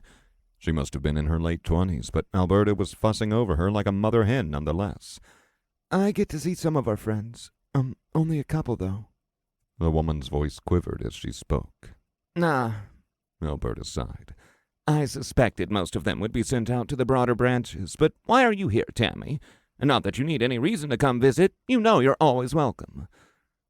Through his journeyman's senses, Tyler could just barely hear her as she went even quieter. The crowd around her seemed to hush as the air filled with the noise of rain splattering over the magical barrier overhead. I'm here to guard the branch while you're traveling. I miss the people here, she murmured. That's wonderful, Alberta gasped, even as Tammy looked like she was about to throw up. You really never got over that ship sickness, huh? Lisa asked with a frown. Why don't we get you to your room? Alberta said. She waved the crowd aside to open a line through, and shouts of encouragement and pats on the back rained on the woman as they made their way to the stairs. I left your room exactly how it was before. I didn't want to mess with anything while we've still got rooms to spare. Thank you, Tammy choked out. Then she was fleeing like a nervous ghost. I sound like a mom, don't I? Alberta chuckled as she came back up. I suppose old habits die hard. Tammy and Lisa were pretty close, Brandon told Tyler. I hope she's okay. She's always been quiet, but I don't know if this level of quiet can just be attributed to ship sickness. Pathetic, a voice rang out from the deck of the ship. Came to the main branch and couldn't handle the heat, so she came running home to Mommy. Can't believe they sponsored someone like that to Journeyman. Brandon's head snapped around, and half the crowd was suddenly glaring. Rat, Lisa growled. Everett, Alberta said with a grimace. I have told you that you are no longer welcome here. Step away, or I will be forced to escort you away myself. A new journeyman aura spread over the rooftop. Unfortunately, branch leader, I will have to veto your decision. Brian Silver, Aspect of Blades. The man stepped next to Rhett and put a hand on his shoulder, unconcerned by the dozens of 21st branchers shooting angry looks his way. He gave the crowd a challenging stare, and their gazes slowly shied away as he made his way down the bridge. Alberta clenched her jaw. And who are you? The man smirked at her. Brian Silver, leader of this whole escort operation, but you can call me Sir. His aura flared, and half the novices on the rooftop choked. It was dense, denser than anything Tyler had felt before, save for Salvador himself, and the fact that it dwarfed even the power of the birds made his hairs stand on end. Everett's my cousin, and he won't be mistreated while I'm in charge. Is that understood, branch leader? Rhett gave Alberta a self-satisfied smirk. Yes, sir, the branch leader said through gritted teeth. Tyler straightened, feeling the weight of the man's aura press against him like a soaking blanket. It wasn't enough to restrict him, but the fact that it was doing anything to him as a journeyman was alarming. Is that what peak journeyman looks like? You ants can all scramble over these scraps, but I'm here for one thing only. You. The blade mage pointed to Emery. Who's this Tyler Thorne? I can't sense any other journeyman around here. Tyler tensed. His hair was still wet with rain. That one, Emery said, again in monotone. The one who seems to be unawakened. Tyler felt Brian's gaze turn on him. What? The man said, with a hint of annoyance. The truth mages have confirmed it multiple times, Emery said. Despite his appearance, he is in fact a journeyman. But then as he continued to look at Tyler, the man's lips suddenly turned up in amusement. In a flash, he was next to him. Tyler clenched his fists as he found himself staring down a peak journeyman, a foot taller than him and corded with muscle. You're the one that cleared the bounty. Yes, Tyler said impassively. Rhett peered at him across the rooftop like a cat faced with the largest bowl of cream it had ever seen. My cousin has told me many, many things about you. I can confirm it, sir, Alberta called from across the rooftop. He's told me of the unique circumstances that led to his 7 stars cutting strike. A wave of thin metallic energy whooshed toward Tyler's chest, and the dragon's bones instantly sprung to life, catching the strike and breaking it against his raised forearms like shattering glass. Tyler instantly closed the distance between them, the flowing sands coursing through his fist as he dropped below the man's extended arm. Another technique bloomed from the peak journeyman's other hand, but Tyler had anticipated it. With a wince of pain, he batted the incoming strike to the side, twisting upward to bring his fist within an inch of the other man's face. Half the people around them were swarming in the midst of frenzied action, but as Tyler stood still, his fist a split second from Brian's cheek, the crowd stilled. A half-formed translucent shield dissolved into the air just a couple paces away. What the fuck was that? Lisa growled, crossbow pointed directly at Brian's head. But Tyler just met the man's gaze with an unamused stare. No analysis. With Rhett, it was because he was never a genuine threat. But with this guy, that was just a test. Brian gave an annoyed snort. Fine. Here's the first half of your reward. The big journeyman flicked an arm-sized bag toward him.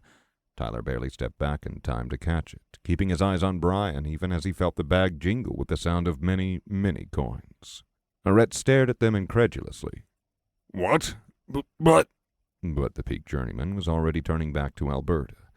give me the best room this backwoods place has to offer. I want 3 attendants in my room by the time I arrive with dinner, hot towels, and elixirs. Don't bother me until sunrise. Tomorrow we leave when I say I'm ready. Of course, sir, Alberta said with a deliberate slowness. However, we don't have attendants. I'll handle it, sir.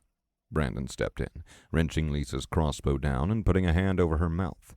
His sister gave a muffled growl, and Brandon winced as his hand was jerked away with a flash of red light, but he quickly moved it back into place, clapping it over Lisa's mouth before she could let out more than a word. Brandon somehow managed to bow while still wrestling with his sister. I imagine that someone of your level of advancement expects only the finest treatment. And while we here at the 21st Branch may not be able to live up to the lofty standards of the attendants at headquarters, we will do our utmost to provide you with a suitable experience and are ashamed that we cannot honor your presence in greater ways. He exchanged frantic glances with a couple people around them, who rolled their eyes but set off toward the stairs. The peak journeyman didn't even acknowledge Brandon, instead turning back to Alberta as if his lack of response was enough of a confirmation. Lead me to my room, branch leader. Oh, and my cousin will be staying in your quarters while you're gone. Alberta looked back at Tyler, then at the 2 siblings who had finally stopped their silent wrestling match. A tangle of expressions flashed through her face. Yes, sir. And I want to see attendants when I get there. 5 of them now, since you've wasted so much of my time. But as he strolled down the stairs with his cousin, Brian Silver turned back to Tyler one last time. Good fight, Thorn. Perhaps you'll make a good challenge someday. Holy shit. Lisa grinned as the crowd parted around Tyler in a mix of confusion and awe. Way to teach that guy a lesson.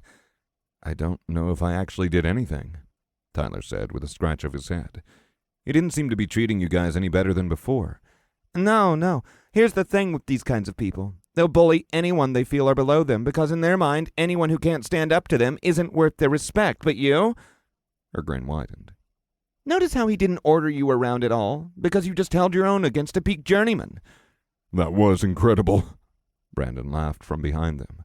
You really just advanced right before we found you. Tyler blushed. At least from my perspective, yeah. It was hard to keep track of the days on the island, but he suspected, given that the others had counted nearly a year since the apocalypse, that a fair amount of time had passed between his fight with the bird and the siblings finding him.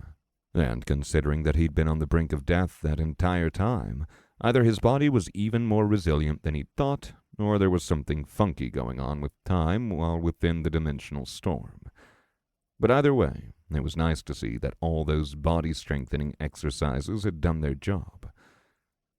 A peak journeyman. I just exchanged strikes with a peak journeyman, even knowing that Brian might have been going easy on him at first. The difference between his power at low novice and peak novice had been drastic. How much stronger would Tyler be once he was peak journeyman himself?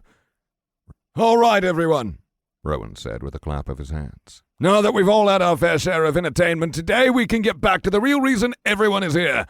Profits! He whistled, and the number of sellers that had gathered at the stalls waved to the crowd, attracting their attention back to the enormous quantity of goods set up for sale. The trio exchanged looks and began heading over together. The first stall they visited had a variety of elixirs for sale, ranging from mild and fast-acting healing potions to long-term strength enhancers. The woman manning the stall's eyes widened as she saw Tyler looking in her direction, and he winced and averted his gaze. All those gifts from us still haven't gotten you used to the attention, huh? Lisa teased. I just didn't want to scare her. I don't think you were scaring her, dude. She's looking at you like she just saw her favorite celebrity out in the wild. Oh, that was nice, he supposed. He still wasn't entirely sure how to feel, if he was being honest. But the elixirs did look interesting, so he'd been about to go back and ask the woman about them when Brandon tapped him on the shoulder. Hey, wait, isn't that the same one you have? He looked to where Brandon was pointing, and sure enough, a friendly middle-aged man was waving to them next to a bundle of bags exactly like the ones on his hip. But while Tyler's bag of holding had a dozen pouches all stitched together in one solid satchel, this one had hundreds. Lucas Green, aspect of binding. The man took a step forward as they approached his stall. Unlike the others around him, this one didn't have many items on open display. Rather, it seemed like most of the products were still within their many, many bags of holding. The sign above it read, "Threadbare Alchemical Concoctions." "Nice bag," the merchant said with a grin. Likewise. Tyler shook the man's outstretched hand, feeling the impressive amount of resilience in his body. His aura seemed to be only high novice, but he shone with more resonance than any two peak novices combined. I suppose binding would share some commonalities with resilience. That's pretty cool. "The name's Lucas. I'm here representing my boss, a journeyman from the 13th branch. We manufacture a lot of different things here at Threadbare, but we mostly focus on non-ingestible alchemical concoctions, enchanted coatings, animal repellents, bombs." The man winked as he said that last bit. "Would be mighty useful for someone like you, I'd say." Huh? "Takes a lot of balls to stand up to a peak journeyman like that when you're probably 100 pounds soaking wet. I figure you've probably got your aura hidden somehow, but still." Tyler laughed. "I guess so, in a sense. It's not intentional, though. I just can't send any mana outside of my body. Magic curse shenanigans." The merchant's eyebrows raised at that, but he shrugged and clapped Tyler on the back. "Well, that begs a smart choice, then. If you're going to rely on stuff that doesn't need your own mana to activate, you'll need to carry around a lot, and you won't be able to magic it out like most other people can. But am I right to think you still haven't used it for its intended purpose yet?" Tyler's hands moved instinctively to his bag, and the man laughed. "I'm not any sort of mind reader or anything. I just usually, if you got bombs hanging around in your bag of holding, you tie some tighter knots." "Oh, huh." Tyler chuckled sheepishly. "Yeah, I haven't found anything powerful enough to keep there yet. It's mostly just rations and mundane supplies." "Well, I can certainly help with that. Here are some ones that I think will be the most helpful." He pulled a handful of pouches from the central bag, carefully opening them and withdrawing from each a spherical orb of multicolored crystal. Tyler felt his analysis snap to life on them. Threadbare Smoke Bomb. This first one's a smoke screen that'll hide not just your physical presence, but also your spiritual signature. It emits a low level of spiritual pressure all around, so nobody can detect your aura if you're a journeyman or lower. And maybe that's less useful in your case, but the smoke still works, and it might still prove useful for your companions. Just smash it to use. These are pretty cheap to make, so I'll give you this one for free." He pressed it into Tyler's palm, then turned to the next orb. Threadbare Flashbang. Fire. Well, this one acts like more of a spiritual flashbang. It uses up all the mana inside for the sole purpose of creating a flash of disorient and spiritual pressure. Really fucks with the spiritual senses, this one. Especially awful if you match up the aspect inside with your enemy. I've got some aspects here with me, each charged up by peak novices. Fire, earth, metal, life. "I'll take one of each," Tyler said. "Would those metal ones work on a sword mage?" The man cackled, turning his gaze to the stairs where Brian had descended. "Yeah, they should be similar enough to have some sort of enhanced potency, especially if you do multiple at once." "I'll take 5 of those, then." Brandon snorted behind them while Lisa nodded in approval. "Wise choice. You can never have enough of these, especially for someone in your situation. But while these last two are both pretty useful for someone like you, there's still something even more critical that you're missing." The man gingerly opened his final pouch, letting Tyler peer inside to see a pitch-black orb that was positively awash with resilience. Raytheon Sphere of Violent Unmaking. Well, these right here are the real bombs. Aspect of binding, personally imbued by my boss. It took him months of poring over schematics and some old dusty forge before he got the enchantment right. And the trick to it is the way you go about it. And with the aspect of binding, it forcefully unbinds everything the magic touches." Tyler whistled as he skimmed over the mental text generated by his analysis. Originally forged on orders of Rathia's Merchant King, it required 6 years of prototyping from a master of binding to create their schematics. And the use of these bombs was the single greatest factor leading to the Rathian dominance of the world of Muth. These bad boys can take off a journeyman's arm at point blank. Some of our absolute proudest work. And supposedly the original was even more powerful. Boss is always talking about how he feels like we're still missing something in the creation process. Although maybe it's good they're not more destructive, because after all that work, barely anyone wants to buy them. Like the last two, they're impact detonated rather than mana detonated. But with these, that means they're volatile enough that they can't really be stored with anything else. I'll tell you, I'll give you half off on as many as you want if you're interested. It's days between anyone with an alchemist's bag showing up to my stall, and half the time they aren't even interested in anything destructive." "Deal," Tyler immediately said. With the strength of the mana within them and the way his analysis confirmed the man's statements, he'd be a fool not to. He suspected that in the coming months these would be selling for a lot more. In the end, he decided to buy a whole dozen of spheres of violent unmaking. "Be careful with these, and give that Brian guy a good pummeling if he fucks with you again. And just promise if you see me or any other threadbare merchants again, you'll let us know how the bombs go." "All right," Tyler said with a smile. "I can definitely do that." He appreciated the man's words, as well as the feeling of having a solid offensive option that didn't involve pummeling his enemy close up with his fists. He was looking forward to testing these out sometime. But as he took back his coin pouch, which still jingled heavily with more chits than he could count, his gaze turned over to a couple of the items he'd seen in Rowan's personal stall. Then to Brandon, who was staring intently at the peak novices manning the ship. Now that he'd gotten some good things for himself, he was thinking of giving a hand to his new friends. 20. Dreams. After buying the bombs, Tyler had also ended up buying some more pouches for his bag of holding, a set of weighted bracers that would help with his training, and the cloak of stealth. Rowan had said that the way the cloak produced its effect was what made it so valuable. It didn't rely on a mana source, but rather strong resonance was woven directly into it until it naturally produced the desired effect. Apparently, such items usually went for an order of magnitude more than even the 1,000 chits it was listed at. However, its effect was still incredibly diminished, given that it wouldn't hide one's aura. So, after failing to sell it for a whole 2 months, and probably as an apology for his boss's attack on him, Rowan had cut Tyler a half-off deal.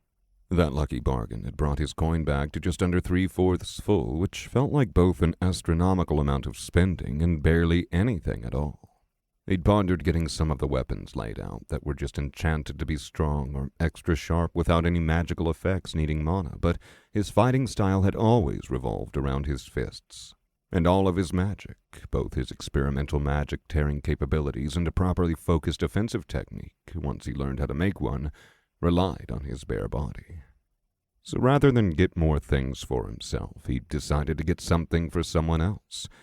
He'd been looking over his new bombs for the 5th time that morning when he heard knocking at his door. Brandon came in dressed in a fine suit, but with twitching eyelids and a slight shiver to his step. He clearly hadn't slept, but as he walked into the room, Tyler could feel the weight to the man's aura. Peak novice. "You did it!" Tyler exclaimed. "I did," Brandon said with an exhale. "The crown was useful then?" Brandon smiled softly. "Didn't even take a quarter to top me up." "Nice. Then did Rowan—" Brandon nodded. Tyler stood up, clapping the man's back, careful not to hit him too hard with his journeyman's strength. "Congrats, man. Lisa's probably telling everyone before we leave then, huh?" "Yeah," Brandon laughed. "Thanks again, Tyler. Truly." "Of course, dude." For a moment, they just stood there in silence. Then Brandon swallowed. "Why are you doing this?" "What do you mean?" Tyler asked. Brandon shook his head, pulling out the crown. "Why spend so much on this? 1,000 chits, and I know it was more like 2,000 before Rowan gave you the pity discount for having to deal with his boss." He looked Tyler in the eye, and his words came out in a soft whisper. "You've only known us for a week. We don't have much that can benefit you. Even if Lisa does make journeyman, you'll probably have much better connections once you get to the main branch. Everyone's going to want to make friends with the guy who cleared a major bounty. So why?" Tyler stared at him for a moment before letting out a quiet chuckle. "Because I see the kind of person you are, Brandon, and you're the kind of person that I wish there were more of in the world. I see that you care, especially for your sister, and for me, even though you've only known me for a week. I really get that desire to do more, to wish that you could have more of an impact. I've been in the same place. Hell, I kind of still am in the same place, even though maybe I don't need to be. If I can help you, then shit." He gave a small smile. "I want to." Tyler could see Brandon's eyes tracing the floor as he fiddled with the crown in his hands. The man didn't respond for a moment, Then he looked back up at Tyler. I actually advanced to peak novice last night. Huh? Tyler frowned. I went to Rowan straight after that. He was happy to have another wind mage on board, but he didn't expect much out of me, I think. But when he put me through the tests... Brandon ran a hand through his ear. You know that slab that I fly around? I got it as a reward from Emery for clearing out some cloud of poison spores around a valuable scavenging ground. The note attached to it said that it's a high honor to have such a flying artifact, that I will be in a place of great privilege to make use of it for the branch. He let out a dark laugh.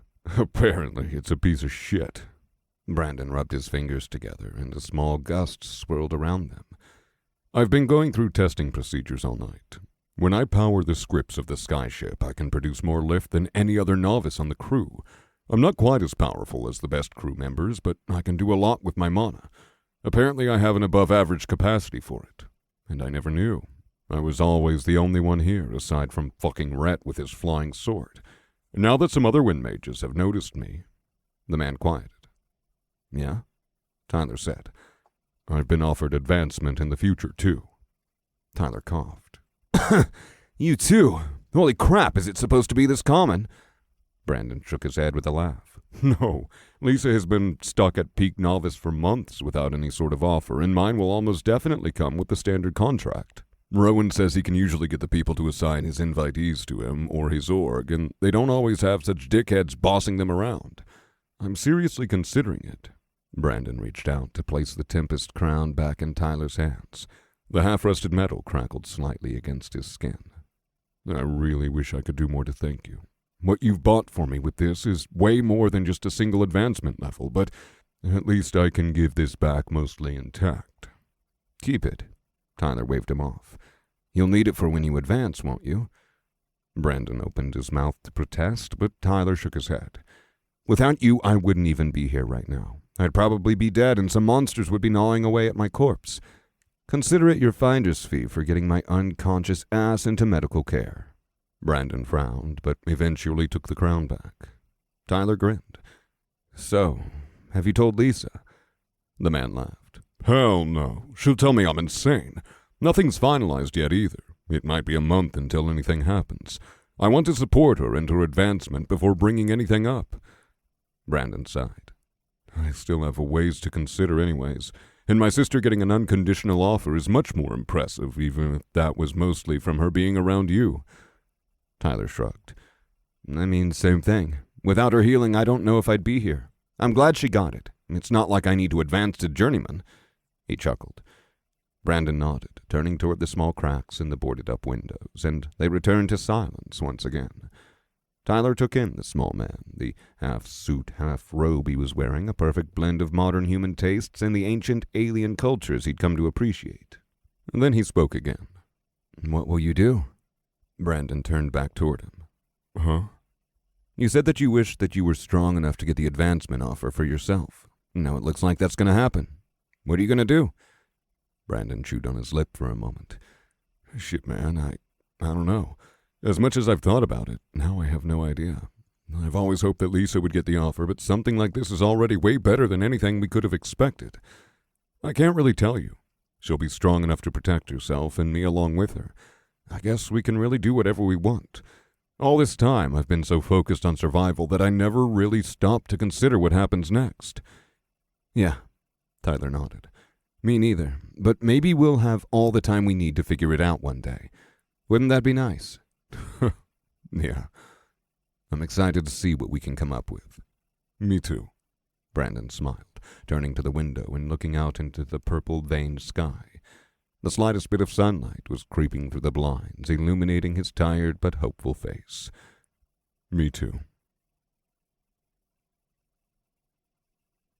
The journey to the main branch went by in a flash.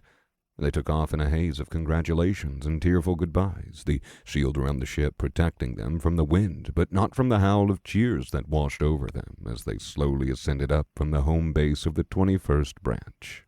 Cheers for Lisa for finally getting the opportunity to advance in exceptional fashion, for Brandon, who'd made it to the peak of novice and gotten the attention of an organization from the main branch, and for Alberta, who'd guided and protected them throughout these uncertain times.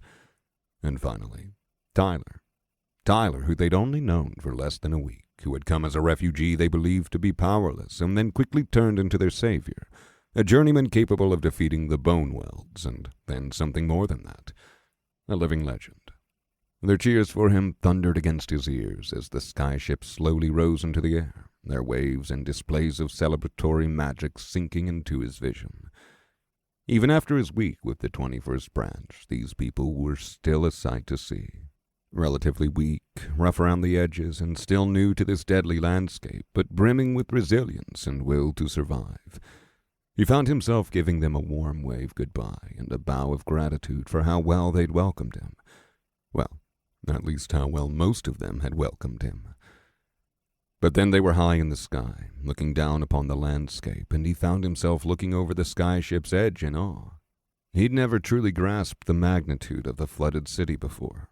Even after stories from Lisa and trips through it with Brandon, it hadn't clicked just how enormous the landscape of skyscrapers really was. It stretched all around them like an infinite checkerboard of steel and concrete, marred only by the swaths of alien worlds dropped into the landscape from the dimensional storm. Large, jagged chunks of land and collapsing structures dotted the horizon every so often, their frequency increasing as they traveled through the week-long journey across the continent into the headquarters of the storm chasers.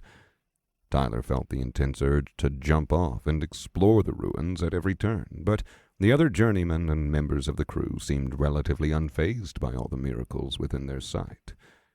Rowan explained to them in a chipper voice that these ruins all had the potential to hold amazing treasures, but along these well-traveled routes, most of the prominent landmarks would have already been looted by some party or another. Even in unclaimed territory, most of the artifacts were far too time-worn and decrepit to be of any real use, so it wasn't a great use of time to stop by any of the eye-catching structures they saw along the way. But as they passed the looming spires of teal and orange vines and the cherry-red hulls of upside-down ships, Tyler still felt his mind run with imagination at every turn. He couldn't understand how anyone could get used to this, to the sheer intensity and beauty of these lost fragments that dotted their world, of the infinite untold stories hidden somewhere in those depths. He fired his analysis off at every new landmark that came into view, compiling an extensive list of alien civilizations in his mind, as well as the basics of their customs and culture. These one-off analyses were a far cry from his deep paragraphs that he'd accumulated about the Remans, but it still lent him a bit of comfort to discover the histories behind these places. They stopped by a number of lesser branches, most of which were even smaller than the 21st on their way back to Storm Chaser HQ. Every night, Tyler and his companions would get to speak with the locals, who ranged from scared unawakened, huddling around a single high novice, to a thriving gang of bounty hunters who swung around the flooded city like a true concrete jungle. Some days, a couple of passengers might step off the ship or get on for their journey to the main branch, and the ever-changing roster of VIPs on the ship lent some variety to Tyler's day. Most of them were peak novices, being shuttled to the main branch for advancement, but there was also a journeyman or two, an advancement operator or branch leader, taking the journey with them. Throughout their trip, Tyler practiced his own magic, tearing anything and everything that he could get his hands on. He carried the arrowhead Lisa had enchanted for him around everywhere he went, and as the days flew by, he found himself getting more adept with the technique. But he also began stretching his senses out into the magic of other people, trying to feel out the patterns of mana that emanated from his friends through just his physical touch. And there, he'd found something quite interesting. Even at the start of the journey, he could very easily feel Alberta's aura around her, but there was also something else there that he couldn't quite pinpoint. She'd been equally confused when he'd asked her about it, saying that she hadn't been using any techniques, so he'd grown intrigued.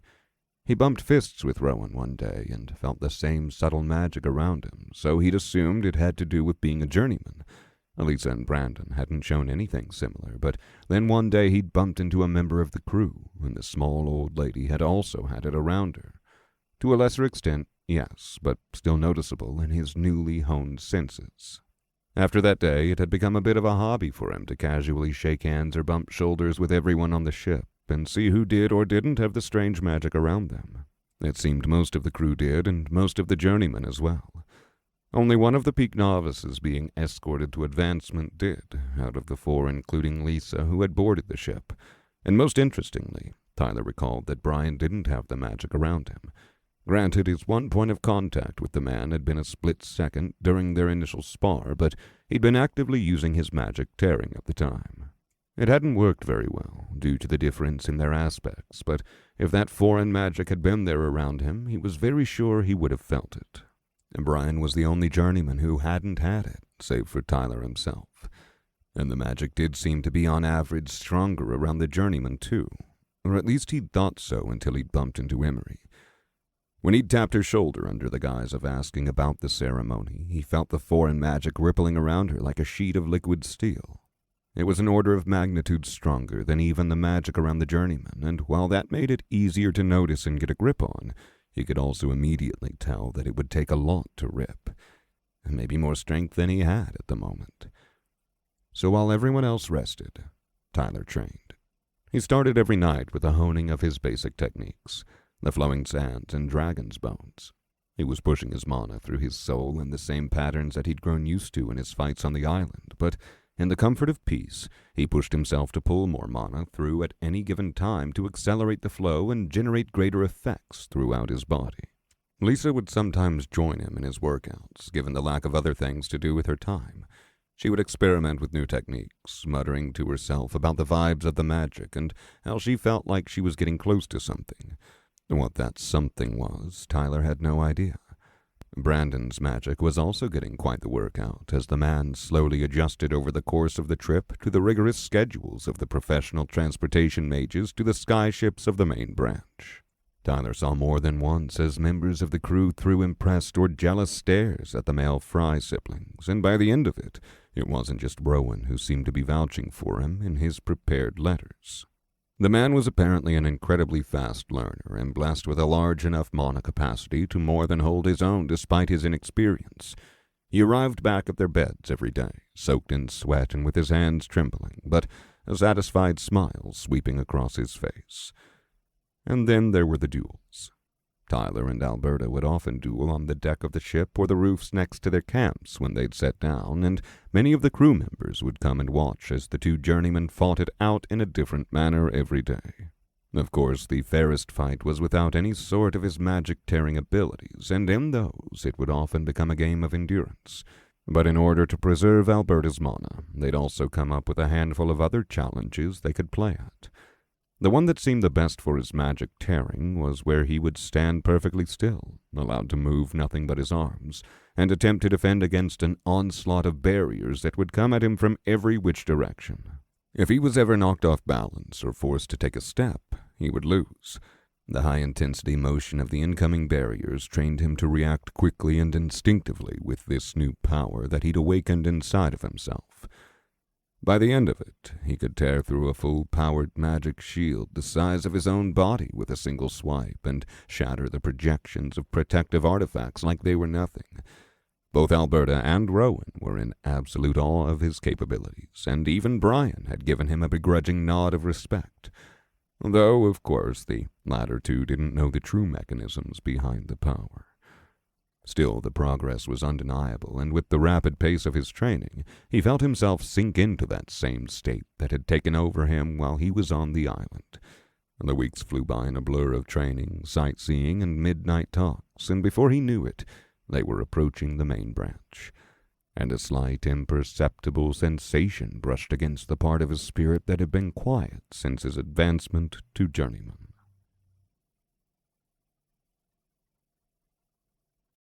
21. The main branch. The first sign of the main branch was skyscrapers on the horizon.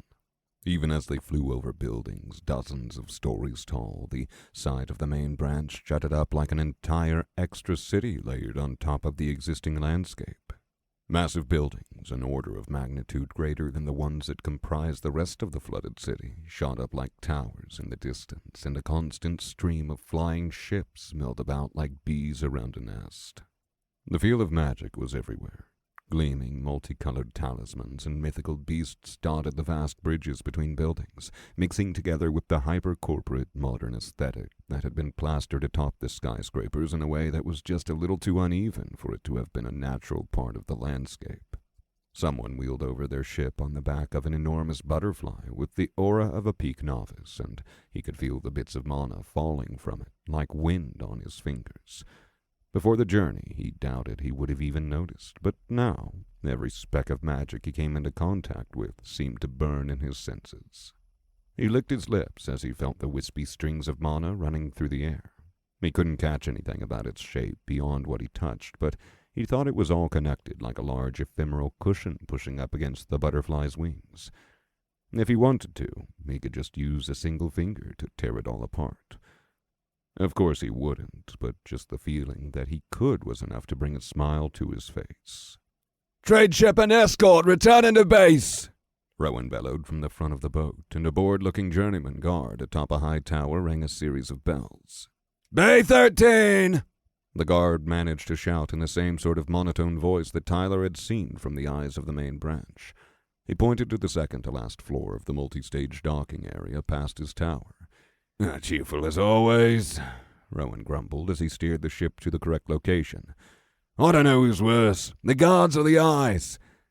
Tyler glanced over to Emery, who was as impassive as she'd been the entire journey. Before glimpsing that other eye who had replaced her at the 21st branch, he would have never guessed that she was one of the more expressive ones. Suddenly, the same mechanisms that the ship had deployed at the 21st branch unfurled outward, and the ship came to a stop with a slight shudder. All right, folks, you can all get off here. I'll give you each a map of the main branch, but your attendants should be here soon. Ah! Rowan continued after a moment. Looks like they're here already. Down below, 2 men in fine suits came to a stop near the ship's exit ramp. You all better get going, then. It was nice having you all aboard, and good luck out there. Tyler surveyed the dock as he, Alberta, Lisa, and Brandon steadily descended from the angled bridge off the deck. The skyship was positioned slightly above the large constructed platform of metal and stone, attached via those retractable hooks to a series of pillars that dotted the area around the multi-level dock. It took a moment before Tyler realized they were positioned slightly upward to accommodate the ship on the level below them, which had an actual mast with sails on it. Below them, a tumultuous crowd flowed through the platforms. Hundreds of cultivators hawking their wares or stepping off of skyships or just meandering about taking in the sights. Men and women of all ages wearing suits and robes and armor and sweatpants, all mixed together in an enormous melting pot. So, Alberta said with a slight smile. what do you think? Are you kidding me? Lisa exclaimed, peering upward. This is fucking crazy! From the platform above them, they felt the lumbering footsteps of some enormous animal giving off the spiritual strength of the journeyman, and it was accompanied by nothing but loving cheers and coos by the crowd of auras gathered around it. Brandon peered over the railing with breathless awe. They have a city here, an actual city. In the ship next to them, a group of children jumped over the edge, only to catch themselves on their own flying artifacts and zoom away in a flock of delighted giggles. And I thought the 21st branch was unique, Tyler murmured. Elisa nudged Alberta with a wry grin. You know, lady, I always thought you were exaggerating when you said us humans were building shit just as cool as those alien ruins. Aren't you glad you decided to come along now, Lisa? Brandon teased as he exchanged waves with a couple of Rowan's crew members. We'll see about that. Let's wait until we see what those business bros down there have to say before we make any judgments. The man laughed. Sure. Okay. I'll bet you 5 chits they're gonna be snobby as fuck, Lisa whispered to Tyler. But as they made their way down, the attendants seemed to be the exact opposite. Greetings, honored guests, one of them said with an overly polite bow. We are delighted to see that your travels have gone safely. Peyton Brandt, aspect of force. Benjamin Schaefer, aspect of force.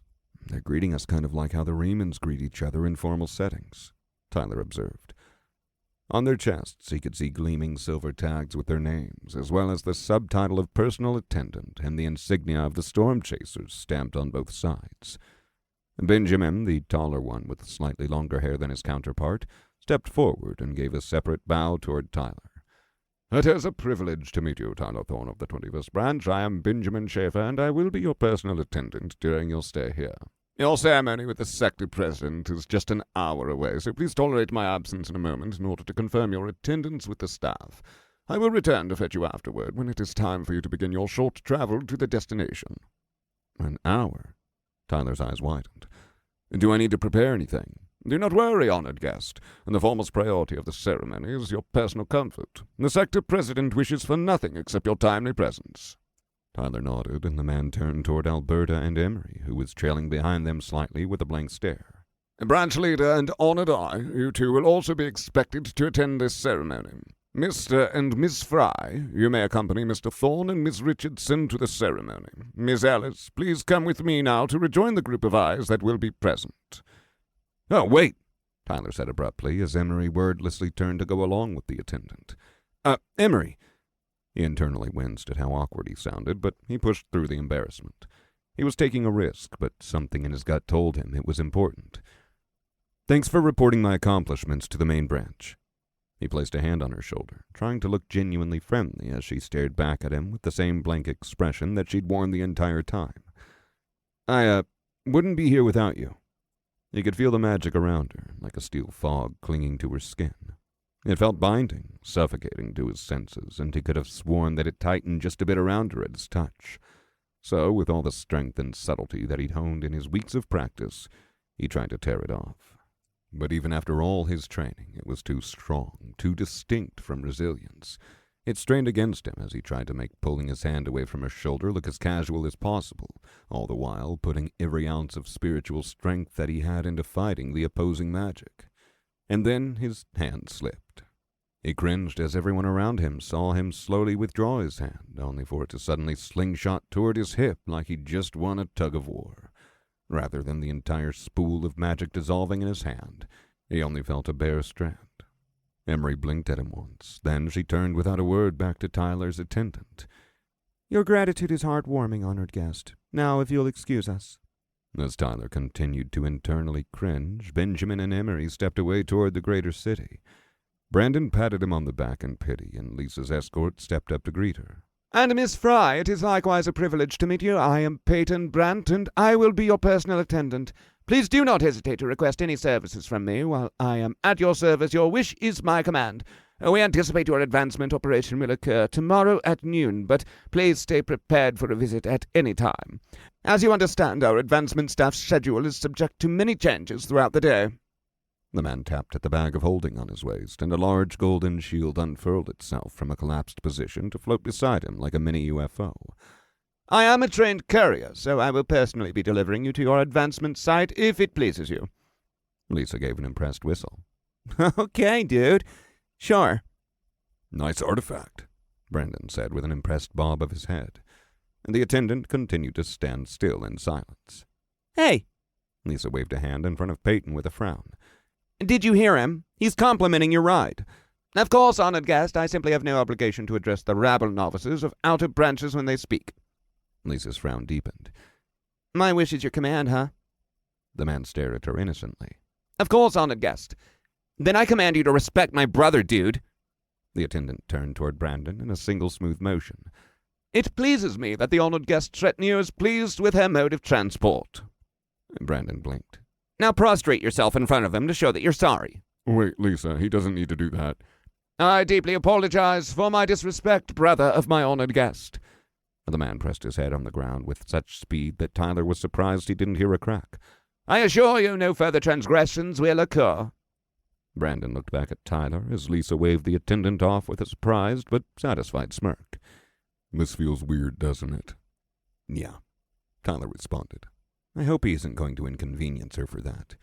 I assure you, honored guest, that Peyton would not do such a thing. We are bound by our honor to follow orders to the letter. Weird, Brandon mouthed to him again. Tyler nodded. And it wasn't just the behavior of the attendants either. As he observed the people milling about, he noticed something just slightly off about it all. He couldn't put his finger to it, but it still rested strangely in the back of his thoughts. As casually as he could, he reached out to tap the attendant on the shoulder. Strong magic, maybe as strong as Emery's. Somewhere in his spirit there was a slight tug that once again went unnoticed. Tyler cleared his throat.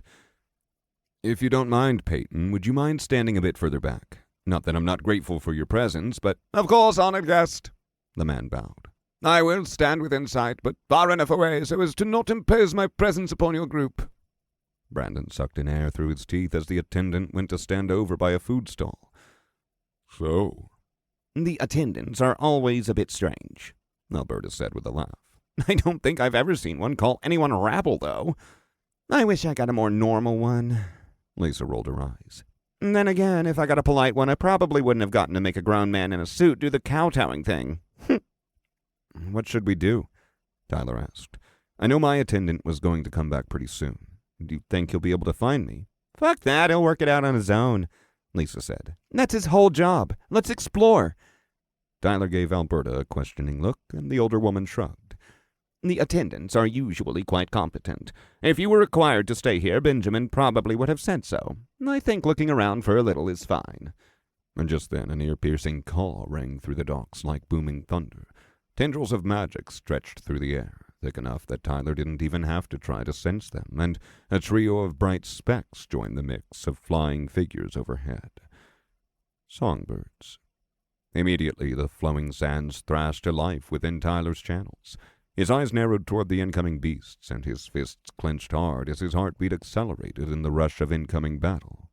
They were just as he remembered them. Small, insignificant in their stature, but with auras that he now recognized as the upper stages of journeymen. They flitted through the air like mundane animals, but every call spiked his senses with dread, and the small amounts of wildlife around them seemed to sway with every beat of their wings. Tyler! He was snapped from his urgent state as Alberta grasped his shoulder. Are you all right?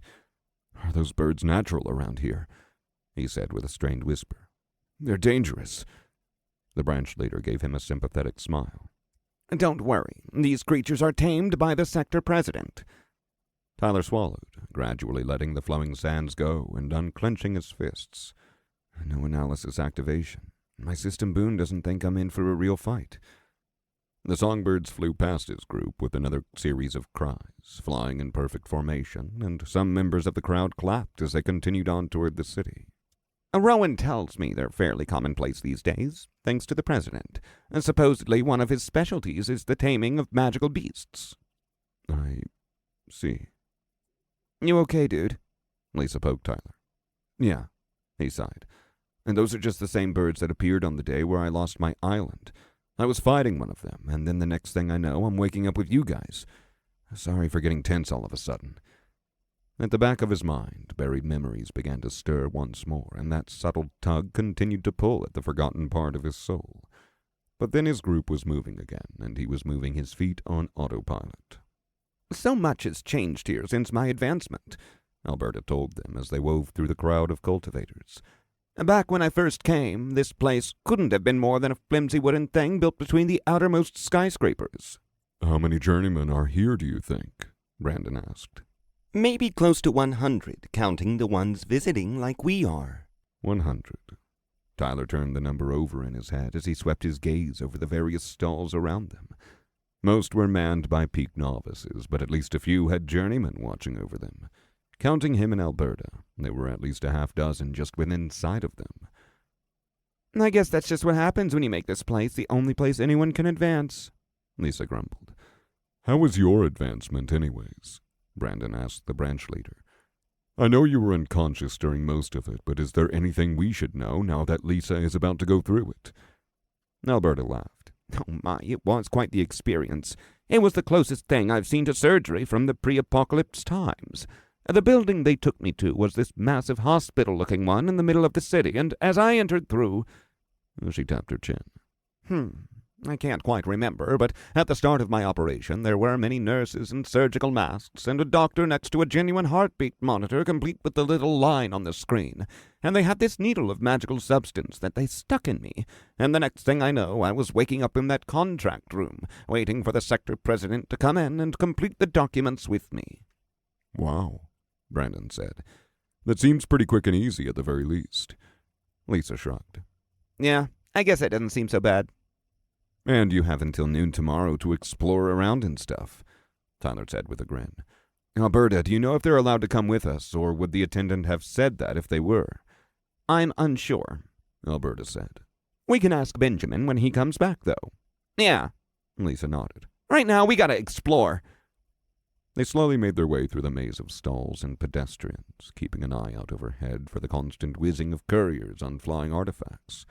As they walked, Tyler noticed that while he was still getting looks for his lack of aura, it was much less obvious than it had been at the 21st branch. Perhaps the people here were more used to weirdness like that, or maybe it was just that he was with a journeyman. Alberta scratched her head.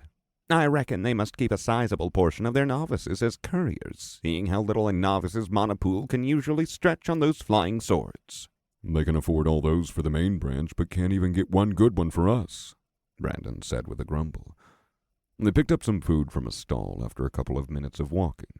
Some grilled skewers of bright orange meat that positively oozed flavor with every bite, and made their way to the stairs that connected their floor of the dock with the large bridges stretching between the skyscrapers.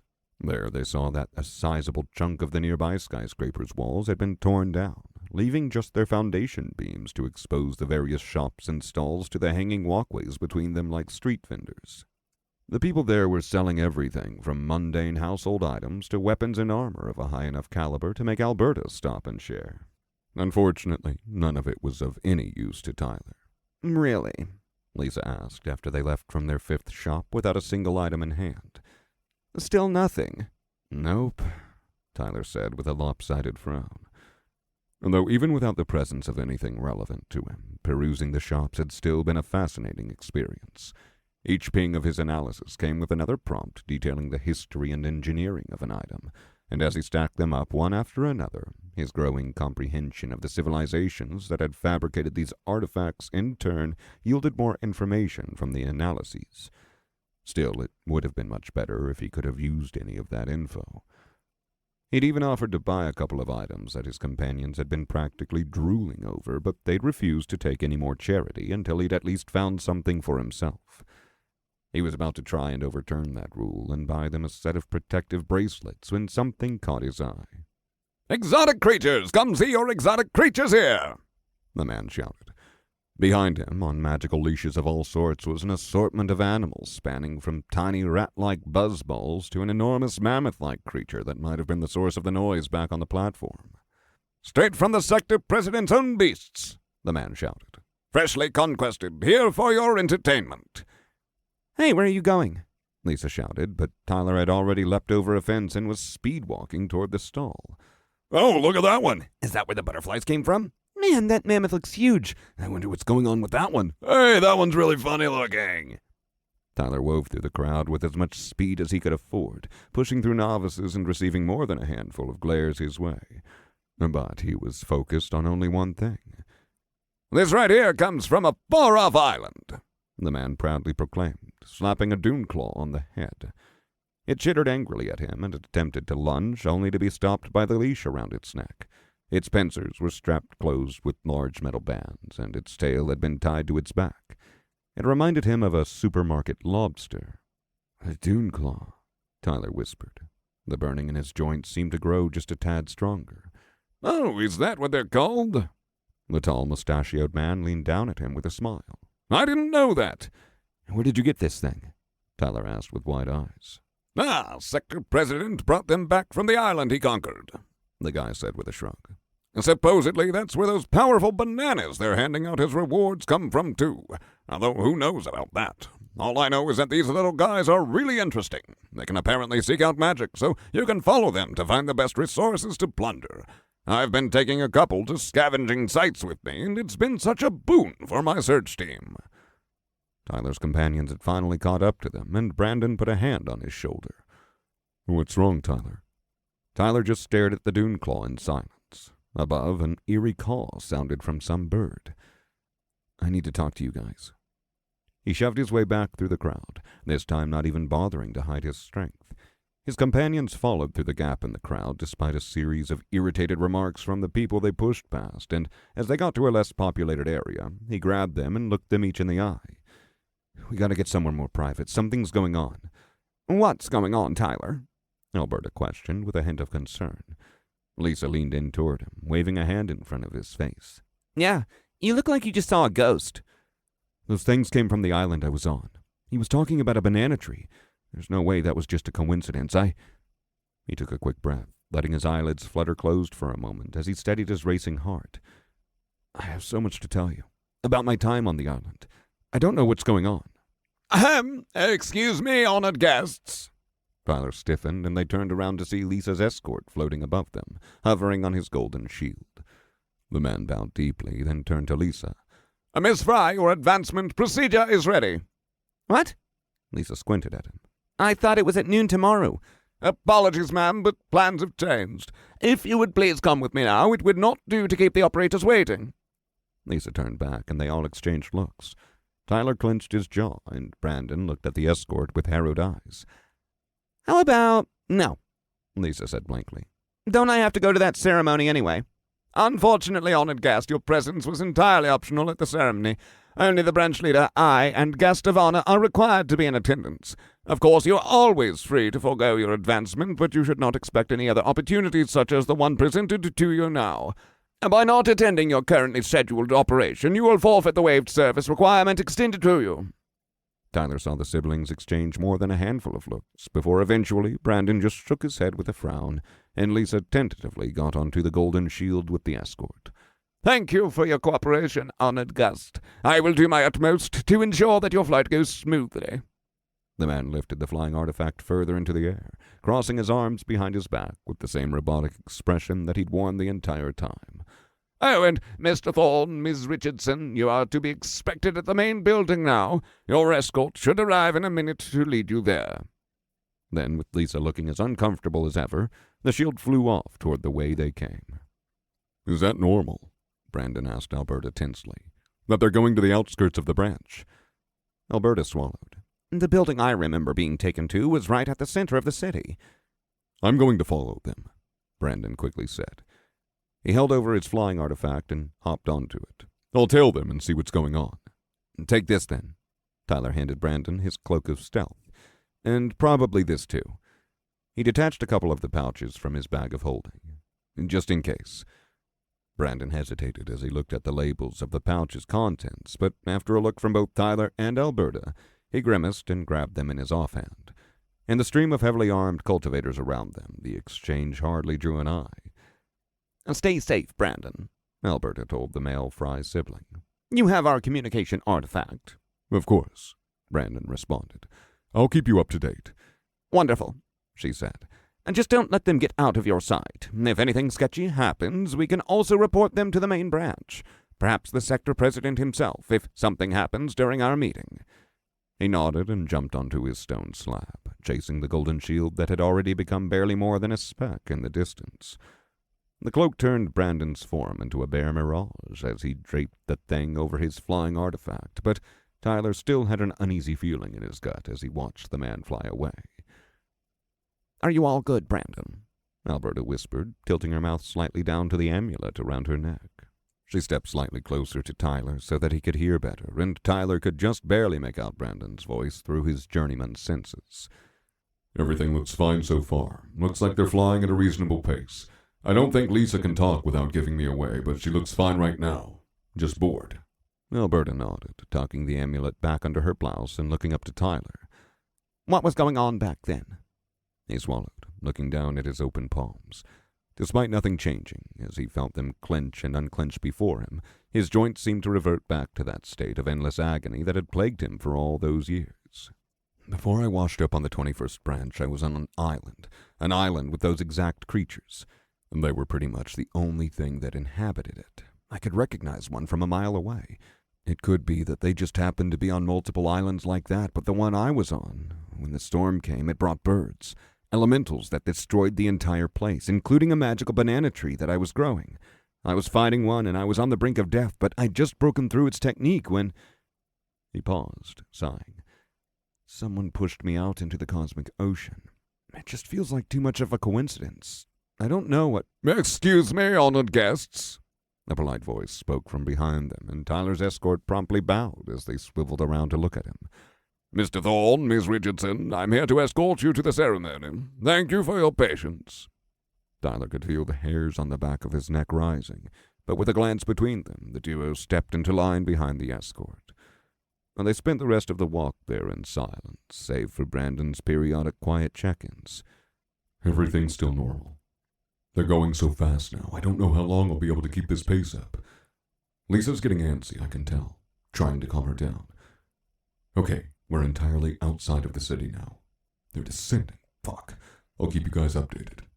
As they walked, unable to respond to Brandon without alerting their escort, Tyler analyzed the things around him, the items displayed on the stalls, the materials of the buildings, the various creatures being led around throughout the city. Out of the corner of his eye, he noticed a hint of green that flickered like candlelight through the windows of the tallest, widest skyscrapers in the area, the one that it looked like they were heading to. Welcome, honored guests, to the central building of the main branch, the escort said as they approached the titanic structure. It rose from the cosmic ocean like the base of an enormous pillar, row after row of steel supports, ringing the occasional window or section bridge connecting it to nearby buildings. But it was its top that truly astonished them.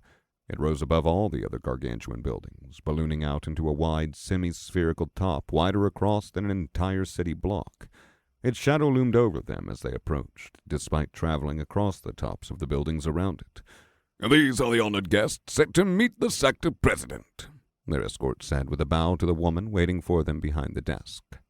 Ah, wonderful. The secretary's eyes did a slight twitch as the escort exchanged a card with her. Welcome, honored guests. Please come with me to the elevator. As she ushered them in and then stepped back outside the doors to close, Tyler could have sworn a slight malicious smirk flashed on her face in the moment before the doors shut. He let out a nervous sigh as the elevator began its shockingly smooth ascent upward.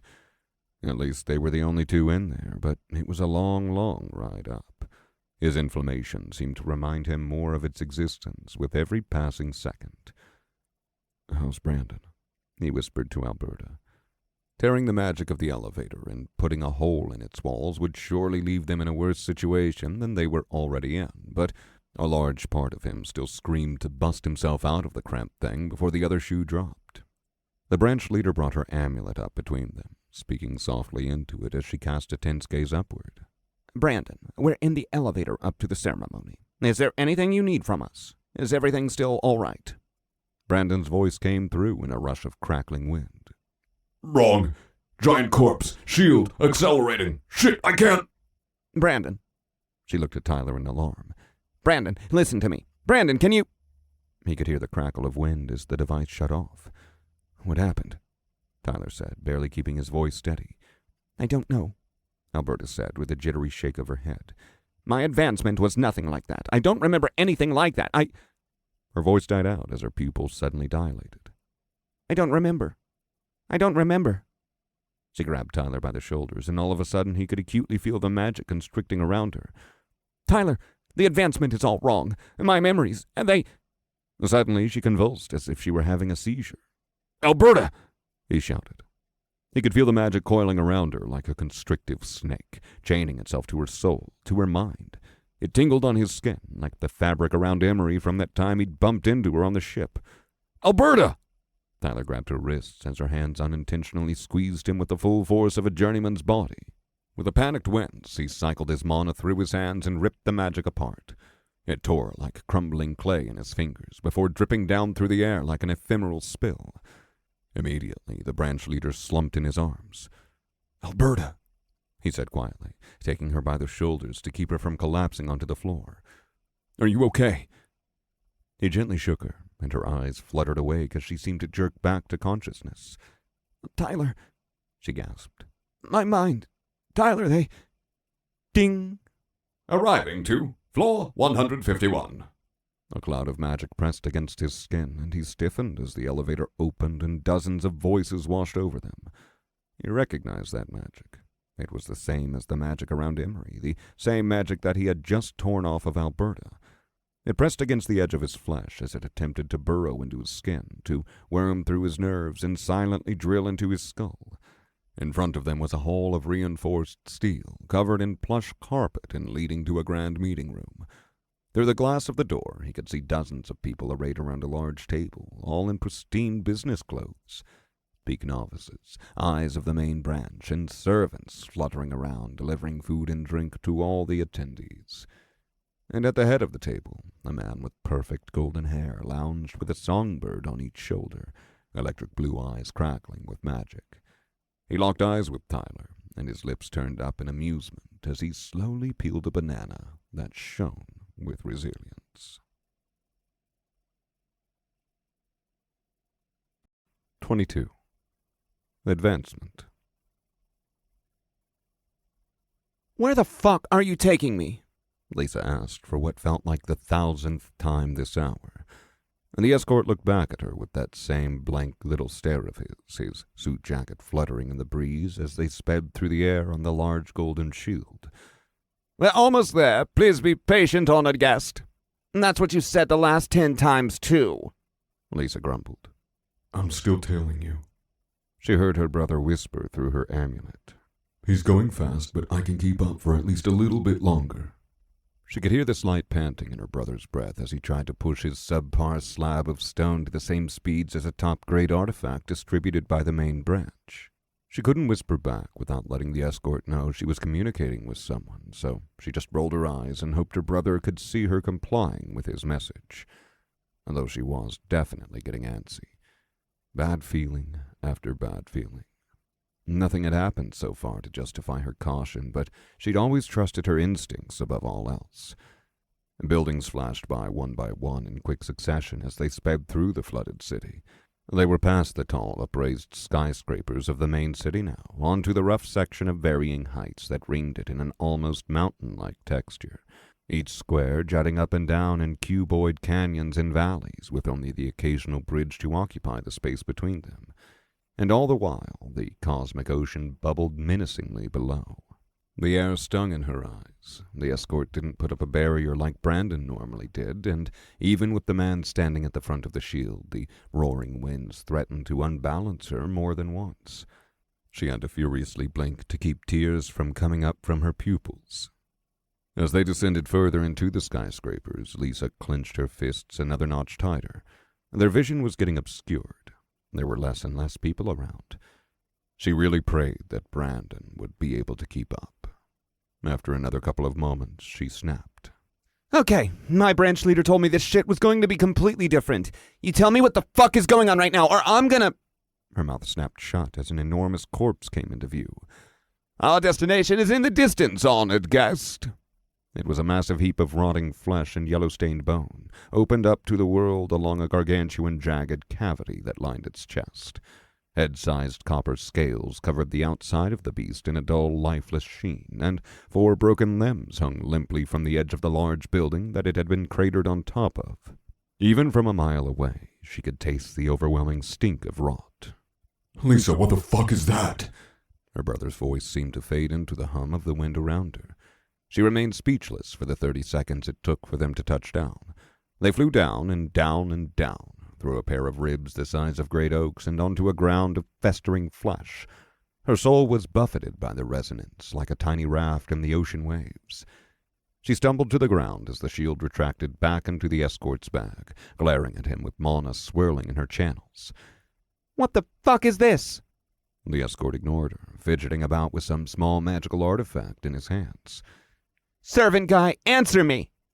Don't fight him yet, Brandon whispered, panic clear in his tone. I know this is bad. I'm trying to come as fast as I can, but don't fight yet. I can see someone else. He was cut off as a large dome of blue energy sprung to life around them. The size of the entire beast, it shimmered in a way not dissimilar to Alberta's magic shields, climbing through the air and stretching up all the way to the jagged ribcage behind them. She stepped back, and the barrier met her like a brick wall. Okay, enough of this bullshit, she growled. Let me the fuck out! She lashed out with a bolt of jagged red energy, and it sped toward the escort with all the weight of her frustration. But then, another bolt of magic intercepted it. Shling! A silver crescent broke through her magic as easily as a hammer through glass, before embedding itself deep into the meaty floor in a spray of old blood. Laughing. Boots squelched against the floor of rotting flesh, and an aura spread throughout the massive chamber like an oppressive fog. Brian Silver. The massive man came out from behind another rib, and the escort howled, his polite, impassive stare nowhere to be found as he clutched his stomach like he'd just seen the funniest thing on earth. Wow, your cousin was right, sir, the attendant laughed sadistically. This one is an annoying bitch. Brian ignored him and continued walking toward her. Someone tell me what the fuck is going on right now, Lisa shouted. Her blood and mana thundered equally in her ears, and her hands twitched for a crossbow that she knew would be nowhere to be found. I can't believe they wanted to sponsor her to Journeyman, the escort sneered. It's all because of that fucking tree. The process is losing all of its selectivity. Quiet, servant, Brian rumbled, and the attendant's mouth snapped shut. Lisa began gathering her mana for another technique. You won't be able to get away with this, fuckers. I'm still expected at my actual advancement procedure, and I've got powerful friends. What are you going to do when you have 2 journeymen in favor with the sector president looking for me? And Brian smirked, finally speaking to Lisa as he twirled a small knife in his hand. This is the advancement procedure. Impress me. She opened her mouth to shout, and then her skin exploded in a flash of pain. Thousands of stings ripped through her entire body, overwhelming her senses so that all she knew was the awful jagged scraping along her nerves. It covered her in a blanket of agony, staining her clothes red and blinding her as blood dripped down into her eyes. She screamed. Fuck! Fuck! Her mana twisted instinctively to heal her, and she forced her mouth shut, gritting her teeth and manipulating the blood away from her eyes so she could see the next attack. But as she opened her eyes, all she could concentrate on was the sight of her skin. Every inch of it was covered in a storm of tiny cuts, each just enough to draw a drop of blood. Still standing, Brian said like an offhand remark. I did have a good feeling about you. Lisa swept her mana into a counterattack, but then another round of cuts swept against her. She screamed once more. By the time she'd gathered herself, she felt like she was going to vomit. Blood was dripping from all over her, and it mixed with the rotting stench of the gargantuan beast in a gory fog. Her nerves felt frayed, torn and raw as they transmitted the pain of a million different injuries up into her shaking mind. But even as she swayed on her feet, she kept an iron grip on her mana. The sound of that awful squelching of boots on bone approached her. She heard Brian huff in disappointment. Not even fighting back, the journeyman sneered. I should have known. All bark and no bite. The attendant laughed. Never trust a cultivator from some backwoods branch to know what they're doing. They're all just... The man let out a strangled cry as Lisa's spirit lashed out, gripping at the aspect of blood within him. The resonance within him rippled as her mana reached across the distance and began squeezing. They were both peak novice, but he might as well have been unawakened for all the good his advancement did him.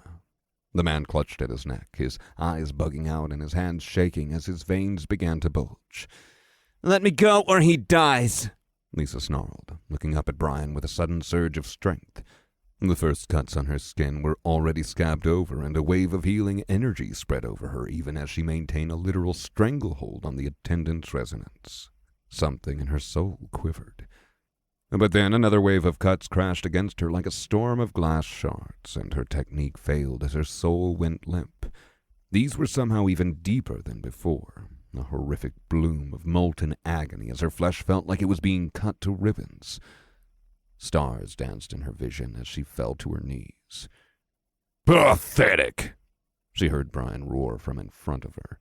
And there was the wet patter of scampering feet on the rotting ground, and then a loud crack of skin on skin. A wail of agony erupted in the distance.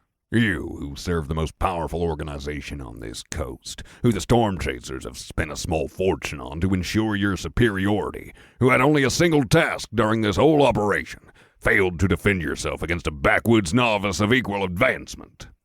Lisa coughed up a mouthful of blood and wrenched her eyes open to see the attendant had been launched across the organic chamber. The man was curled into a ball, clutching a jaw that didn't quite line up with how it had looked before. Brian loomed over him, magic gathering in him like a sea of miniature stars. Your weakness disgusts me. You brag and you boast, you sneer upon the people of the outer branches, and yet you cannot handle even a fraction of the fight that they have. The attendant whimpered. Thank your sector president that I don't do worse. The journeyman spat, and a kick sent the man flying like a rag doll out of the corpse. He passed through the barrier 100 feet away like rippling water, and Lisa scrambled to her feet at the sight. The gap between the ribs was still right behind her. Could she make it out? But as she pressed herself against the shimmering shield, it still felt like solid steel. And then Brian was next to her. My, the man said, as if he'd only just seen her for the first time. You're a fighter, aren't you? Lisa just glared at him. The aspects of blood and blades are closer in my soul than in many of my peers. I can see the change stirring within you. You have potential, girlie." Brian nodded to her. "You're the first interesting prospect I've had this month." "What?" Lisa said through gritted teeth as she slowly inched away. Brian spat on the floor. "This job has been disgusting after Fitzgerald got that tree to grow. Just feeding any and everyone at advancement, throwing paint at the wall and hoping that some small fraction are able to recreate an obscure process that may have only happened once before. I don't disagree that the corpses of the weak might hold more value as manure than their lives ever did. I just hate being the one who has to clean up the vermin." Her eyes widened, and the man looked back at her. "But you've outperformed expectations, Fry. Now show me your true strength."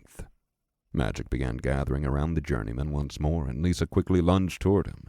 But his magic was faster, bombarding her with a fresh sea of cuts along her skin. She shrieked and lashed out with her mana, but unlike before, he wasn't giving her space to recover anymore. Another wave, and Lisa was sent stumbling backward.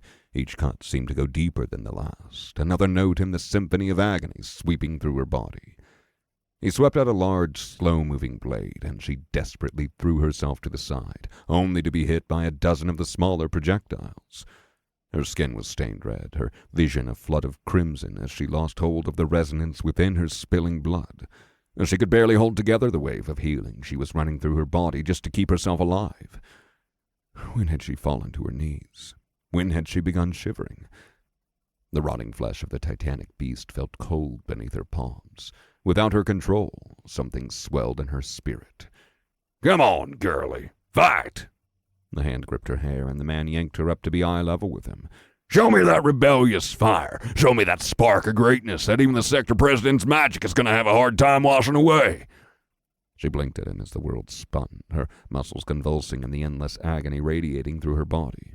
She tried to manifest another technique, only for it to fall limp before it even escaped her channels. The journeyman gave a frustrated growl. "Disappointing." He let her go, and another wave of cuts crashed into her as she fell into a limp heap. She convulsed once more in a pool of her own blood, rage and desperation coiling within her in equal measure. Every beat of her heart was another gut-wrenching loss, another tragedy as more and more of her life force drained from her open wounds. Another wave, another burst of agony through every cell in her body. Another desperate attempt to rise, only to collapse a moment later due to her shredded muscles. As she blinked deliriously in the pool of blood, everything seemed to blend together. It was like her eyes had been soaked with blood for so long that they'd adjusted, and now everything was just tinted a deep red.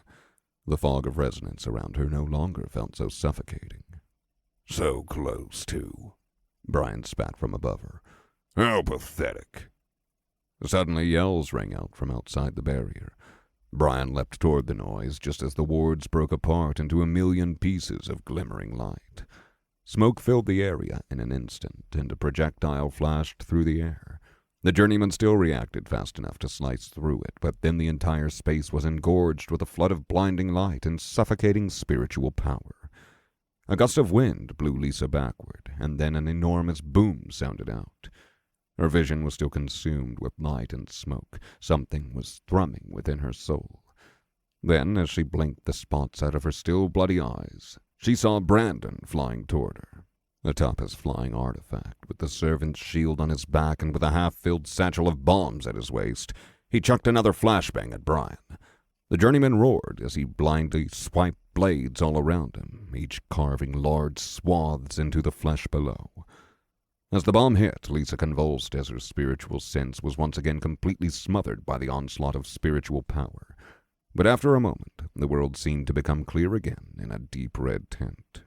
Her brother rushed toward her as fast as he could, but he'd come from the other side where the attendant had been kicked away.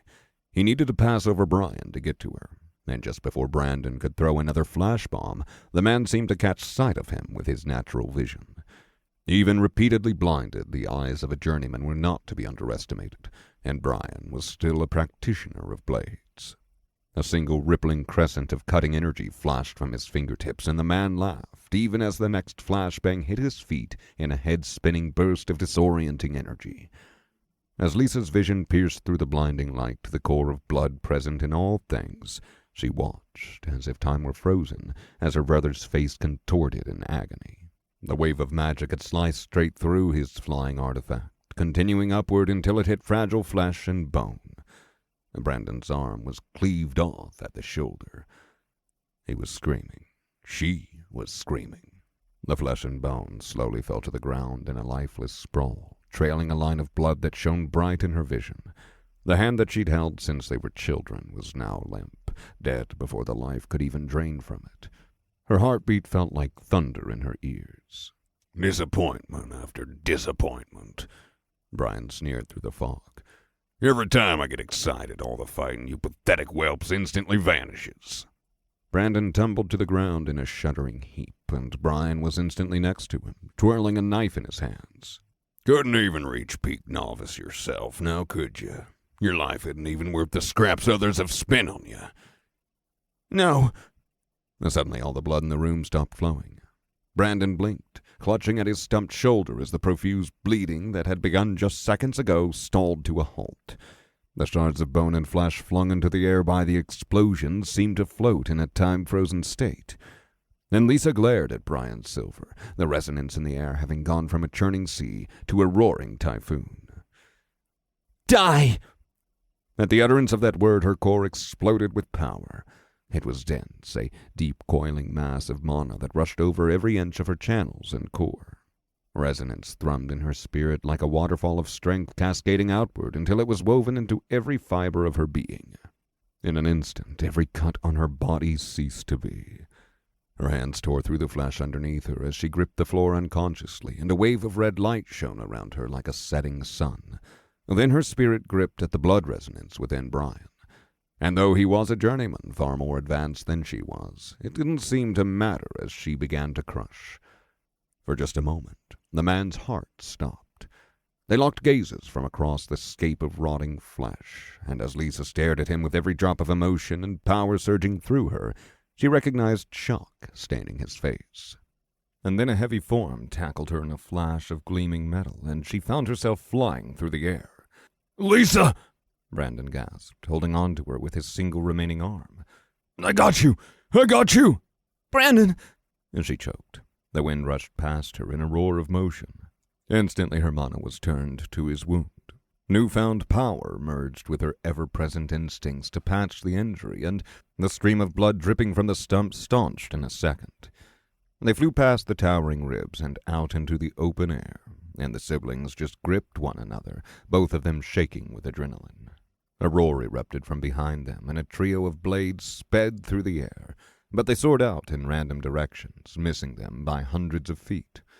Behind them, Lisa saw a final cloud of smoke, covering where they'd exited.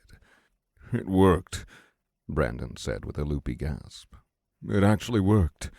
We're safe. You're a genius. Lisa took him by the shoulders, intending to shake him before realizing her left hand was hovering above the raw flesh of his bare stump. She swallowed. Are you sure you're okay? The man looked at her, and for a moment she saw that scared little boy who had run to her to hide from the monsters in their closet. But then it was gone, replaced by the harder exterior that had been necessary even long before the apocalypse had begun. Yeah, are you? Yeah. But then they heard Brian's voice still echoing behind them, and they both tensed, because it wasn't a scream of rage or even a cry of despair. Now that's a fight! The man barked, his voice so loud it echoed throughout the sea of buildings. A deep, throaty noise repeatedly cracked through the air, and it took Lisa a moment to realize that it was laughter. After all of that, the man was laughing. God, I hope your friend has that same fight in him. It'd be a shame if he goes down as easily as the sector president is expecting. After all, I heard that Thorne and Fitzgerald even have a history together. 23. Memories. Welcome, honored guests. Chase Fitzgerald spread his arms out wide magnanimously, standing up from his seat at the head of the table. The half-peeled banana dropped into the hands of a waiting servant, shining with more resilience than many peak novices. He was every bit the man that Tyler remembered, and more. His already statuesque physique had been enhanced by his cultivation, and the magic in his eyes was practically blinding as the man gave a welcoming smile to his guests. The birds on Chase's shoulder called mockingly, and Tyler could smell the scent of ozone in the air. He still remembered that sense of powerlessness he'd felt, facing down that bird for the first time. He still remembered the insignificance, the pain of being a novice trying to fight against something far greater, but he wasn't a novice anymore. Before he knew what he was doing, Tyler had stormed up through the room. The various novices around the table clapped at his entrance, and he glimpsed Emery standing dutifully behind Chase with that same blank expression that she always wore. "What are you doing here?" he snarled. "Why, what do you mean?" Chase asked with a raised eyebrow. "I'm the president of your sector. I was the one who united the squabbling factions of this area and gathered them together under one name. The youngest adept in the entire organization. I am the one that requested your presence, you know." "Tyler," Alberta slurred, her gait still unsteady as she clutched against the wall for support. What's going on?" He could still feel the magic that had been gripping her in his fingertips, tingling nastily as it slowly dissolved into nothingness. The cloud of magic around him was slowly building, to the point where it felt like his skin was crawling with 1,000 ants. Even though it couldn't penetrate his skin, he could barely restrain himself from tearing it all away. At some point, the flowing sands had begun coursing through him. "Of course you're the one behind it all," he said through gritted teeth. He was already looking around for an escape. This entire section of building seemed to be reinforced with steel, clearly some precaution given the new superhuman state of the average person. His fingers twitched as he contemplated how well he'd fare against those reinforcements. "Behind it all?" Chase laughed. "I wouldn't go that far, but yes, I did have a fair amount of influence in the success of our organization. Though now you've contributed a little bit too, haven't you? It's nice to see you after all this time, Tyler. I'm glad to see that you've turned things around since the last time I saw you." "The last time?" Alberta blinked. "Ah, yes," Chase exclaimed. "We go way back, me and Tyler. Before the apocalypse even. He had a nasty habit of drunk driving." The man grimaced. "Hit me and my pals when we were out going fishing. Lied and lied every time we tried to tell the truth. Even said we were the ones that hit him." Tyler's jaw clenched. He still remembered that night. The taunting, the pain, Chase's sadistic smile as he egged on the others to pummel him more, all through the haze of the mountain of liquor they'd forced down his throat. It was the night that had haunted his dreams for 3 straight years. The officials got it sorted out, but he was never the same after that, though I always say, karma will get you like that. You're looking a bit more healthy now, though I see you still have that signature look that you ended up adopting." The man wrinkled his nose. "Drugs are never a good decision, man." Tyler felt his hands involuntarily tighten into fists. "Ah," Chase chuckled as he walked across the room. "I see the temper's still there, too. You should really get some help for that, man. It's tough seeing someone with so much potential suffer like you do." A bird landed next to him and called. It took all of his strength not to lash out and tear it to shreds. He could feel its aura clinging around him like a steel fog. He was powerful enough to take one down now. As his muscles tensed, he could almost feel the fabric of magic making up the elemental. Just one movement, and it would be gone. But there were more than 10 of them, all flying around the room, mocking him, not to mention the eyes and the novices. Chase placed a hand on his shoulder, and Tyler yanked himself away with a growl. "Don't touch me." "Whatever you say, boss. You're pretty powerful now, aren't you? Must have been quite the change after all those years of being so helpless." The man placed his hands in the air in mock surrender. "I'm grateful for you saving my people here, man. I really am. You did a good job there, maybe almost as good as I could have done." He flared his aura, and Tyler felt the weight of an adept crash over him. And just know that I'm the man here, okay? I'm the president of your organization. Whatever I say goes. Tyler trembled as the aura spread over him like an oppressive weight. It was overwhelming, suffocating in its power. For a moment he was forced still, and the entire room seemed to collectively wince. Those nearest to him collapsed to their knees, unable to stand against the blanket of aura pushing down against them. But Tyler wasn't trembling out of physical struggle. After all those years, after his life had finally gotten better, he thought he'd finally found a place, some friends, a community around him. Even after the island, even after the bird in the storm, he'd been feeling optimistic. Of course, he should have known that it was too good to be true. Of course it had to be him. 3 times now I've dragged myself out of hell only to see your smirking face as you pushed me back in. Tyler swallowed. Why was he surprised? He shouldn't have expected anything else, really. With that realization came a bit of peace, and his gaze turned stony as he spat out his next words. You know what? Sure, you're the boss here.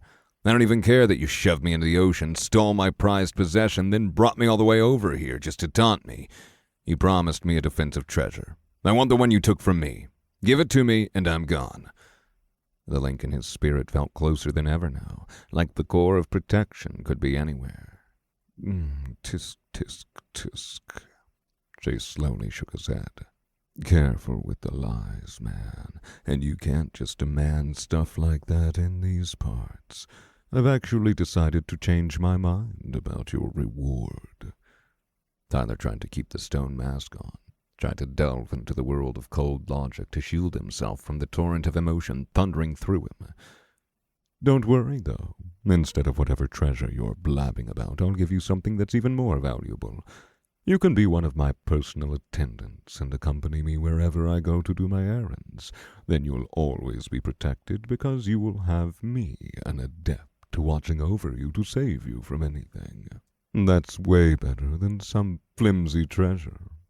The cloud of magic around Tyler redoubled in intensity, and he shivered as the magic tried to worm its way into him. The man looked at him, shaking a head of golden curls out of his face and extending a hand with a smile. This is an honor I don't give people lightly, you know. My employees are a real special contingent. Many people would kill for this opportunity, man. Tyler gritted his teeth so hard he was afraid they might crack. After all they'd done to him, they just wouldn't stop. He knew that this was an adept, and that each bird Chase commanded was of the same kind that had dominated him back when he was a novice, and he knew that they were in a crowd of people. Whatever he did wouldn't just hurt Chase, but also the novices who were under his employ. Even despite all that, it was all he could do to restrain himself from striking out. How many times had this man appeared in his dreams? How many times had he pretended that his smirking face was in the place of the tree trunks that he'd smashed to a pulp? Oh, and hey, you should be grateful for all that we've already done for you, man. Chase looked down at the bag of holding on Tyler's right hip as he placed a hand on Tyler's shoulder once more. You've benefited so much from our infrastructure, after all. I mean, look at all this. You can't just snap. Instantly, Tyler slapped the adept's hand aside. I said, don't touch me. Despite him using all his willpower to restrain himself, the impact still rang across the room.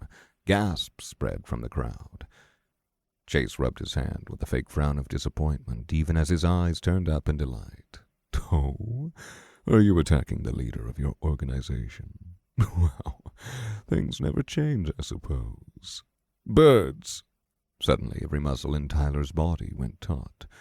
I'd say I hope you learn your lesson, man, but unfortunately for you, there's no longer any law greater than my own word. As the president of your sector, I, Chase Fitzgerald, pronounce you a traitor.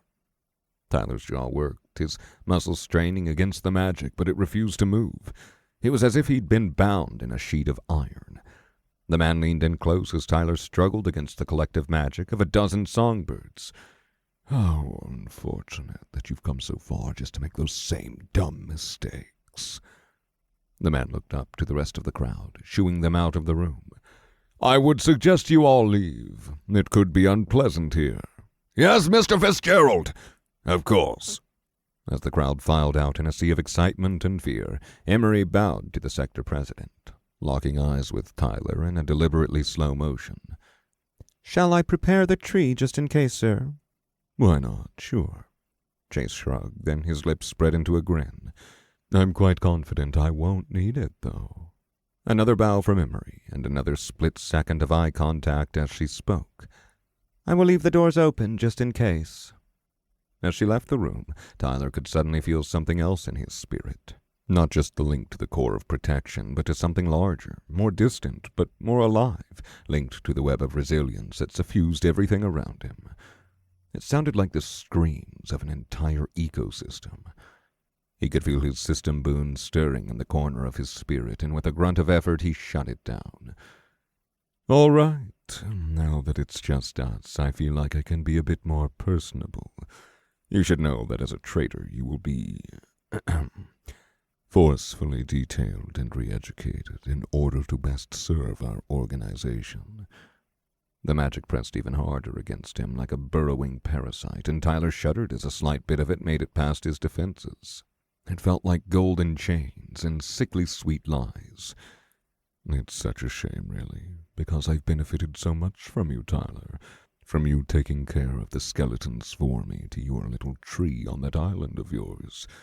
Of course, you might not see it the same way, but how was I supposed to know that some random hobo had any right to claim that treasure? It was rightfully my territory, so I took it."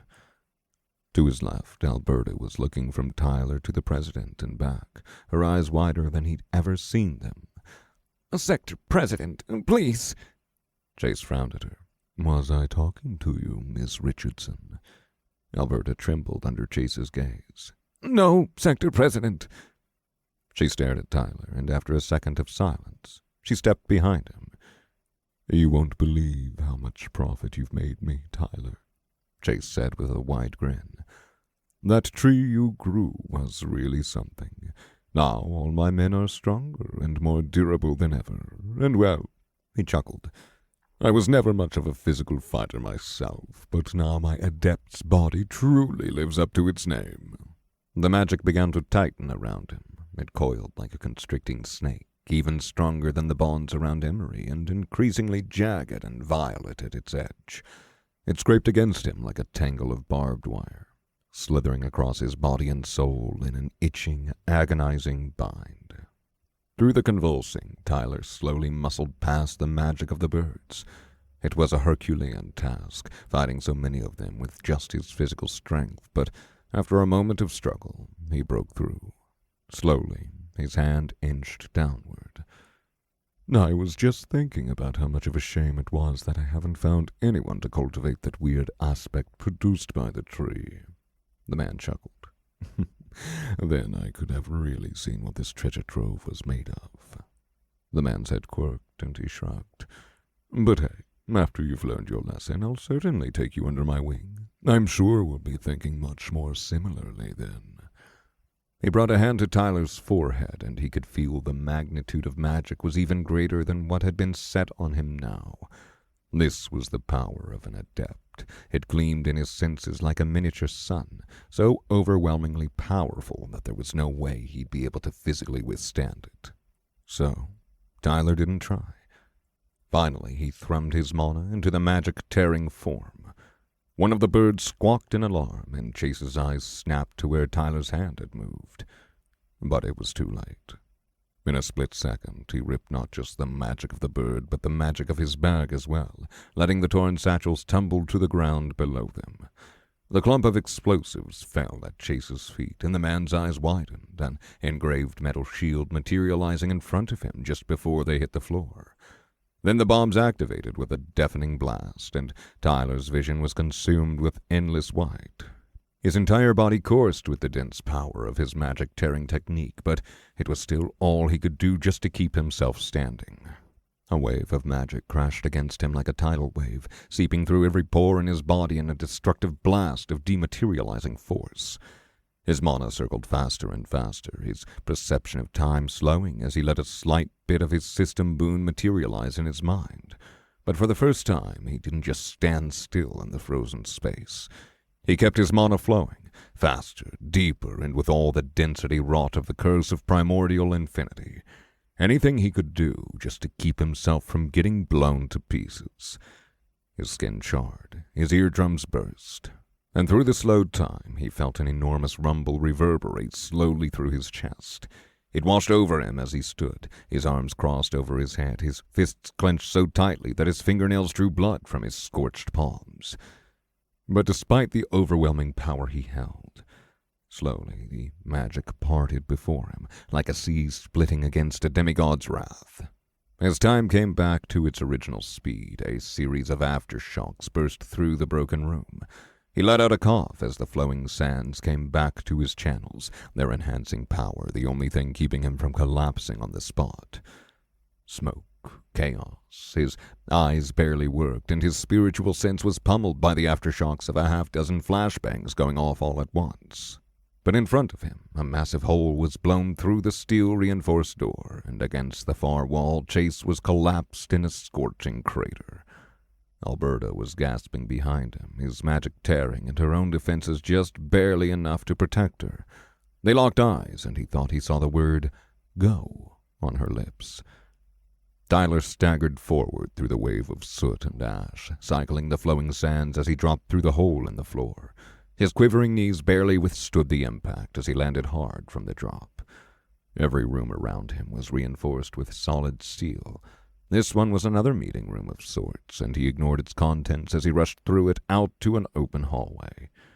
He huffed and puffed, each step wobbly but steadier than the last as he ran through the building. Periodically, his analysis slipped out just a tad more to scan the surrounding area. Where was it? There.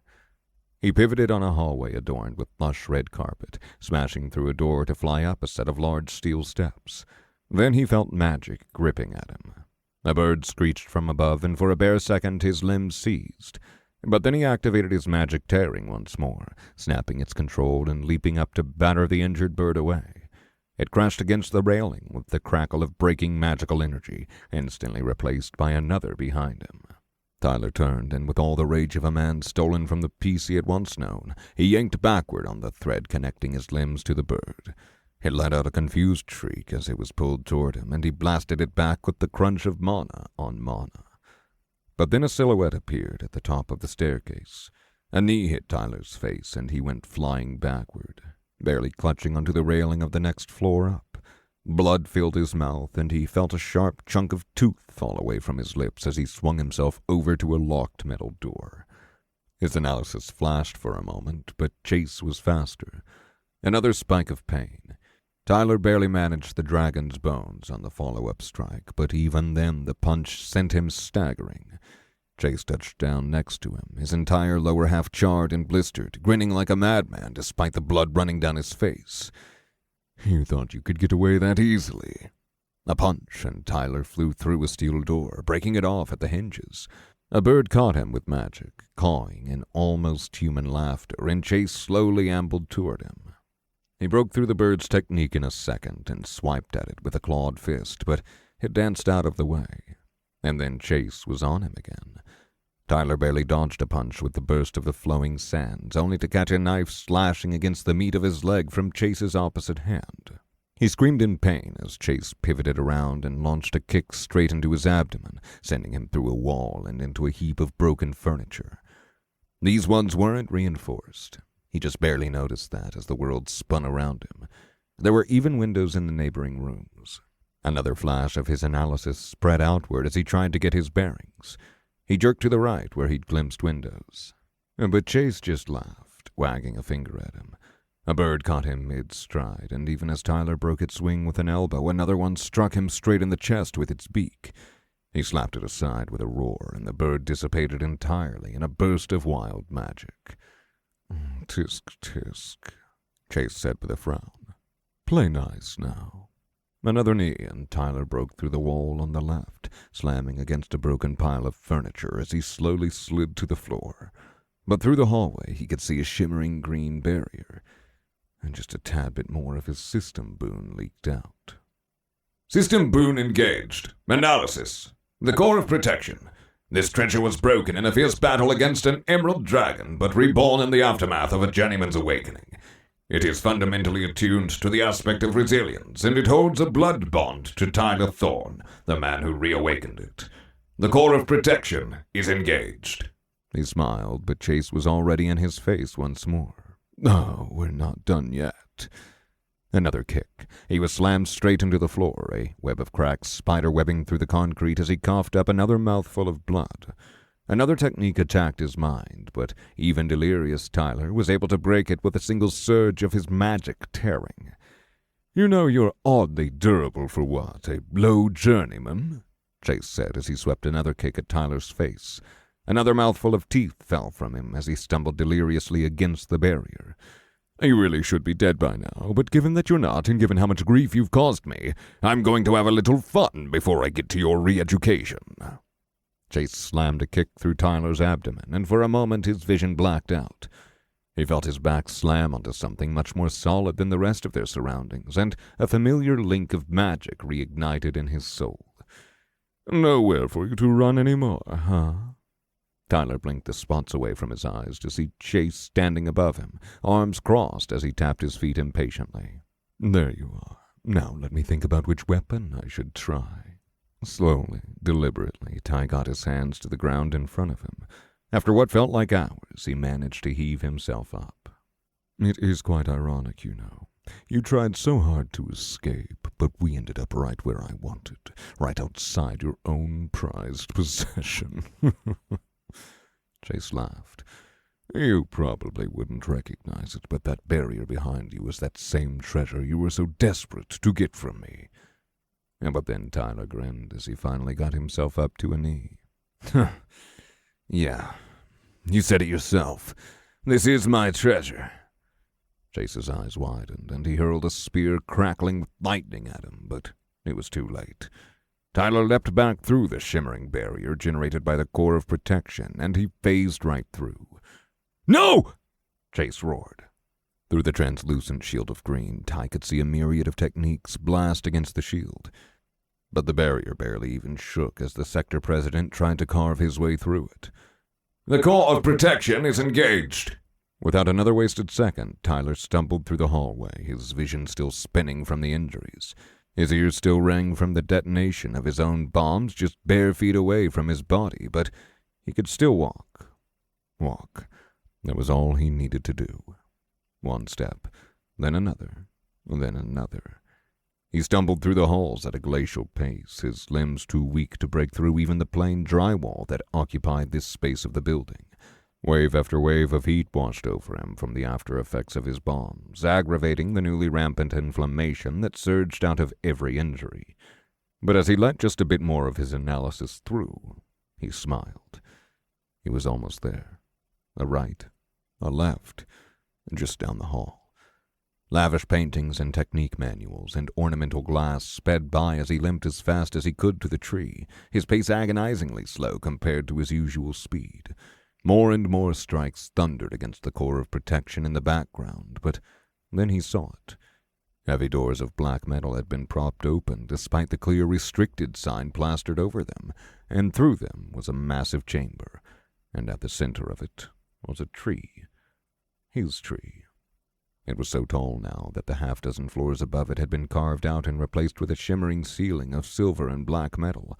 Motes of bright magic danced along the air around it, and its leaves stretched so far out that they might have stretched past the building, if this were any normal-sized skyscraper. His vision spun, but he laughed as he limped up to the tree's trunk, his blood spilling onto the patch of dirt the size of a house that resided underneath him. I made it. He let out a full-chested sigh as he leaned against the now gargantuan tree, feeling the comforting, supple bark that he had once leaned against for hours. It was hard and rough now, but still unmistakably the same. It's good to see you again, he breathed. And then a crack shot through the building, and the core of protection shattered. A beam of rainbow light surged into the room, and Chase crashed in with an enraged snarl. A trio of birds spread behind him. In an instant, Tyler was pinned to the ground like he was being crushed under the foot of a giant. Chase huffed and puffed as he stomped toward Tyler, veins bulging in his neck as he pointed a spear glowing with electricity at the latter's chest. "Shouldn't have bet on that to protect you. Unlike you, I'm always more powerful than the artifacts I wield." But Tyler just laughed as his blood seeped further into the soil. Like always, he hadn't been relying on the core for indefinite safety. Just a bit of time. Motes of magic spread through the air as his blood mixed with the roots of the tree, but rather than feed it through his magic, through the portion of his spirit that still surged through his blood, he sent a request. He asked it to feed him. For a moment, every mote of magic dotting the room vanished. Then the entire room lit up with blinding light, and the ground trembled as cracks of brilliant magic spread through the floor. The resonance in the tree traveled upward at a surging pace, leaping from droplet to droplet of the blood spread around him like 1,000 coils of lightning converging on a single spot. He opened his senses, and for the first time his entire soul was flooded with resonance. It thundered through every cell in his body, through every twist and turn of his channels, filling him more and more until it felt like his spirit was going to tear. It was more resonance than he'd ever seen in one place, burning like a bright sun enveloping him and threatening to reduce him to ash. But while the incoming power was nearly infinite, so was its vessel. Instantly he switched to cultivating, strengthening his spirit with every movement as he wove the immense amount of magic into the fabric of his soul. With a grip on every ounce of his spirit, like a master craftsman, he wove the resonance further and deeper than ever before. It sang through him, the influx of power consumed and bottled into his core in an instant. In seconds, his spirit overcame its first bottleneck. "Congratulations, you have advanced to mid-journeyman." Chase stared down in shock as Tyler's wounds instantly healed. He thrust with his spear, which crackled with a blinding amount of deadly electricity, but Tyler advanced a second time before the weapon even made contact. "Congratulations, you have advanced to high journeyman." New strength bloomed in his limbs like the growth of a vast forest after fresh rain. Every muscle, bone, and tendon in his body brimmed with force, with enough power to match the well of emotion surging within him. And his mana, which he'd been guzzling throughout the entire fight, was nowhere close to exhausted. As the spear came down, he intercepted it with a palm. "System boon engaged. Analysis." Finally, he let the entirety of the state snap through his mind, his thoughts crystal clear as he glimpsed Chase's enraged expression. Around them, he could see the vast field of dirt now littered with cracks as magic poured outward from the tree. All the resonance from every life that the storm chasers had thrown to it surging back in vengeance. The walls all around them were reinforced with that same black and silver steel, and Tyler noticed that Chase must have activated an emergency door of some sort. Now all the entrances into the chamber had slammed shut. They were stuck in here. No escape. But now, Tyler wasn't trying to escape.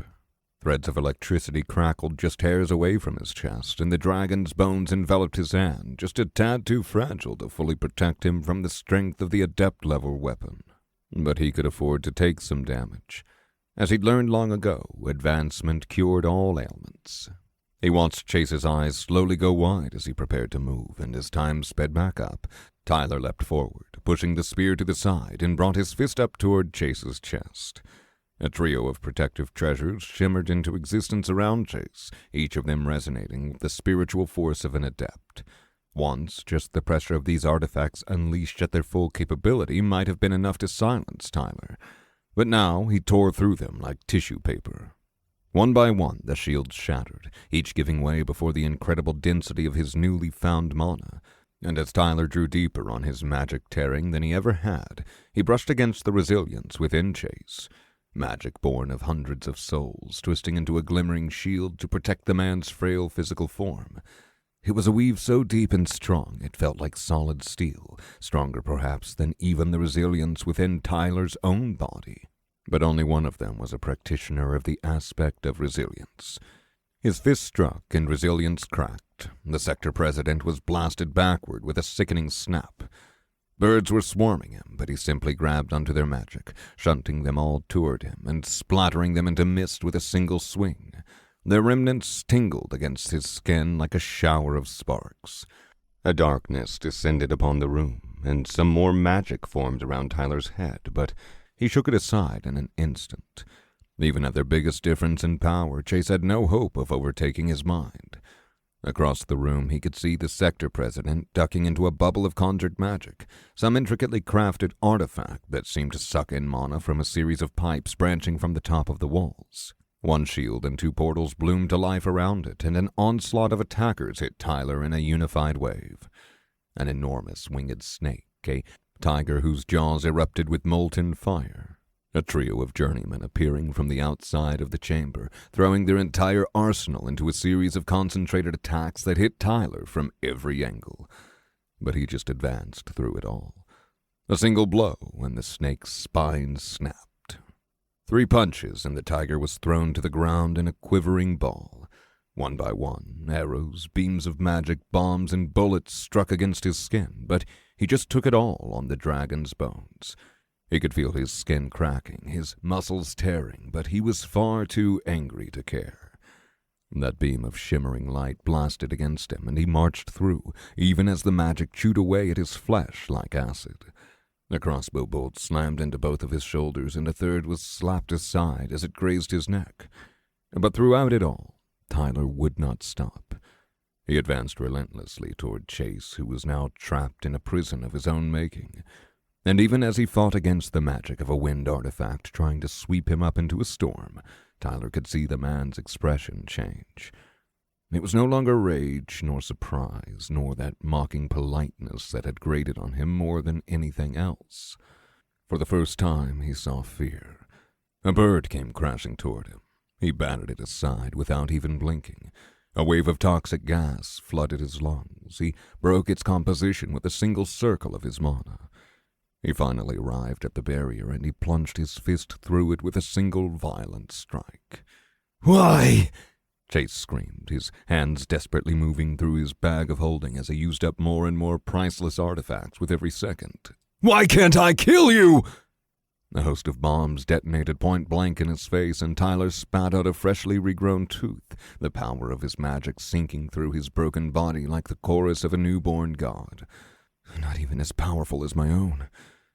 Tyler advanced, and Chase scrambled backward, his legs trembling as he shakily leveled his ceremonial dagger. Why? The blade came sweeping toward his neck, and Tyler let it. The man's final strike stopped cold against his skin. Tyler looked him in the eyes, and his entire body burned with power. Because I won't let you. One last strike. For one last strike, he brought all the magic in his body, all the force of resilience within him towards one singular goal. His fist barreled towards Chase's chest with the weight of a crashing mountain, breaking through fortunes' worth of protective artifacts like they were nothing but tissue paper. And as his knuckles came into contact with the man's ribs, he felt the sickening crunch of breaking bone and rupturing organs. The sector president was blown back, through the barrier of his own creation, through the ruined remains of the priceless treasures he'd spent to try and stop Tyler, and into the open air where he bounced limply against the room's black metal walls. A spray of blood poured from the man's mouth, and his eyes lost their focus as he collapsed into a lifeless heap. Tyler heaved a shuddering breath, straightening as he looked around to see half a dozen journeymen pointing their techniques at him. But one look from him, and they all scattered like fleeing mice. His breaths came as heavy as they'd ever come, his mana sputtering to a stop as his spirit finally gave out underneath him. His inflammation was running rampant, every inch of his body feeling as if it should have been dead.